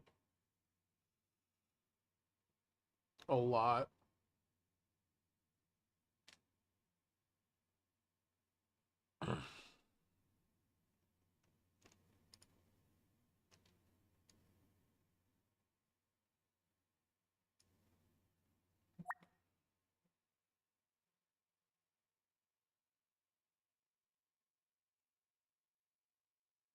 What are the Greeks on FSLR? I'm still holding puts, but I might take profits. Or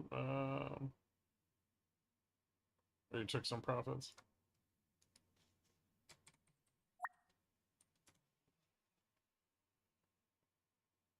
God damn it.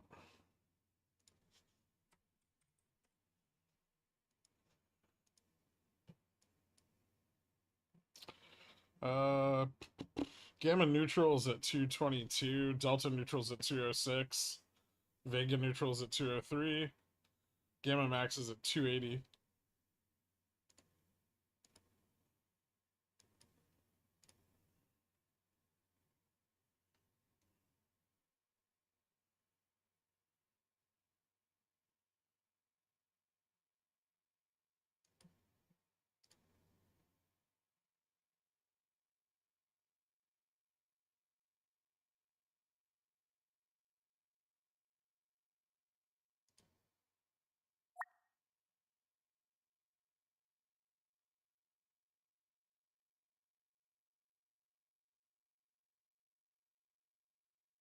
Hmm.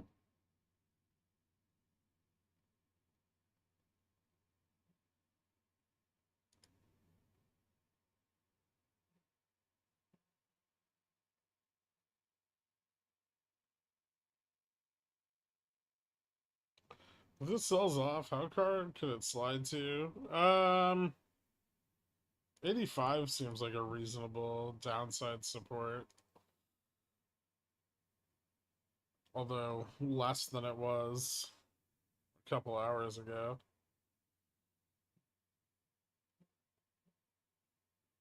Yeah, that's kind of the problem. If they've squeezed off the 0 DTE calls, right?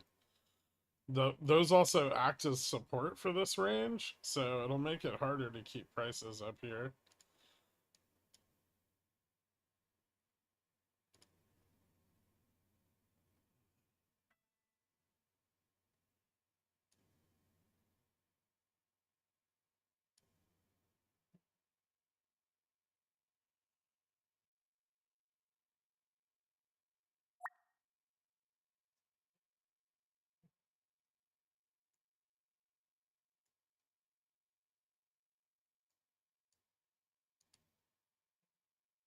Hmm.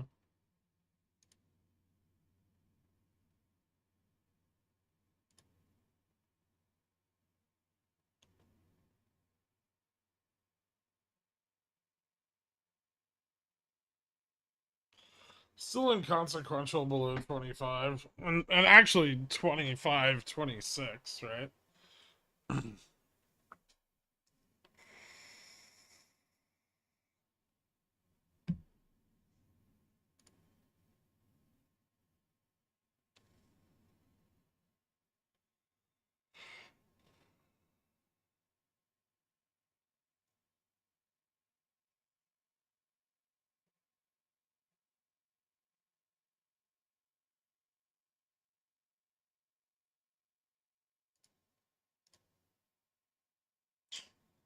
Yeah, interestingly, Meta got rejected off of 510.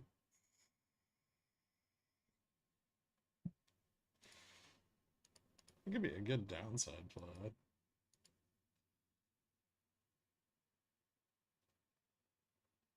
Hmm. Short week, though.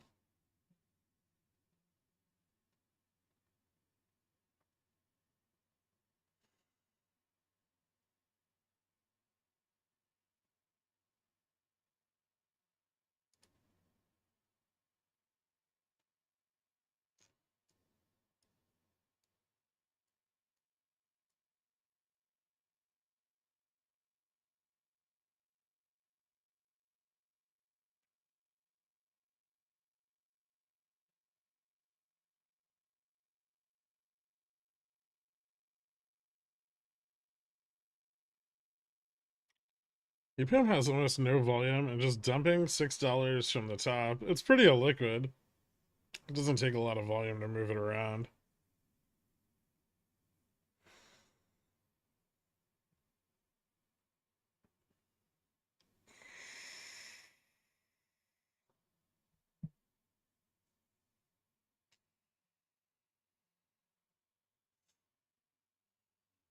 It's a slight uptick in sold calls.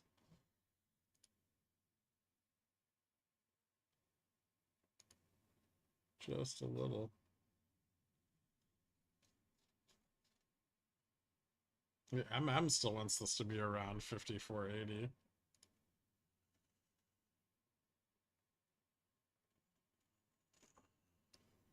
Should be like back here.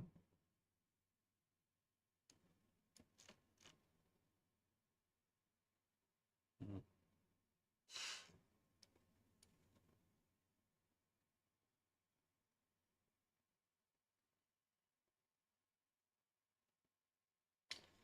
What data do we have tomorrow?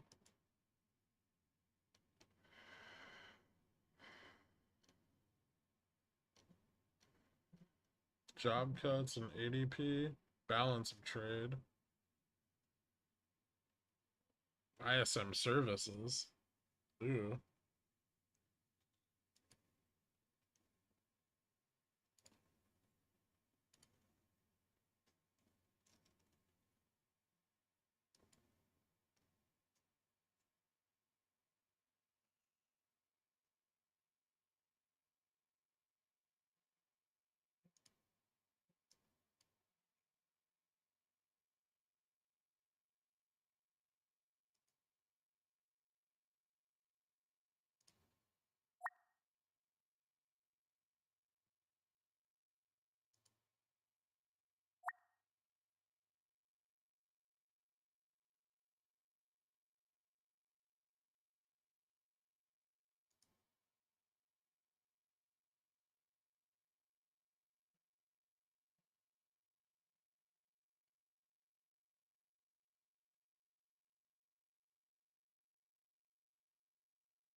Hmm.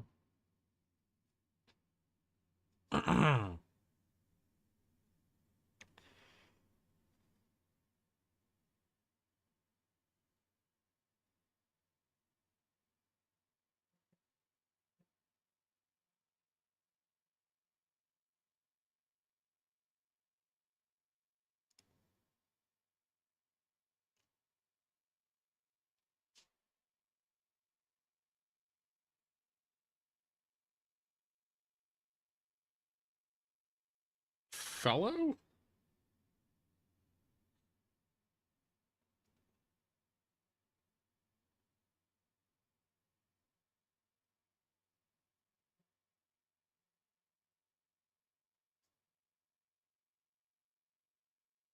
Oh, SELLO. Two F's.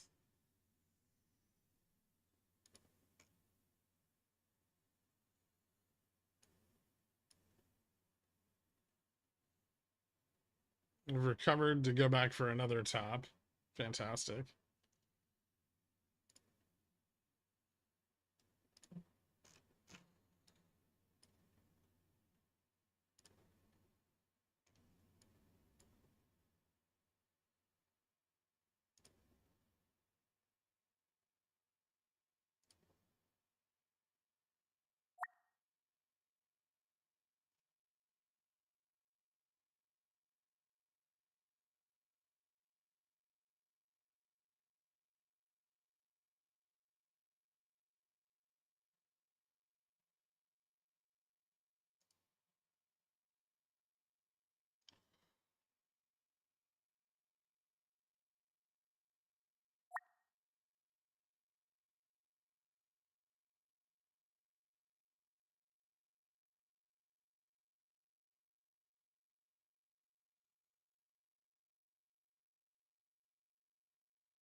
Hmm.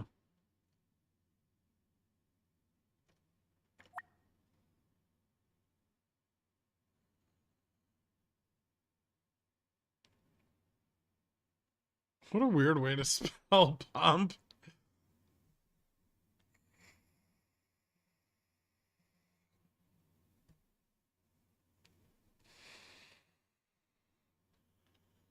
Are you considering a position in Chewy, if only due to the IV? No? But like a share position? I don't know. It's probably fine for like selling spreads or something, but it's risky because of all the IV.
Hmm.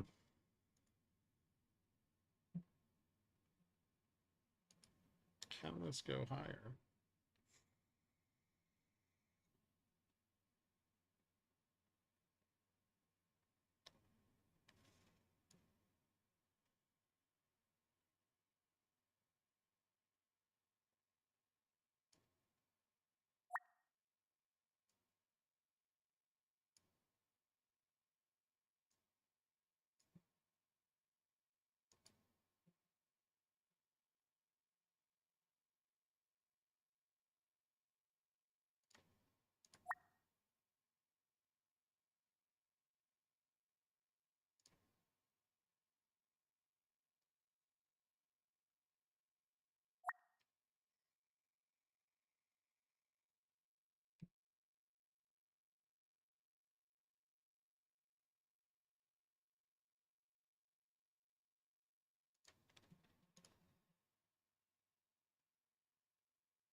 Hmm.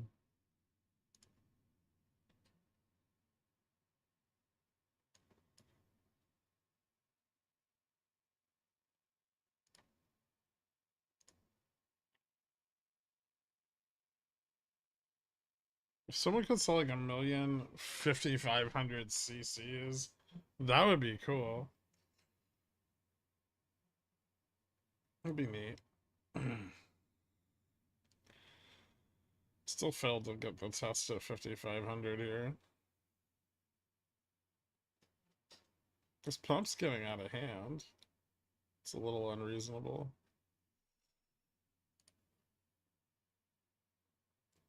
It's only sustainable because a little bit of breadth came in, but not much. I mean, it's RSP's only up like 20 points.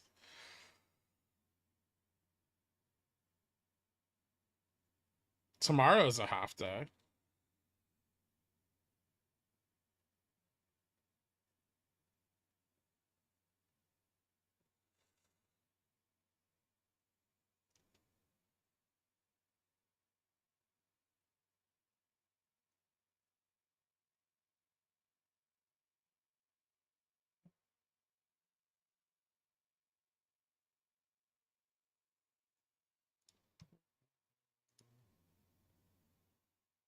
Hmm. See, that behavior is interesting and odd. And very rare.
Twitch stream tomorrow afternoon? No, I don't think.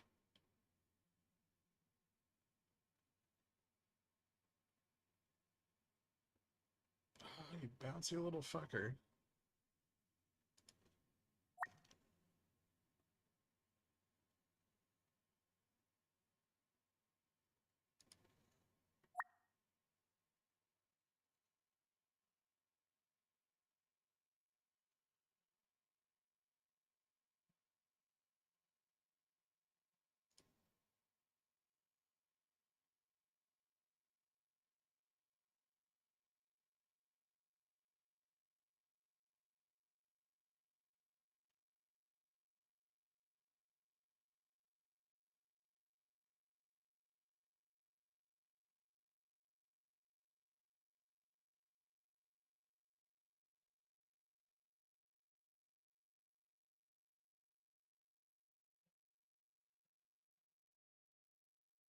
Can core 1M go to 0?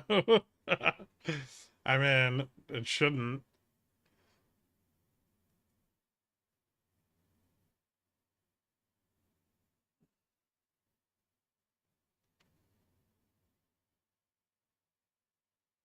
Ooh, interesting.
Mm.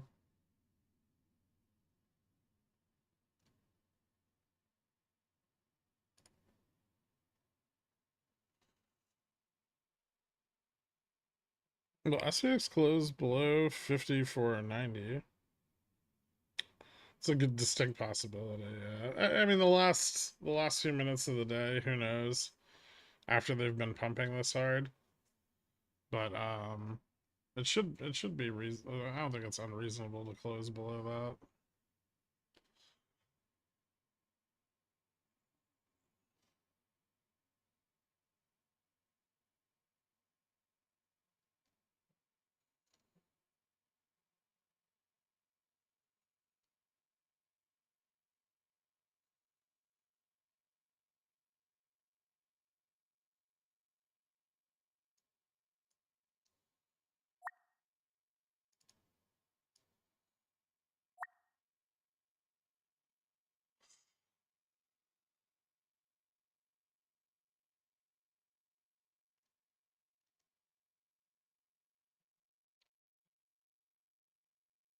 Flat on the day, but just give me a bull case. Yen?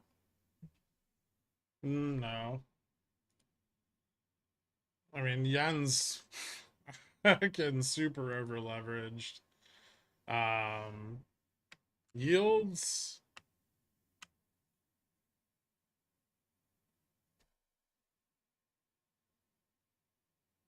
Flat.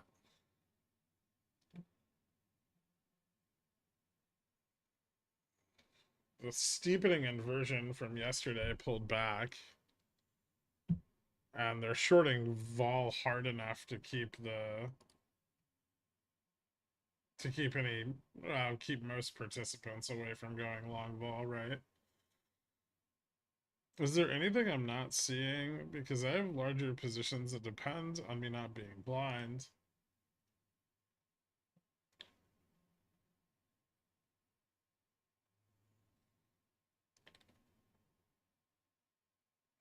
I mean, most of the bull case for today was positioning, right? Like calls were oversold to the upside of 85, and through quite a lot of effort, they managed to get through that initial like sold call wall, right? Since then, I mean, we've squeezed off a chunk of them.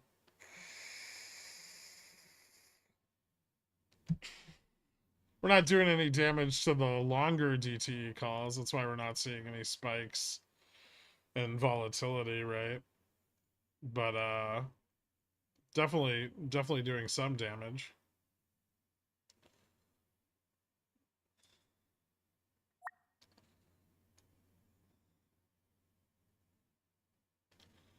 It only works when calls are oversold. It can work if puts get overbought. Like if everyone tries to get bearish all of a sudden.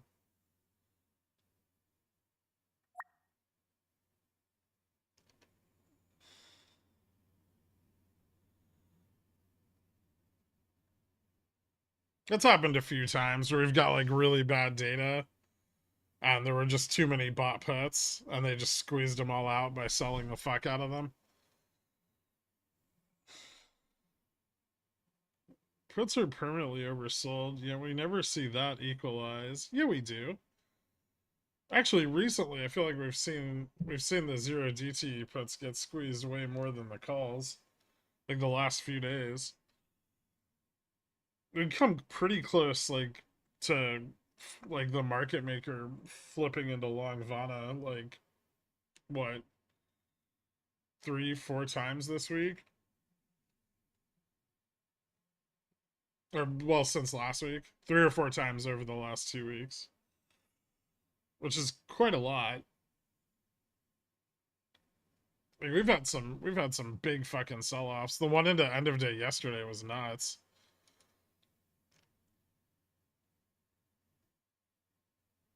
So was the one on Friday. But then we V. I mean, we're not even back to where we were Friday morning.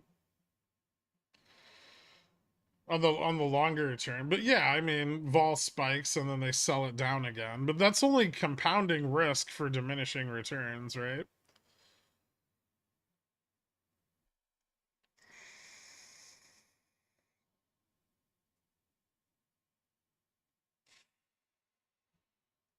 But we never upside down V when the puts get squeezed. That's literally what happened Friday and yesterday. Thursday morning. And I think Thursday before close, right? And then last Monday we opened really high and sold off super fucking hard.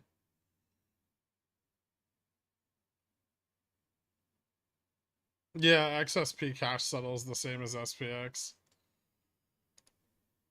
And it's so fucking illiquid, sometimes you actually have to cash settle it. Stop being reasonable.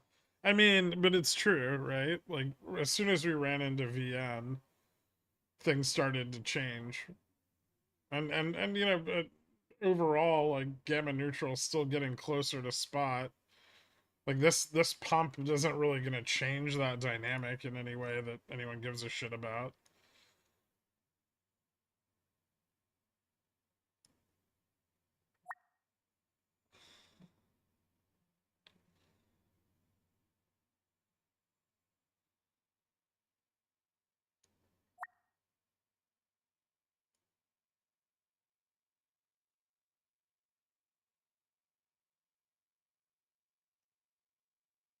You can't use stops on XSP ever. You can use limit stops, and they'll, believe it or not, they'll fill if you're a little generous.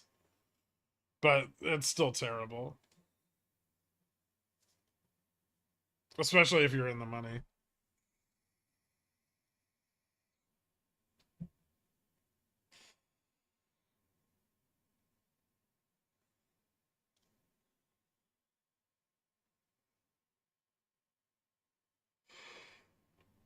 Hmm.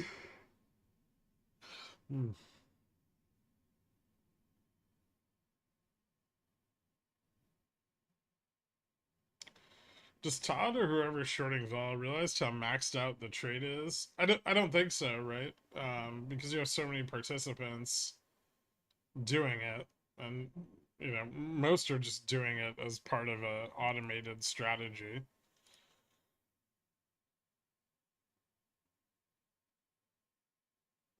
So I think there are some that are very aware of like the intraday margin requirements and end of day margin requirements surrounding the trade and the risk it presents. And I think those positions have probably been pulling back more recently because this kind of vol shorting is not, it's not very refined, right? It's just they're just selling the fuck out of like one strike all day.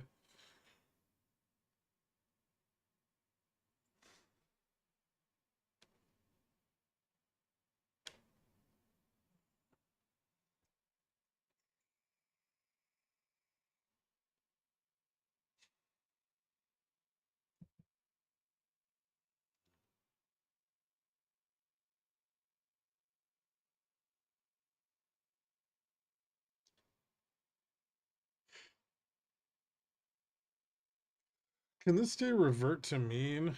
It could. We could fail in the last hour.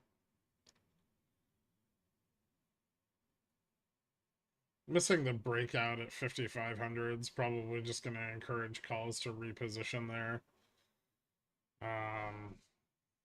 We actually don't have a lot of supportive charm, right? Because, as I noted earlier, all of the support in this range came from sold calls being in the money.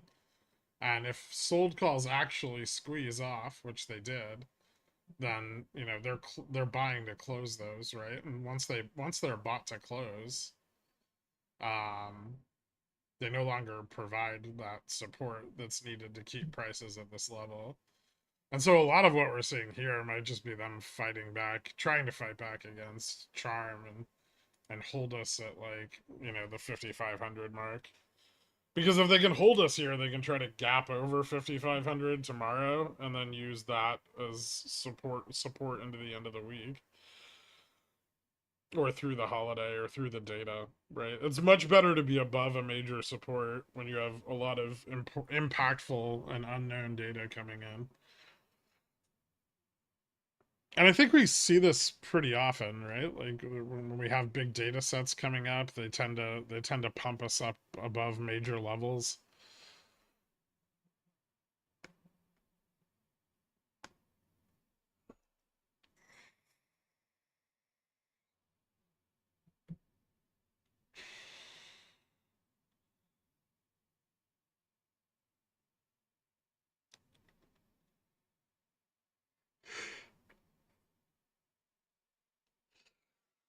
Is it sloppy like the Bobby shorts? No, that's different, obviously, way different.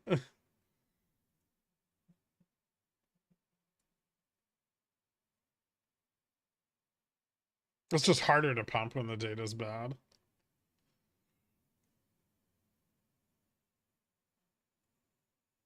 But this is all going to be in hopes that the next set of data is better. Jolts this morning was hot.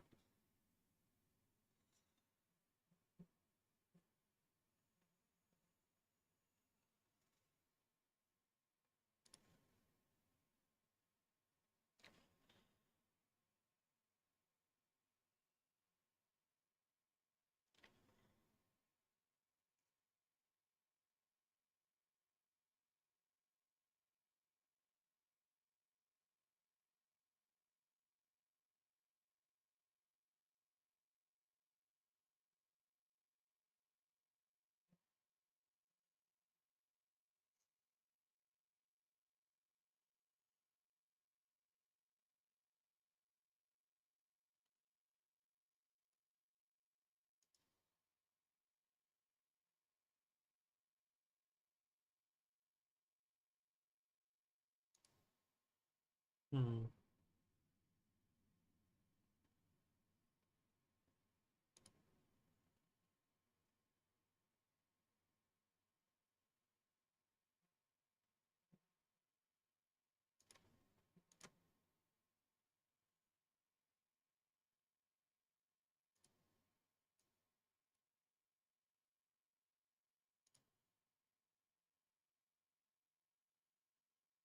Hmm.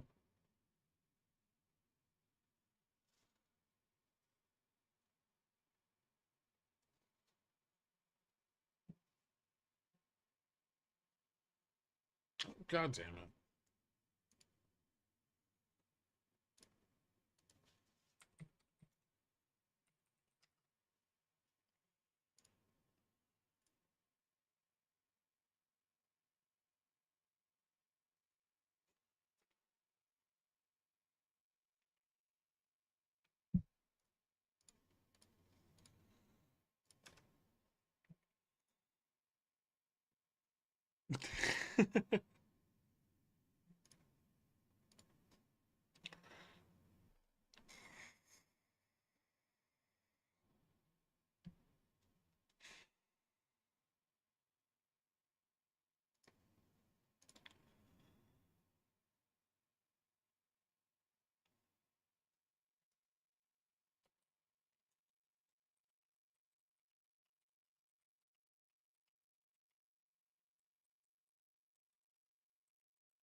Ooh, shit.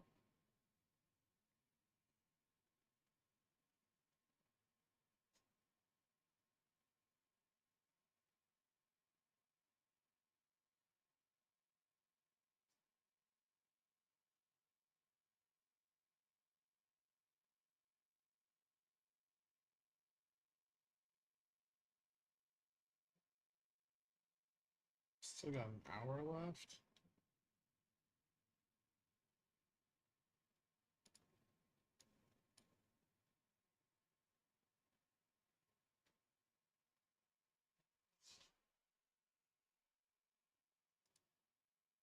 Hmm.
Hmm.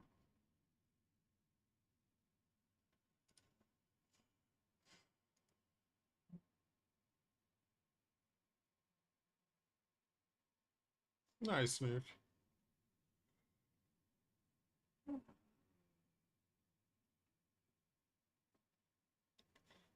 Pump is whack. I should have bought more than one call. Yeah, it's pretty nuts.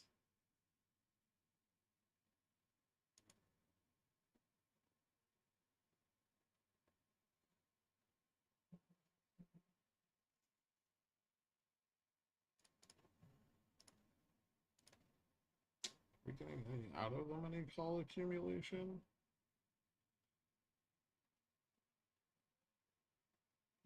Not really.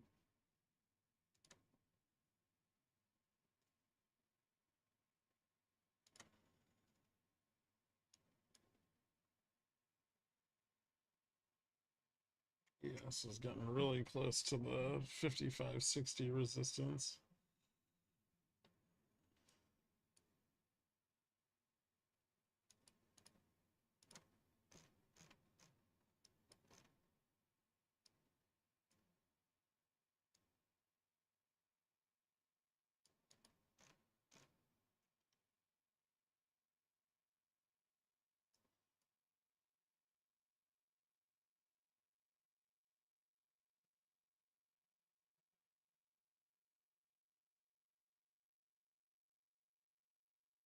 Hmm.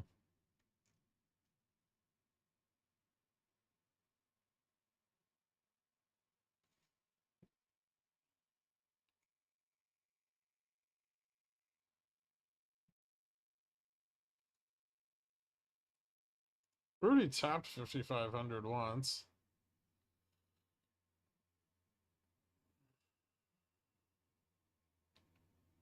Second one went to 5,524 cents. So just 2 cents lower. But it, lower high, I guess.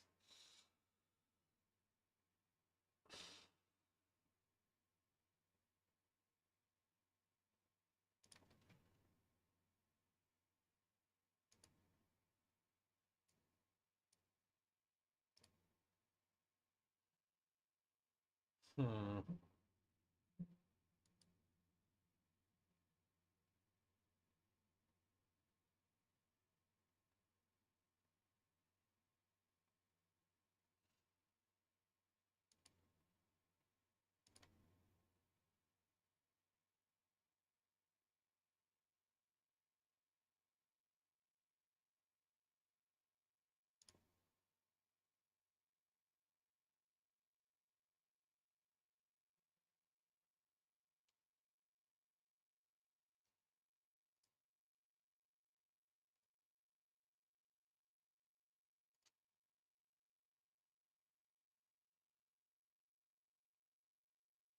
concern is that we could stay pinned here.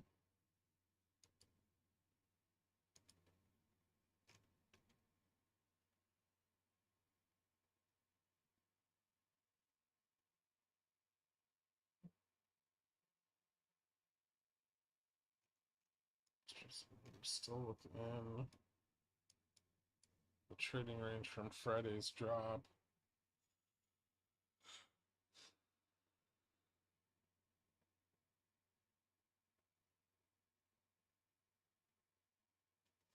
It's a pretty important level, but still lower than the prior two highs.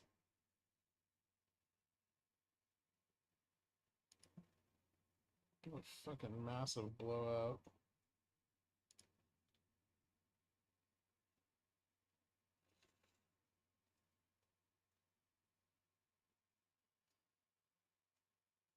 I'm wondering if this fails just really hard.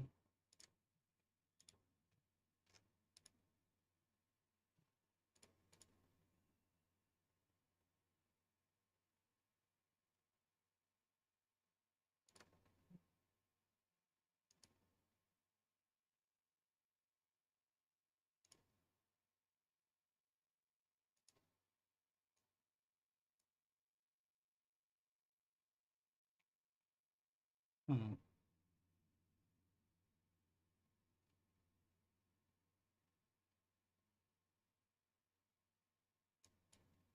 EPM had that high test and then dumped. Yeah, I missed the high test this morning, but that kind of sucks. I guess we'll see if it forms a higher low.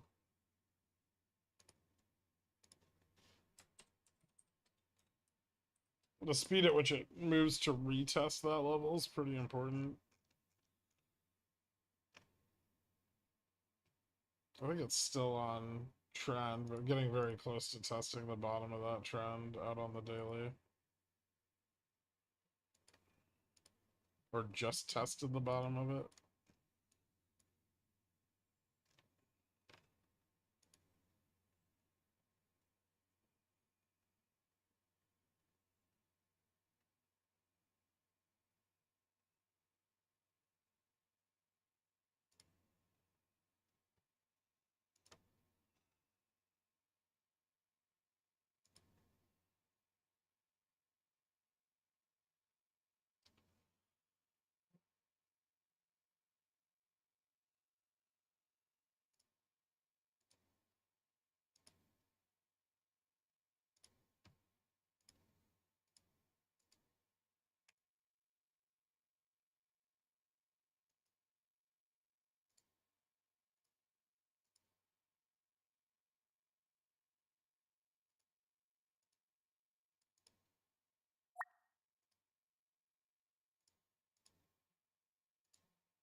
Does GoEV still have some room to move up?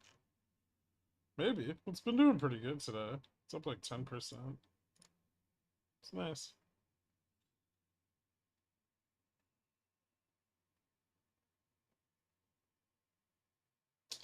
How low could we go from here? That's a good question. I don't know. 85, maybe 80.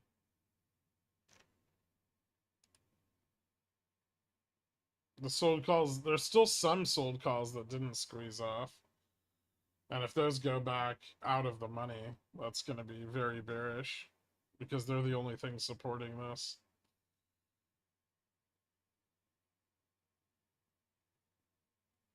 And that's mostly at like 90 where we, well, 95 and 90. Kind of where we got this gap.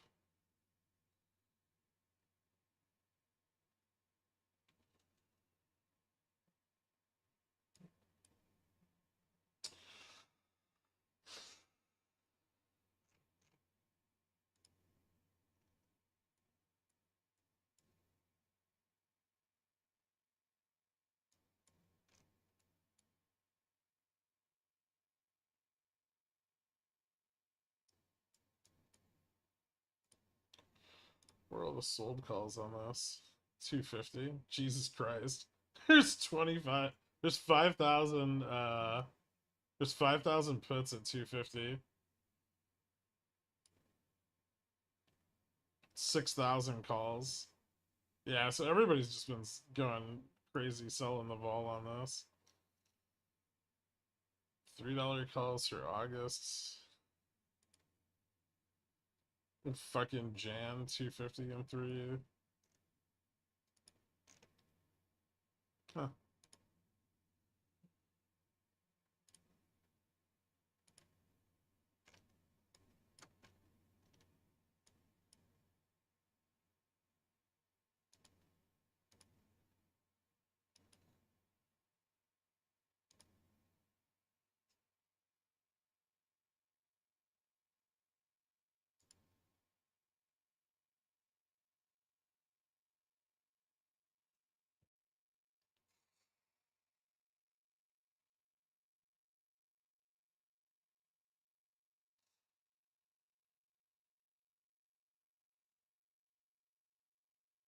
Power hour. Time to let the bodies hit the floor.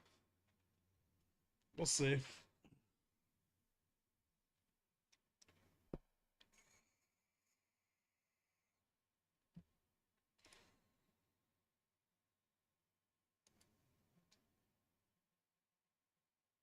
I'm just still around like 85-ish.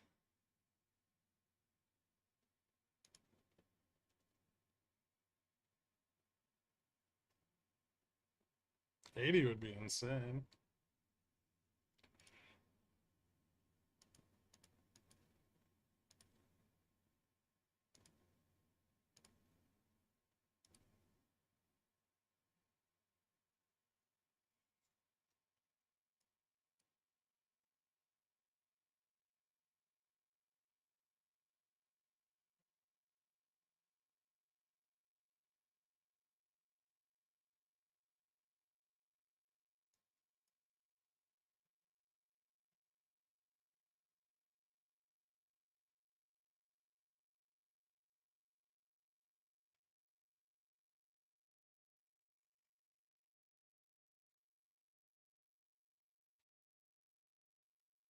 It's keeping this from rocketing higher. There's no gamma above 5,500. And with all the vol selling they did today, there's a distinct chance that VN has been pushed back down again. So we could be getting really close to VN, and we're definitely near at least like where 0 DTEs would max out.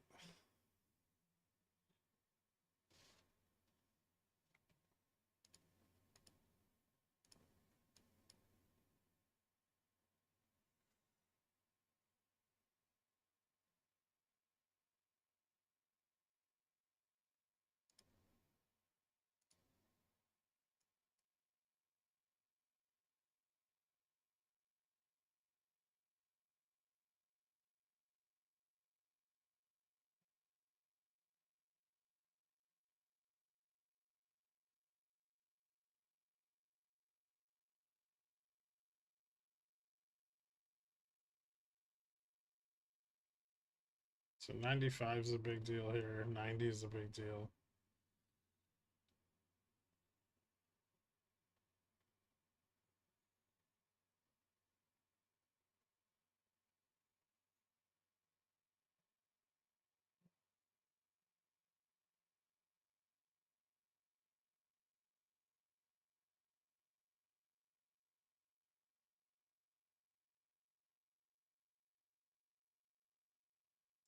The flip point for what?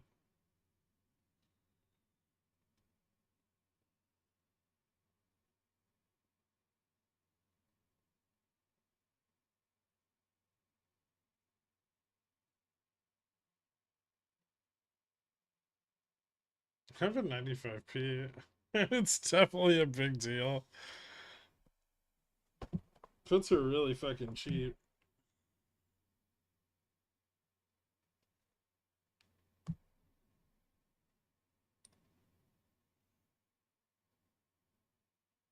Hmm. Gamma? Like, where do we run out of gamma on the chain?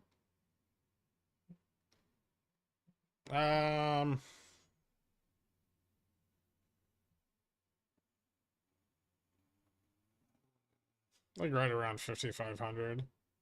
They're selling the fuck out of the 90s. Yeah, they have been.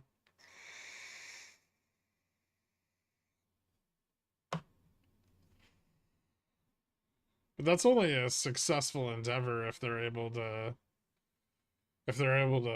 keep the 49.95 calls out of the or in the money, right? The sold calls in the money.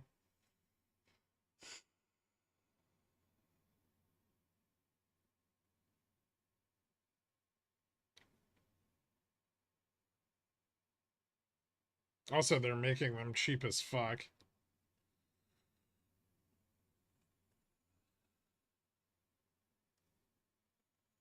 I've noticed over the years when puts are this cheap, it's because they're gonna keep going up. I don't know. There's someone on the other side of the trade of those puts, right?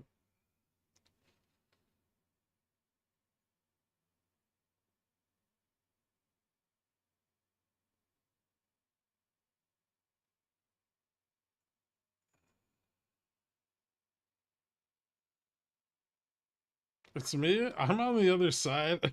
I don't like it.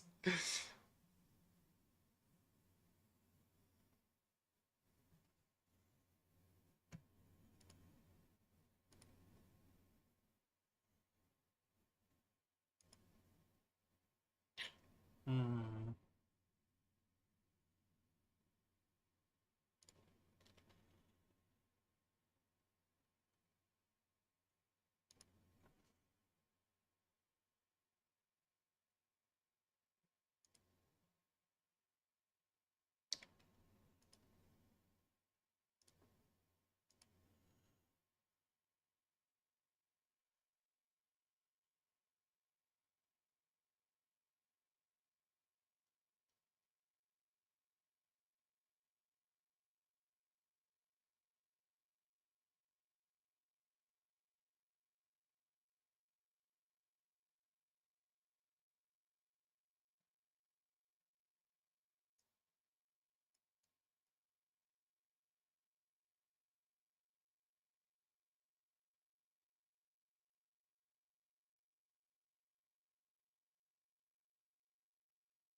Wouldn't MM long Vana? Oh, Jesus. We'd have to go down really far.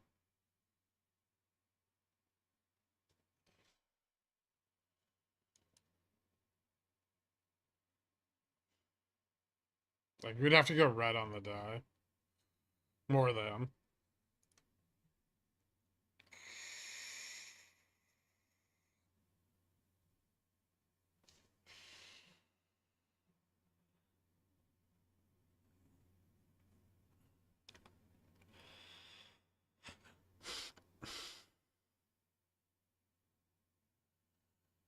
This is bleeding a little bit. And NQ's falling.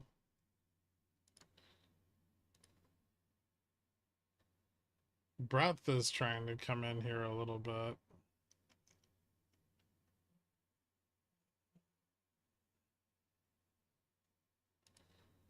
Or it's just equalizing.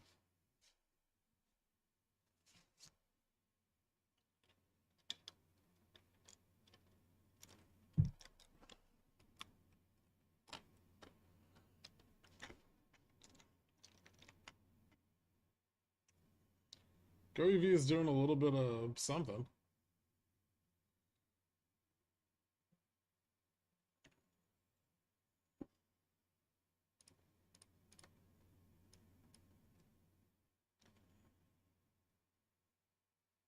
Yep. It's doing a little thing. Ooh, I should close my CSPs when if we get above 250.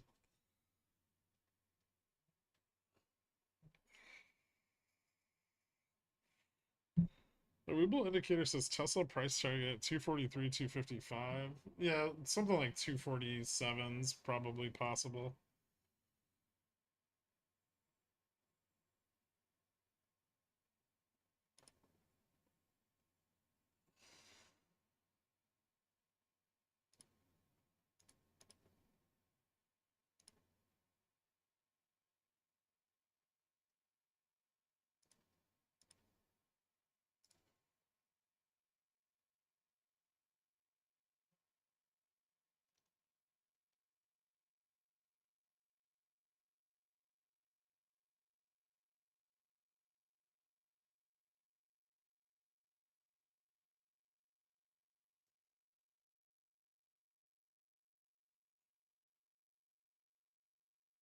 What gap fill? Oh, the downside gap?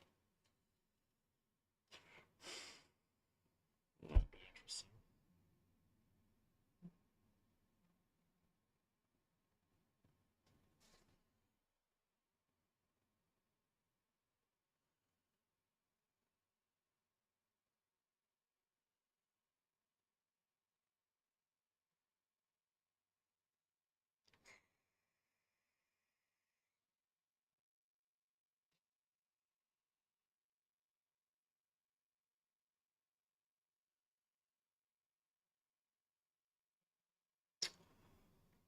Huh.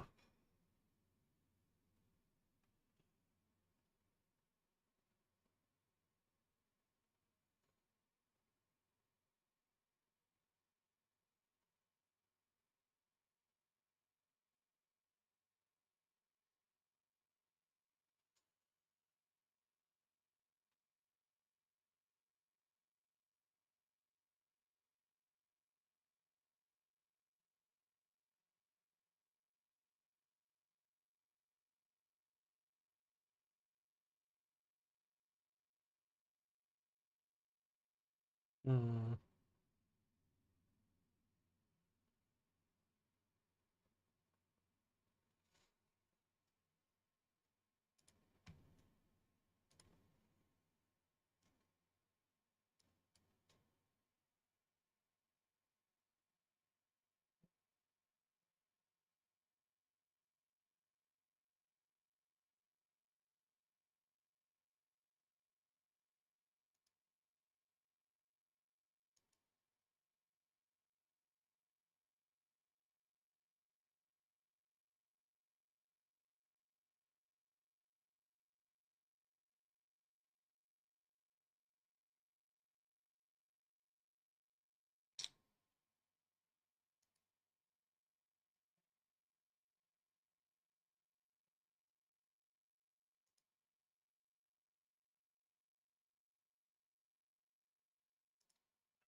When did you get calls on Fubo? Oh, I picked up a few yesterday.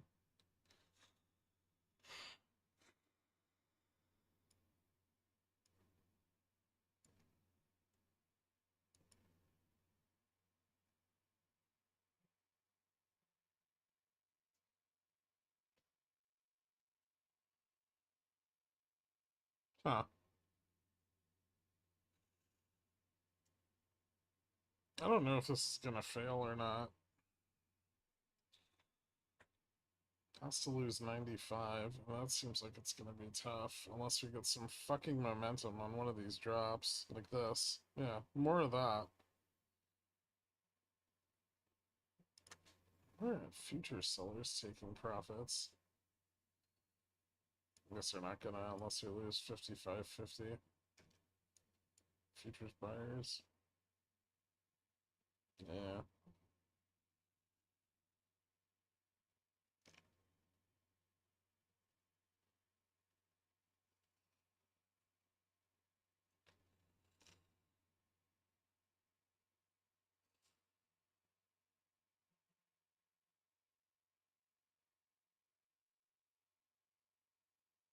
Huh. It's lower low too, right? Lower low, lower high.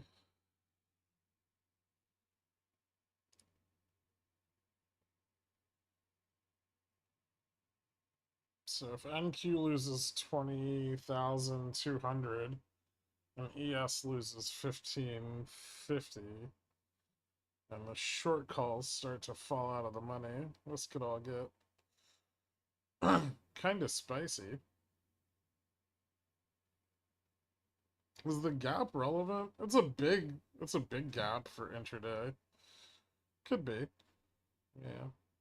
The market maker probably still cares a bit. How spicy? Like a ghost pepper? Maybe.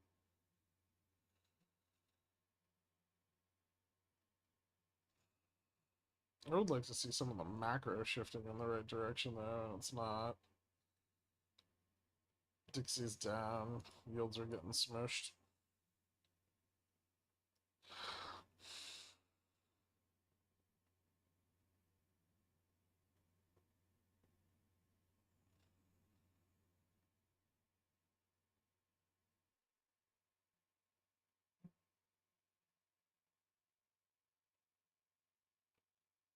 Any reason you got calls on Fubo? They had some news yesterday that spiked vol on the chain. Seemed fun to pick some up. I mean, they're cheap as fuck, so why not? They're probably atomics.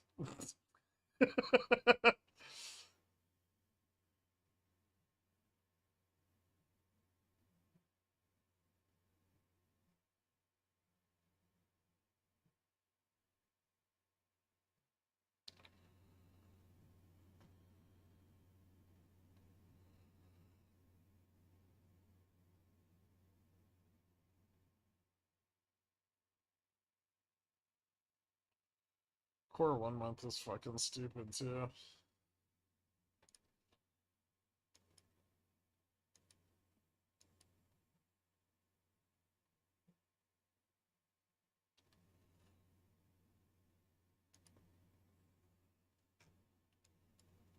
Fucking poor yen. Just getting abused.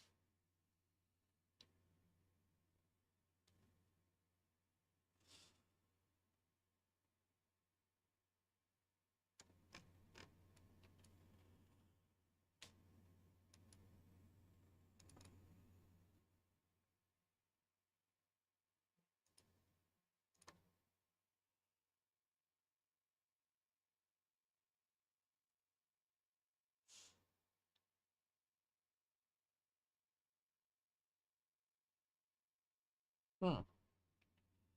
Alright.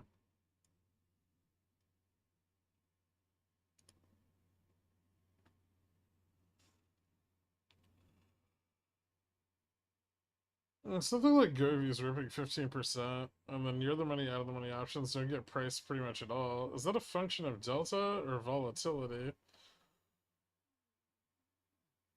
Both?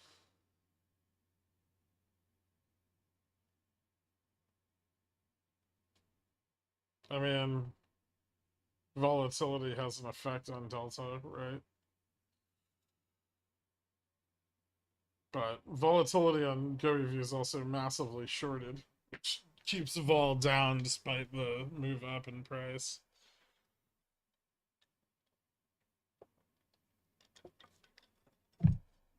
Well, it was a bearish day until this morning.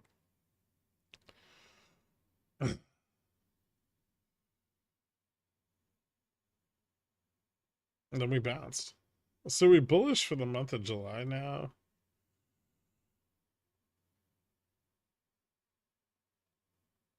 No, not particularly. I still think we're pretty much near the top of the market here.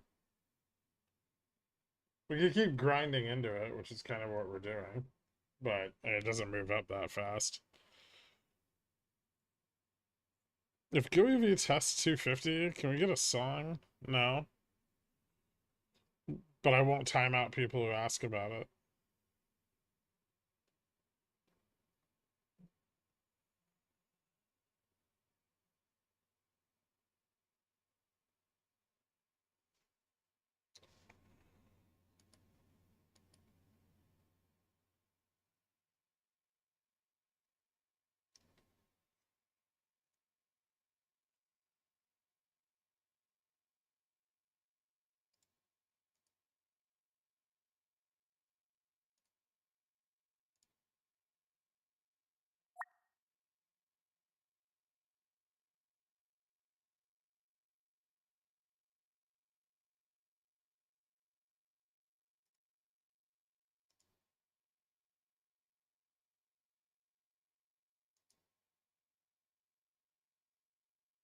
Hmm.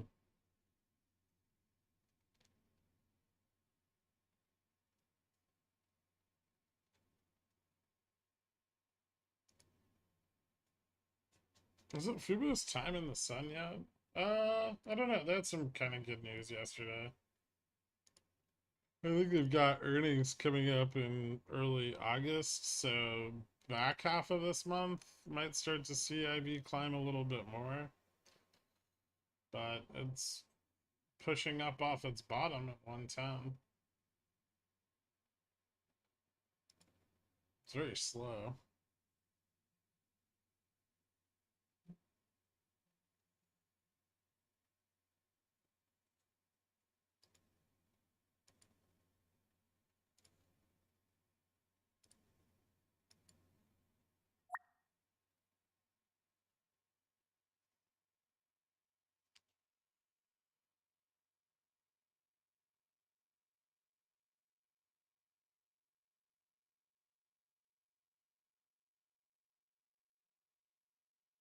Yeah, NQ didn't move up with the bounce in SPX. Stayed pretty flat.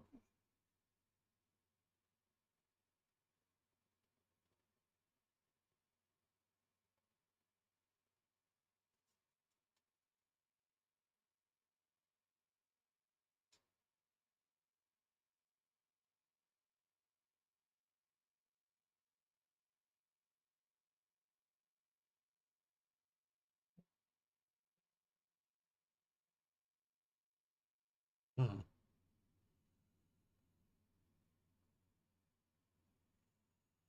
Is there any important financial data tomorrow? Yeah, a bunch. We have ISM services, S&P services, PMIs. We have balance of trade, ADP, challenger cuts. I think we have a 4 and an 8 week auction, and then FOMC minutes come out after market close.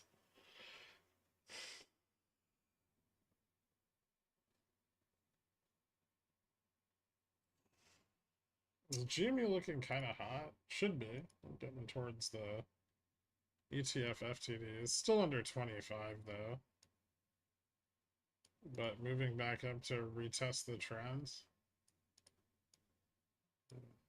Same low, so we got like a double bottom. It's not confirmed yet.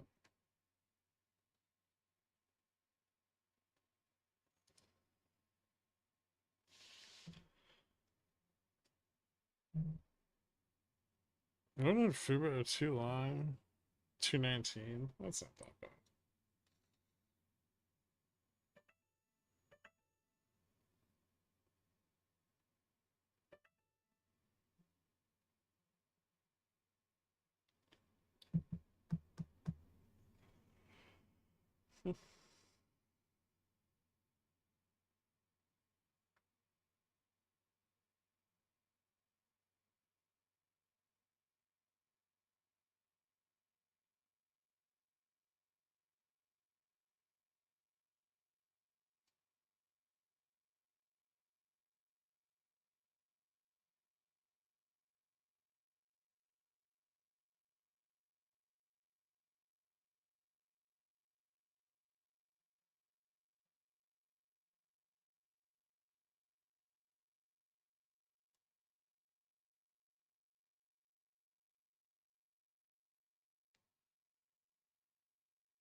time is it?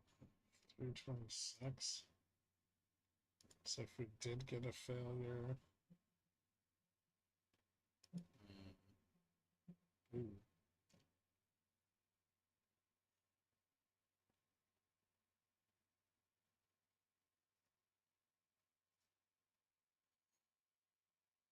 That's interesting.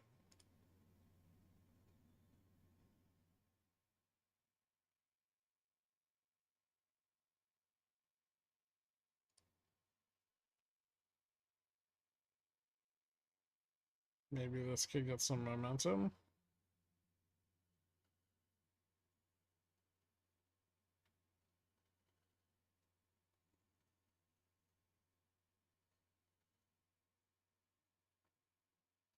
Really need to avoid this stair step down bullshit.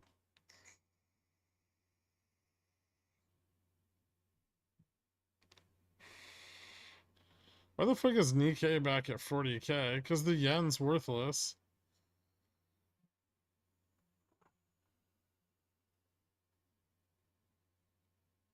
Things are still incredibly risky for solar. Yeah, very.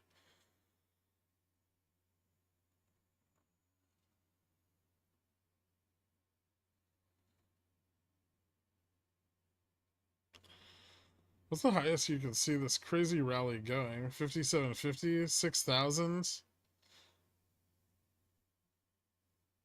Not anytime soon.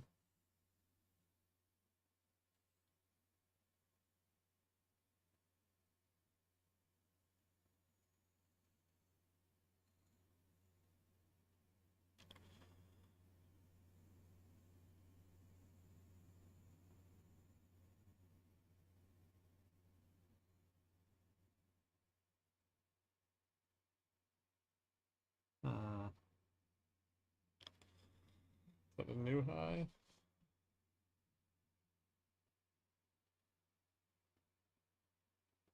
Vol up, spot up.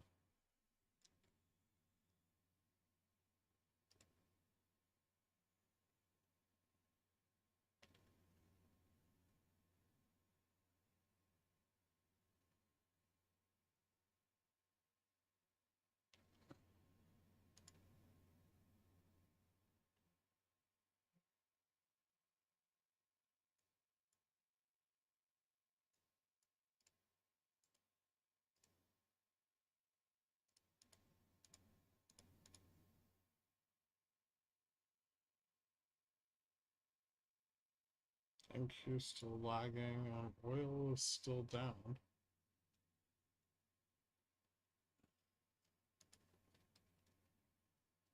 Why the fuck is JPM up 5% today?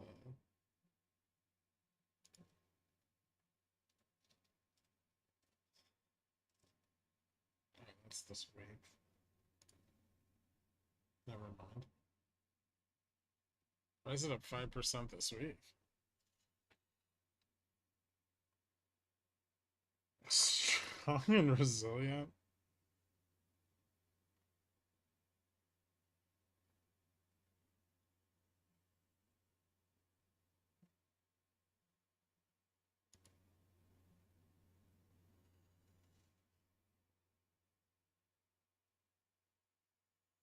Ooh.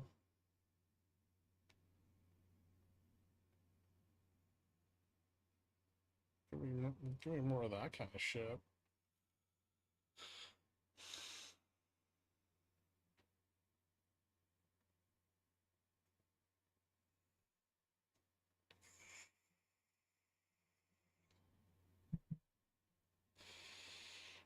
Mod me immediately. I need to swear at this pump.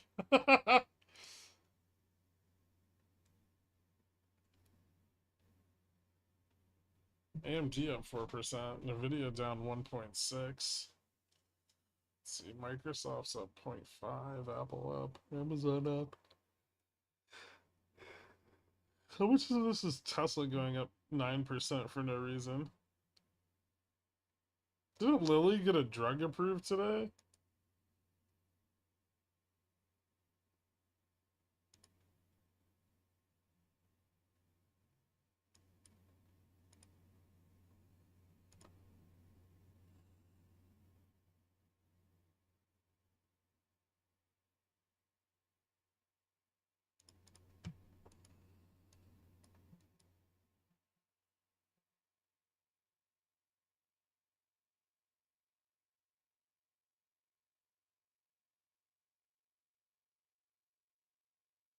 Hmm.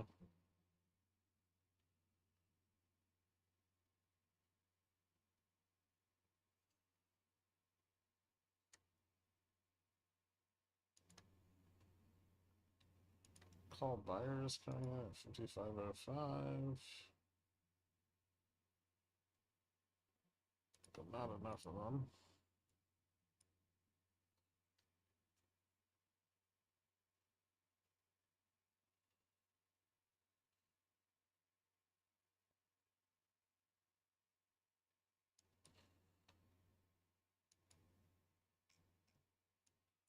Yes, it's just testing it.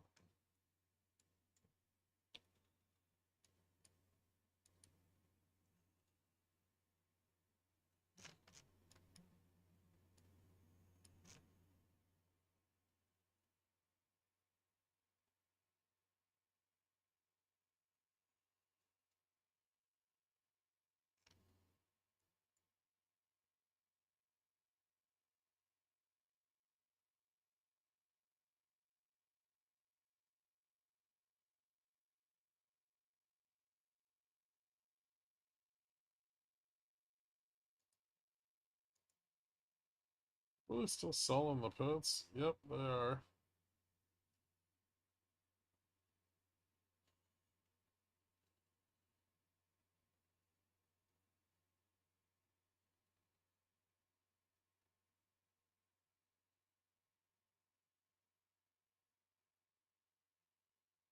It's just not much more short calls to squeeze off here.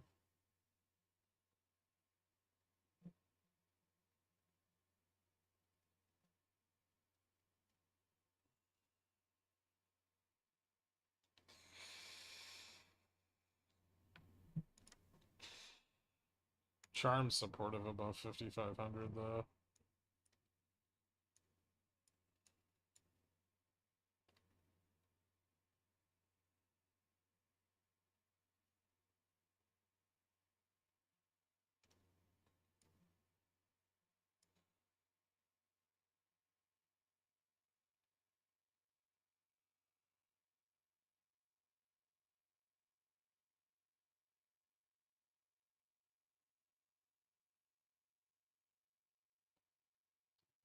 Or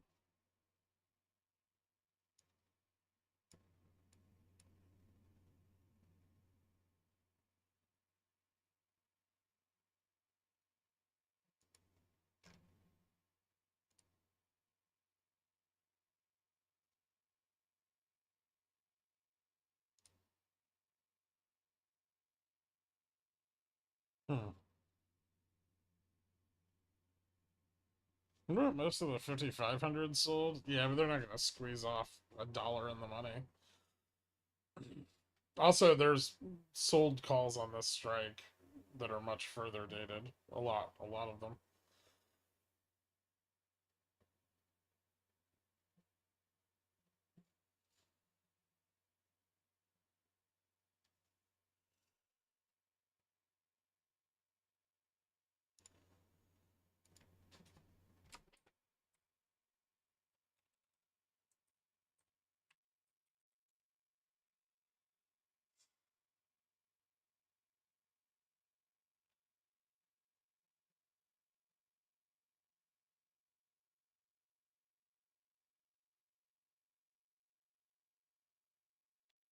Was the Super Bowl confirm line? That was here? 5520?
Mm,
hmm.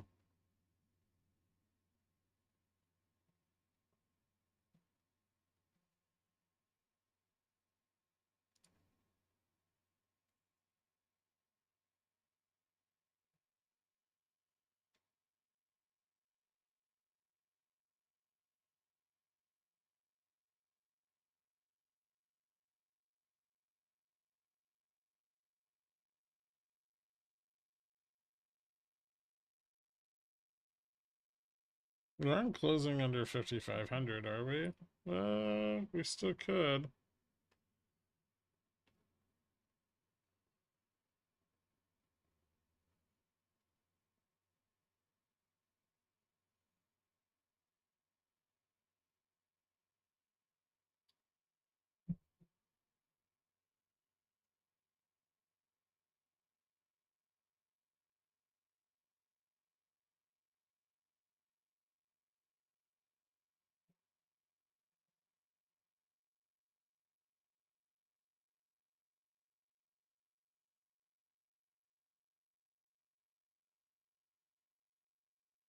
This is getting back close to 12 here.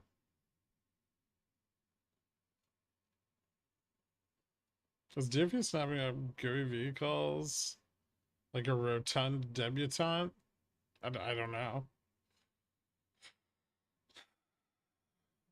Pump is depressingly slow and boring. Yeah, it is.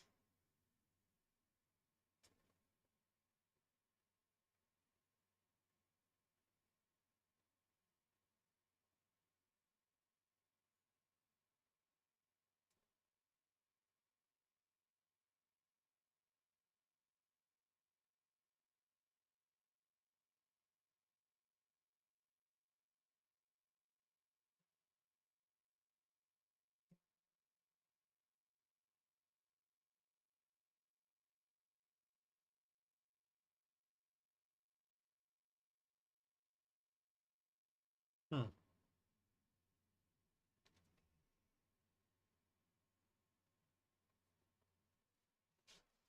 Holy shit. That's gonna put me asleep.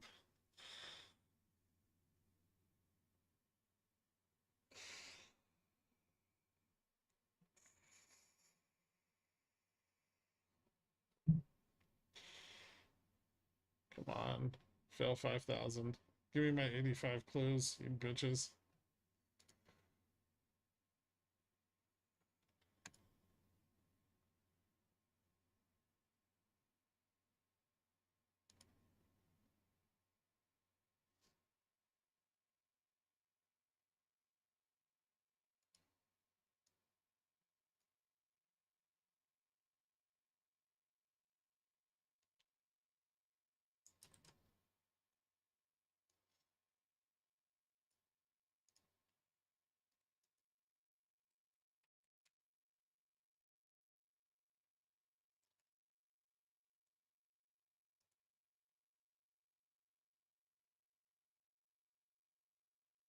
You know what the market needs? A bear sign.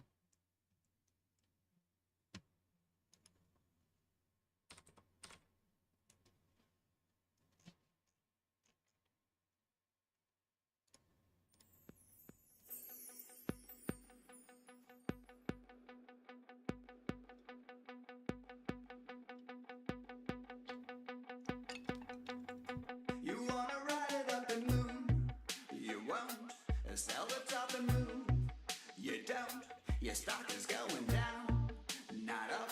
Your base is upside down. Your stock, your head is knocking like a Gherkin, no, you'll pump this to 55.25. At least I'll feel something, Poopy Pants.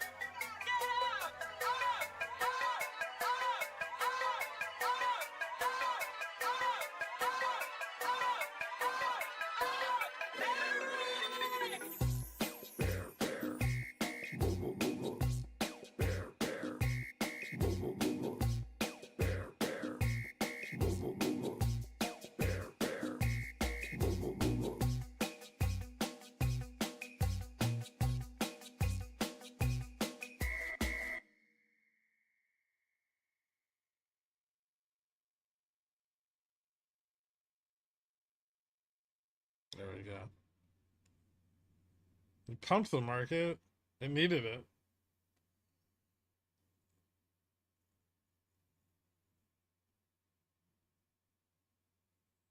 Five minutes of down, wiped out in a blink. It was 7 minutes. Wiped out in one candle.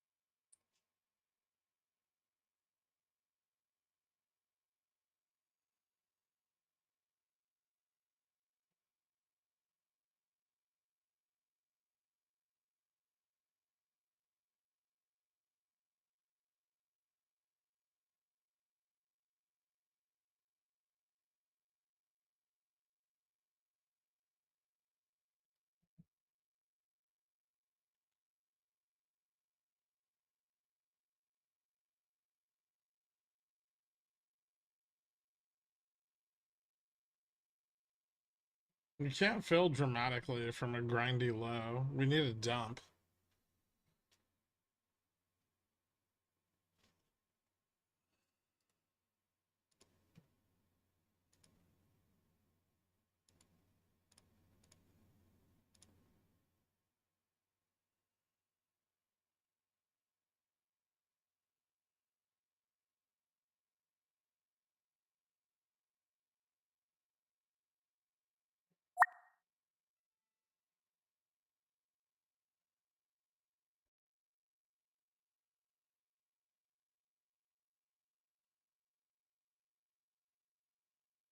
What happens when the VIX hits 12, Kenny?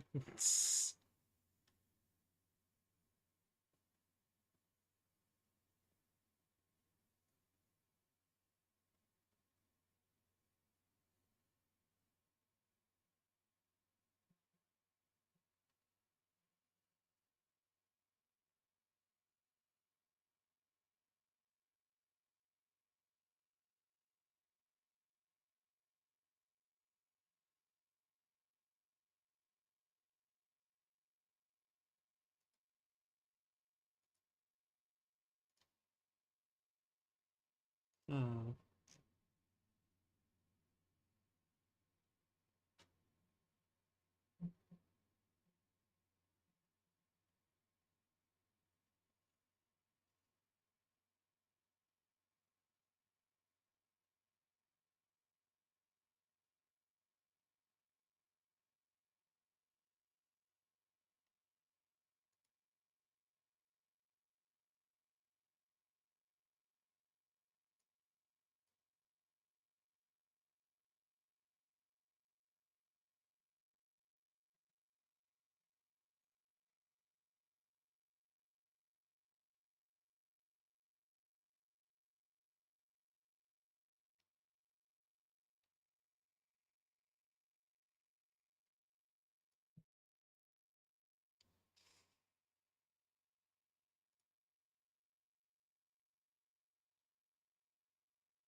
Somebody threw a banana at the chart, make it slip. It works every time.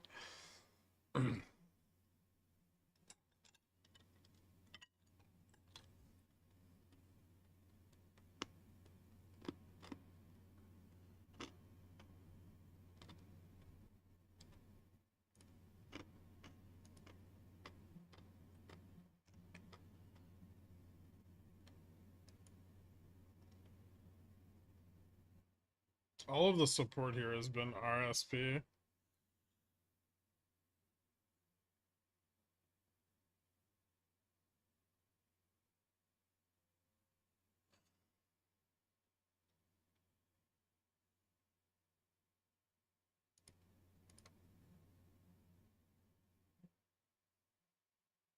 Hmm.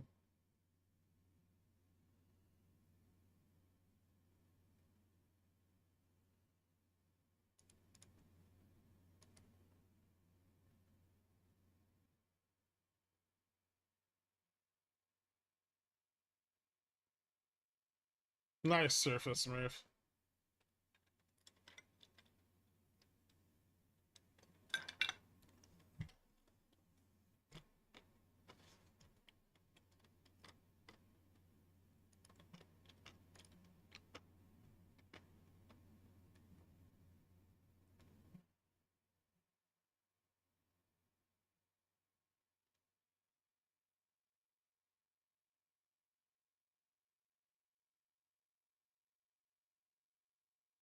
I feel like they've done it here.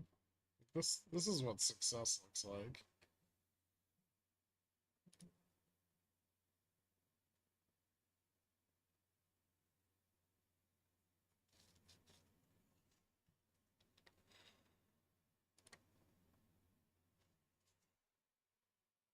If we tap 5500, 5505 and then dump, the dump's gonna happen overnight, not today.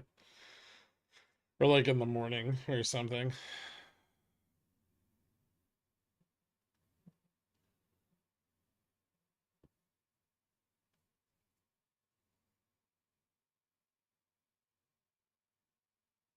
Ooh. Color red candle. Let's get more of those.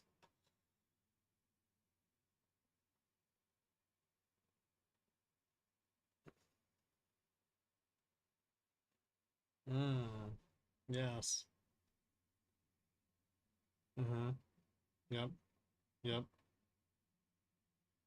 Keep going. There you go, you saucy little bitch.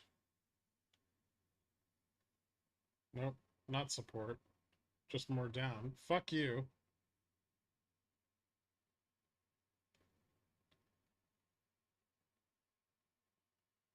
Oh, you fucking bastard.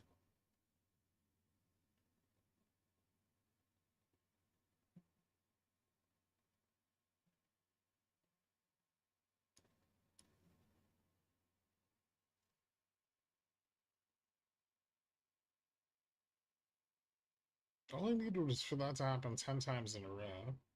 Alright. Maybe this candle will close red and it's fine.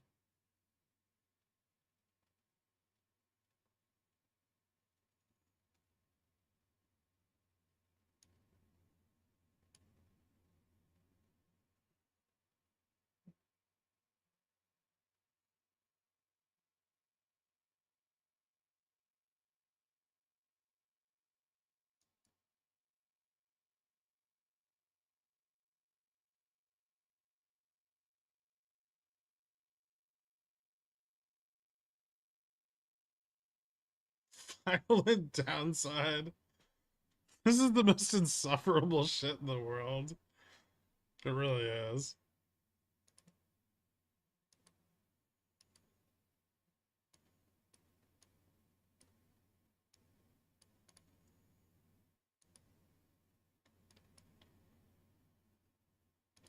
But really cool if it fails this before close.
Hmm.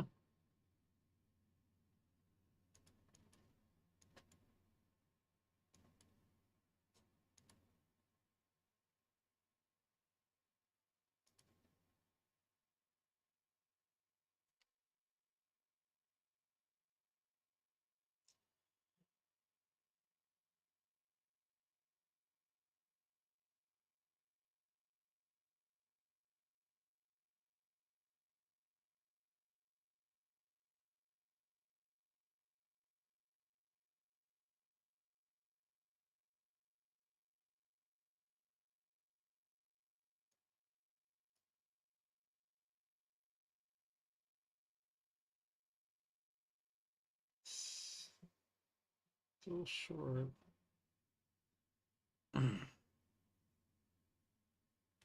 4 minutes. Hmm. Enough time.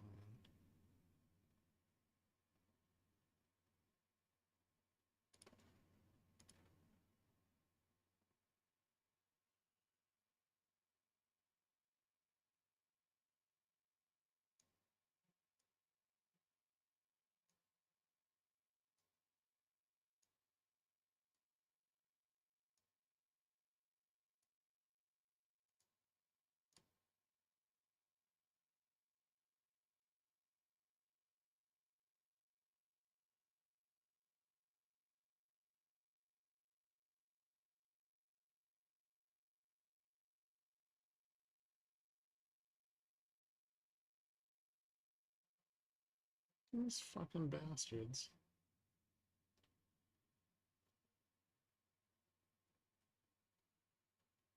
I should jump the pits when you played the bear song, probably. And they were worth 10 cents instead of 0. So I don't really give a shit.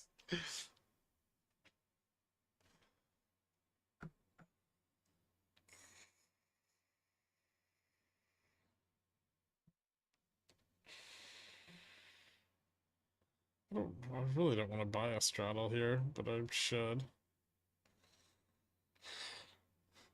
I don't generally try to match the delta.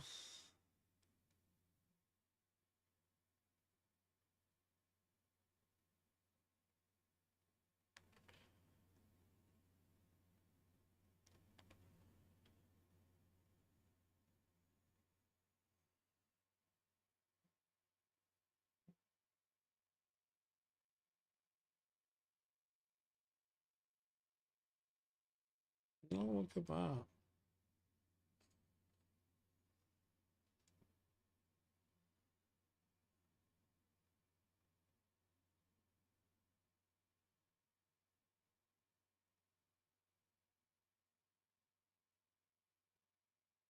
Dug deep for that one.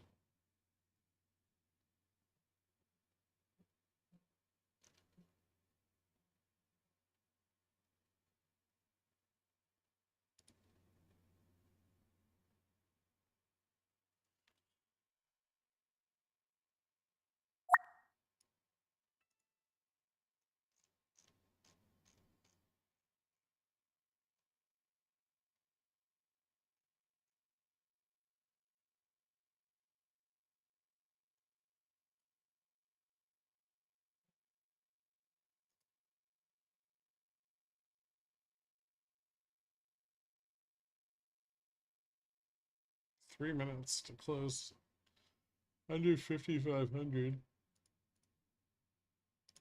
Yeah, I'll probably hold 5,500.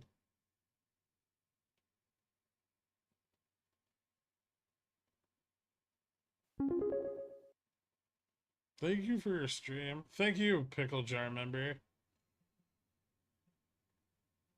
I kind of hate this market. It does some stupid shit sometimes.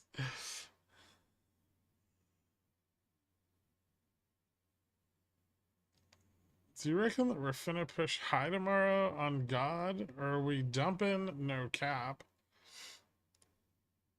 I don't know, we'll have to see where Vega neutral moved.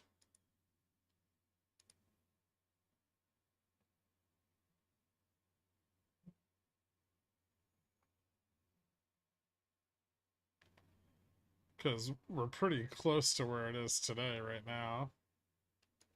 I think it's at 55.16.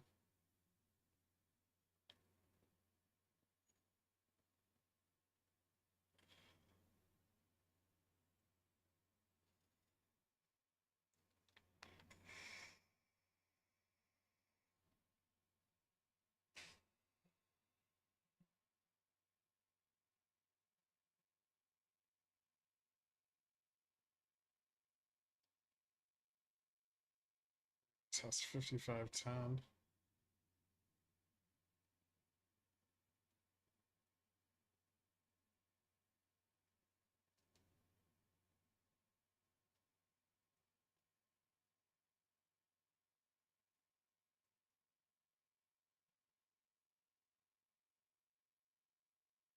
Oh, almost.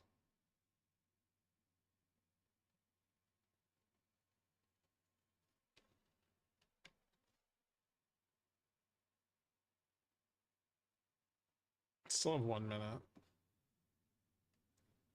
The market maker's getting fucked hard today.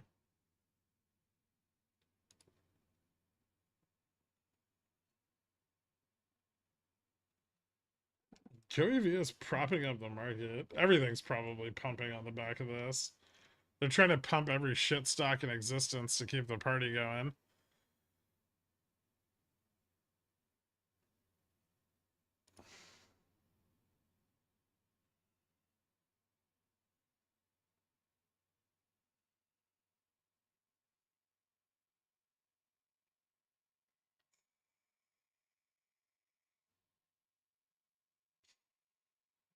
Ding ding.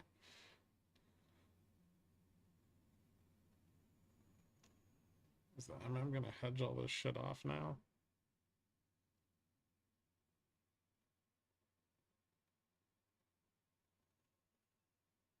Hmm.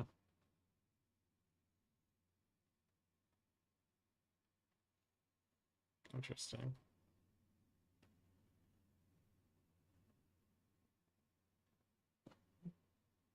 Fucking weird move on vol into the end of the day too.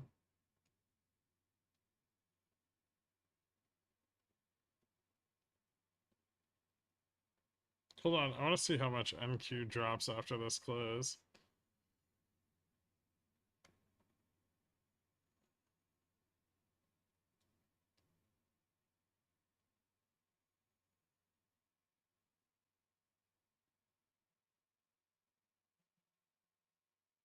The fuck?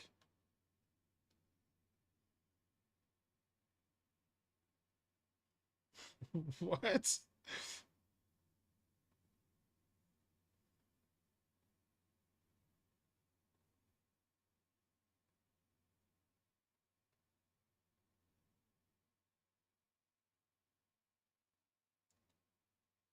Alright. Perfectly reasonable. They fucking broke the fix.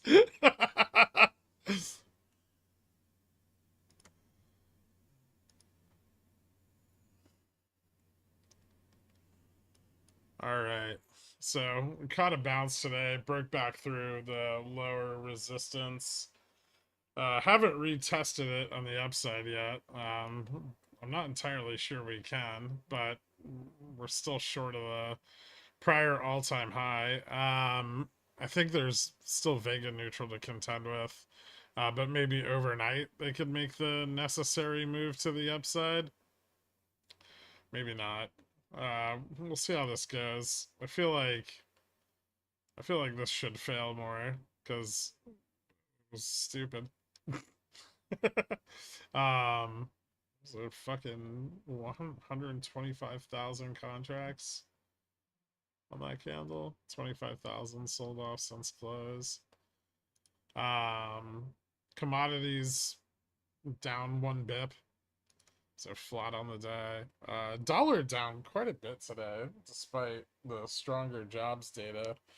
But still, it was still up against the yen for most of the day. Still up against the yuan. Down against the pound and the euro. The yield curve's not down as hard as it was earlier, but it is down quite a bit. The front end, however, is picking up. with the 3-month moving up about a point and the 6-month moving up slightly. Correlation is just, I don't know where it's going, but somewhere new. It's definitely going somewhere new. Both on the 1 and 3-month dropping today. That's too short of a time frame. The forward yield on volatility actually started to pick up a bit today.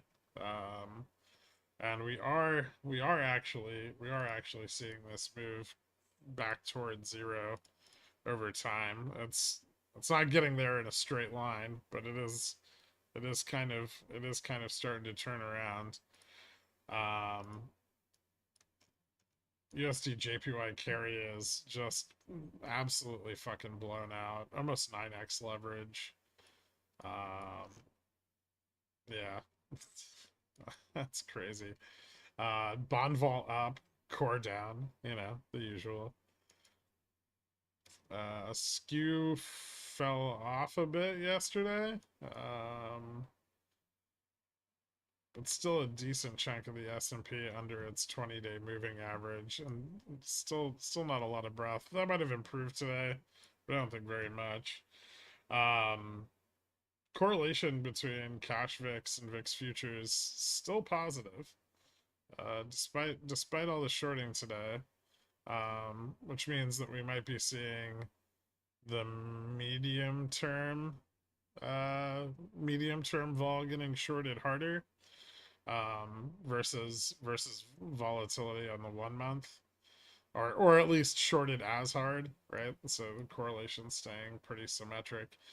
And Fed fund futures cut half a bip from rate cuts today, from yesterday's close. So slightly fewer rate cuts.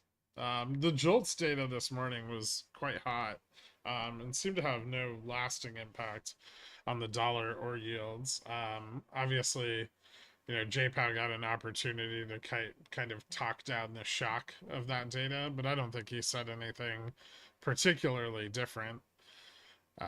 However, there were overly aggressive 0 DTE calls on the SPX, which did open up some room for this to get squeezed off.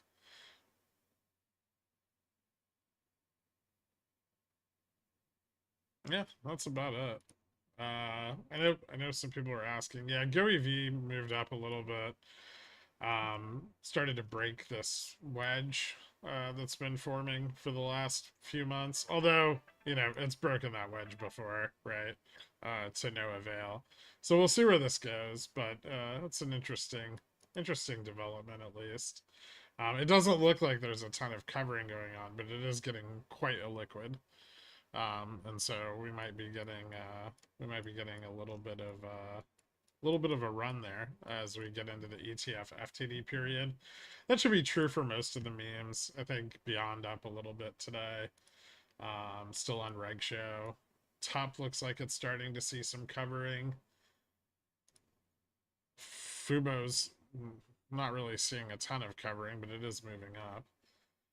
Upstart, this one might be too liquid or just may not have a lot of ETF FTD exposure. And GME moving up a little bit too, and starting to get a little bit of covering. Arbitrage there is pretty flat though, maybe slightly negative. This still needs to get above 25, 26 to have any kind of significant run. Excuse me. RSP up 45 basis points today. Most of this gained in the last like 30 minutes of the day. This is actually lagging for the majority of the day. And same with Dow and Russell. Both of those picked up quite a bit into the last hour there, as we pushed up higher.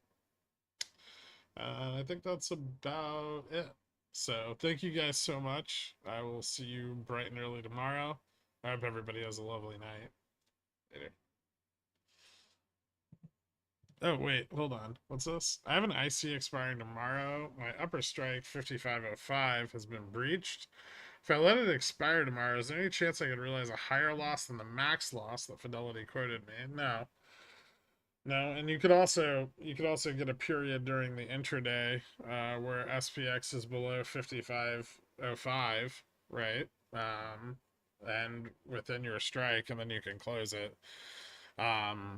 You could also, I mean, if you think we're going to continue up overnight, which I mean, it doesn't look like we're doing that because futures is still falling, but if you did think we were going to continue up, you could always sell.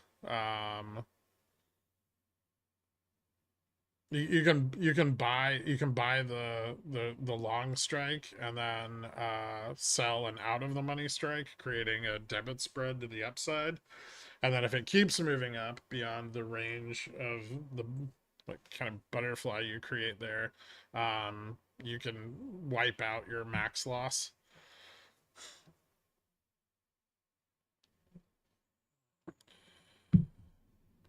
All right. Anyway, thank you guys so much. Later.